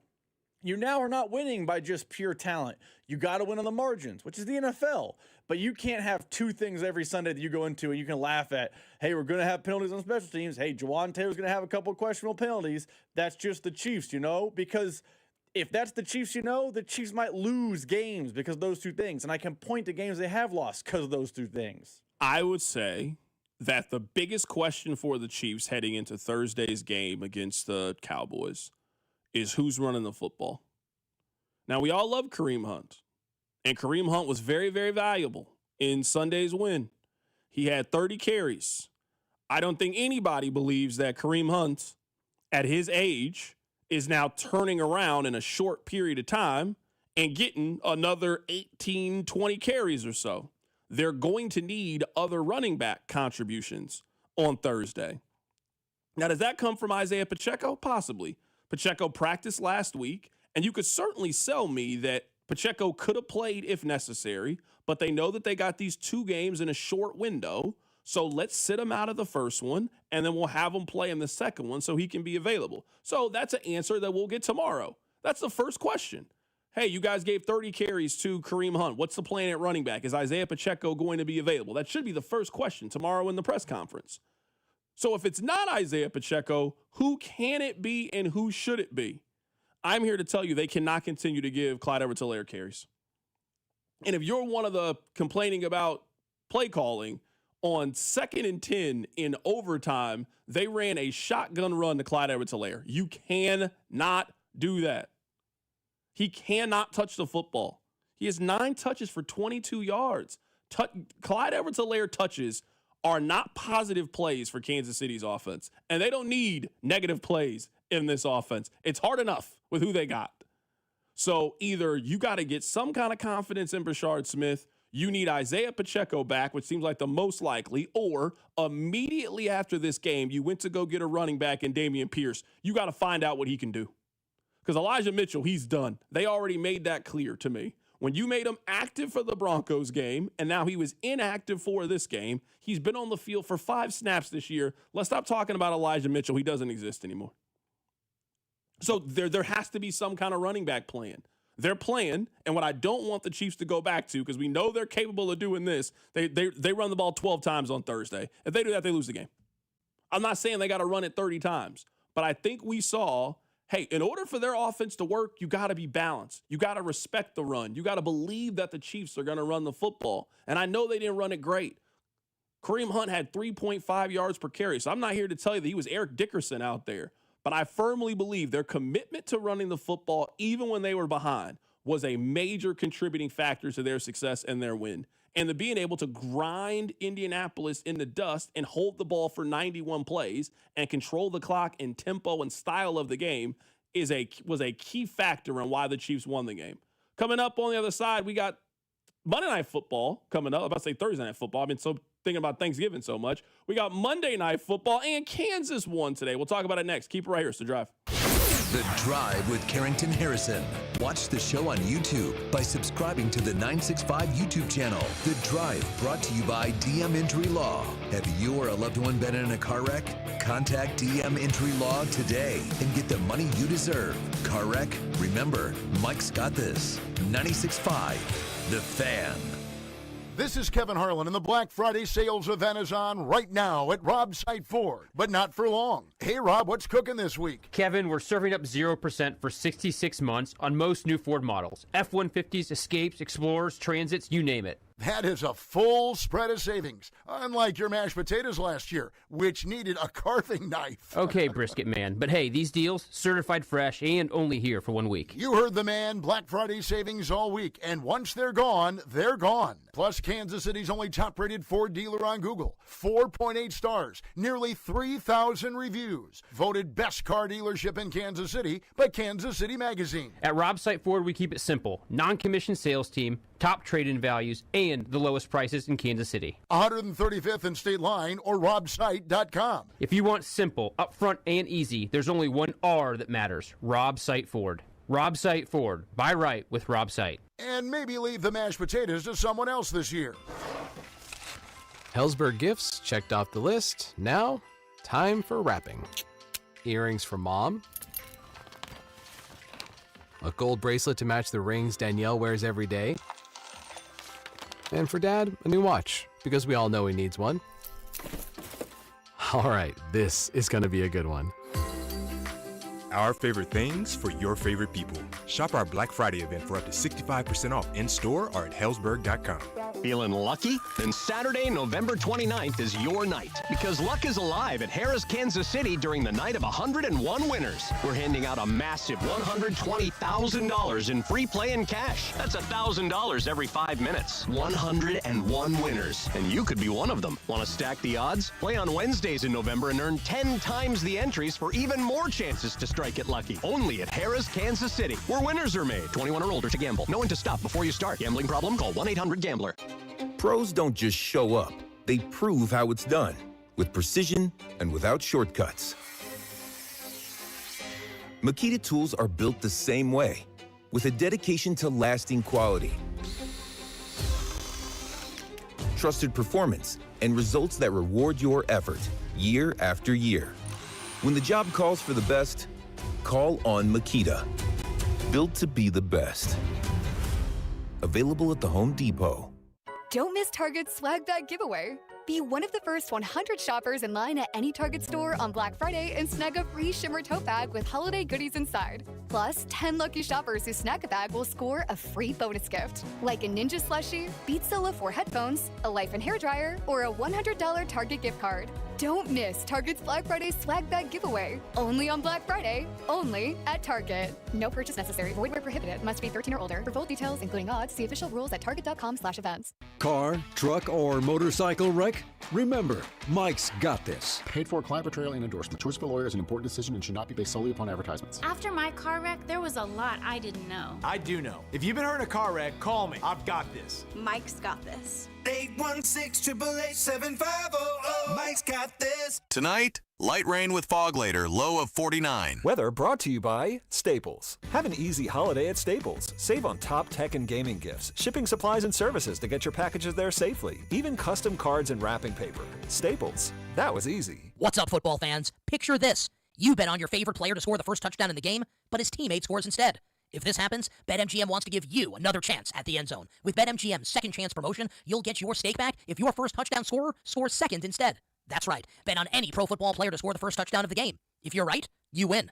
If your player scores second, you get your stake back in cash. With BetMGM's second chance offer, you have a chance to keep the fun going after the first player crosses the goal line. Try a first touchdown scorer wager with confidence today. BetMGM. Make it legendary. BetMGM and GameSense remind you to play responsibly. See BetMGM.com for terms. 21 years of age or older. This specific promotional offer is not available in Mississippi, Pennsylvania, Puerto Rico, or Ontario. Gambling problem? Call 1-800-GAMBLER. Available in the U.S. 877-8-HOPE-NY or text HOPE-NY 467-369 in New York. In Arizona, 1-800-NEXT-STEP. In Massachusetts, 1-800-327-5050. 1-800-BETS-OFF in Iowa. 1-800-981-0023 in Puerto Rico. Existing customer offer. Subject to eligibility requirements. Rewards paid back in unrestricted withdrawable funds. In partnership with Kansas Crossing Casino and Hotel. Chiefs coverage brought to you by Andy's Frozen Custard. Visit eatandys.com to find the location nearest you. Top your day with a smile.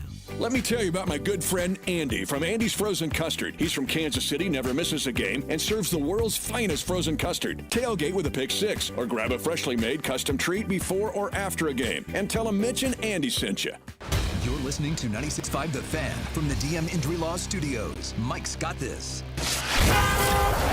Here's traffic, brought to you by DM Injury Law. Have you or a loved one been in a car wreck? Contact DM Injury Law today and get the money you deserve. car wreck? Remember, Mike's got this. Well, some good news in Liberty. The crash is cleared, but boy, big backups do remain. It's going to take a few minutes to unwind. 35 northbound just past 291 highway. Gladstone, that's a two-car crash. 169 highway northbound at Northwest 68th. Be prepared to tap your brakes. I'm Val with traffic on 96.5 The Fan. The only place in town to hear the hypothetical button game is on The Drive with Carrington Harrison. I'm seeing a lot of people. It's been a very popular stance, I feel like. A lot of folks got Carolina going on the road and pulling off the upset today. Have you seen that, Rob? My timeline, I've seen a theme that a lot of people think San Francisco is going down today. Have you seen that on your timeline? I have not. Now, admittedly, my timeline has not really shifted yet to Monday Night Football because... Oh, you found a lot of KU people. Yeah, it's very much, here's what Bill Self said in postgame today, but I will keep an eye on it for when the sentiment on the timeline changes. But right now it's, hey, what's a timeline for Darren Peterson? Blah, blah, blah. That's my timeline. How have you felt after what you saw earlier today? KU beating Notre Dame. Game got kind of sticky late. It was a 4-point game in the second half, but KU, it never really feels like Notre Dame had the lead. I wasn't watching it super closely, but I don't think that Notre Dame took the lead really at any point, and KU figured out a way to win. I mean, I feel good because they won, but I will feel better at this team when I see them with Darren Peterson. I know that's a super cop-out. I have right on back here the St. John's and Iowa State game, and Iowa State looks like I'm watching Syracuse and Houston. That's the game I'm watching. Iowa State looks like they're a formidable team this year. Like, there's a lot of things that I liked about today's KU game, but I got to remember, it ain't like they went out and beat a great Notre Dame team. It's a middle-of-the-pack ACC team. So winning feels better than losing, but I'd like to see the UConn game of Peterson before I make any sweeping declarations about this year's team. Yeah, I mean, I just think we know about this team already. Like, I hear what you were saying. I mean, this team, they have 5. Colt Rosario's okay. He's fine. But, like, I'm looking at this game right now. I mean, they, out of their 71 points, 63 of their points came from Flory, Bryson Tiller, Melvin Council, and Trey White. Now, those guys are having to carry a big burden because you don't have Darren Peterson. I mean, those guys are playing 35, 34 minutes in this game. But, I mean, that's really it. KU doesn't really have a bench, but the hope is, one of these guys ends up going to the bench whenever Darren Peterson gets back. So you can go kind of 6, maybe 7 deep, and we'll see how those guys kind of gel. I feel like at this point, we kind of know what this KU team is. The question is just, what's their ceiling look like when they get back maybe the best player in the sport? So I agree. I mean, it's semantics. I both agree and disagree with you. I agree we kind of know what KU is without Darren Peterson, but adding a guy who's that caliber should make the game easier on everyone else too. Like, in theory, Colt Rosario, you mentioned him as a guy who will probably bounce back to the bench. He absolutely should. He absolutely, 100%. Is he going to be better when he gets better shot opportunities because you're going to be more concerned with Darren Peterson? Trey White, is he going to be, hey, we're not relying on you to score, but since you can score, now you can't take away everyone. I agree with you. We know what the role pieces are, their strengths and their weaknesses, and they'll develop a little bit. But I need to see it with 22 on the floor before I'm like, oh, I know for a fact. Because I would say Flory's game is going to get better. You're telling me high pick and roll with Darren Peterson and Flory Badunga's not free money? It's going to get better when Darren Peterson just takes the floor, and it is feeling more and more like UConn is that target date. What I was going to ask you that. Are you hearing from your KU people that he's going to play in the UConn game? It feels nothing definitive, but it's feeling more and more like UConn. So you're saying I need to try now to get my tickets for the game? You might have missed the window to get the tickets. I probably would have plummeted recently. You can get in right now for $65. You can get your $50 ticket for that UConn game. Michael Swain said you're gonna be in the back of the back.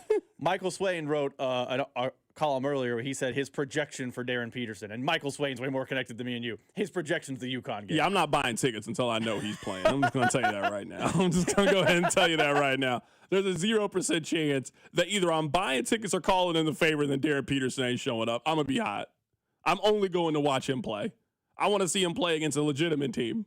Then you're going to pay a tax. You're going to pay the Darren Peterson tax. Right now it's $50. But it'll go up. You also know Tuesday at 8:00. That ain't. You know how it is. Yeah, it's not going to be. I'm not saying it's going to be like 500. It's going to be more than 50. You're going to pay that guy's playing tax. Okay, well, I don't mind paying 7. I'll pay 70 to go. That's the limit. 70's the limit. I'm not paying more than that. I don't want to go that bad. I'll watch it at home. That's 70 on a week. We're going to be spending, what, another 70 to 80 on the back end on Sunday? Yeah, well, afternoon money. That's what it is. Oh, I'm not even worried about whatever it costs on Sunday to go watch Missouri, Kansas. That's the price. I'm not even whatever. I'm not walking up. I'm not going up 2 escalators. However much for a 100 level ticket. Thank you. I need that one. Thank you. Those are mine. I'm not arguing with anybody. What are we doing here? I'm here to watch Anthony. No, I'm not part of that. I had a lot of fun today. I just plan on watching a little college basketball, a little Monday Night Football. Syracuse is putting up a good first half right now. They're a little out, man. Houston's one of the better teams in the country. All right. How's Anthony's kid looking? I ain't really been. I'm working. I'm not you. You're back there. I don't know what you're doing. I locked in the minute KU went final. Yeah, that was 2.5. You didn't. That was 5 o'clock. We didn't have your services. By the way, you're welcome, Baker. I nailed that read. You timed it out perfectly. Hey, we'll be back tomorrow. Take care of yourself. It's The Drive. This is Wyatt Thompson from K-State, and you're listening to The Drive with CDOT right here.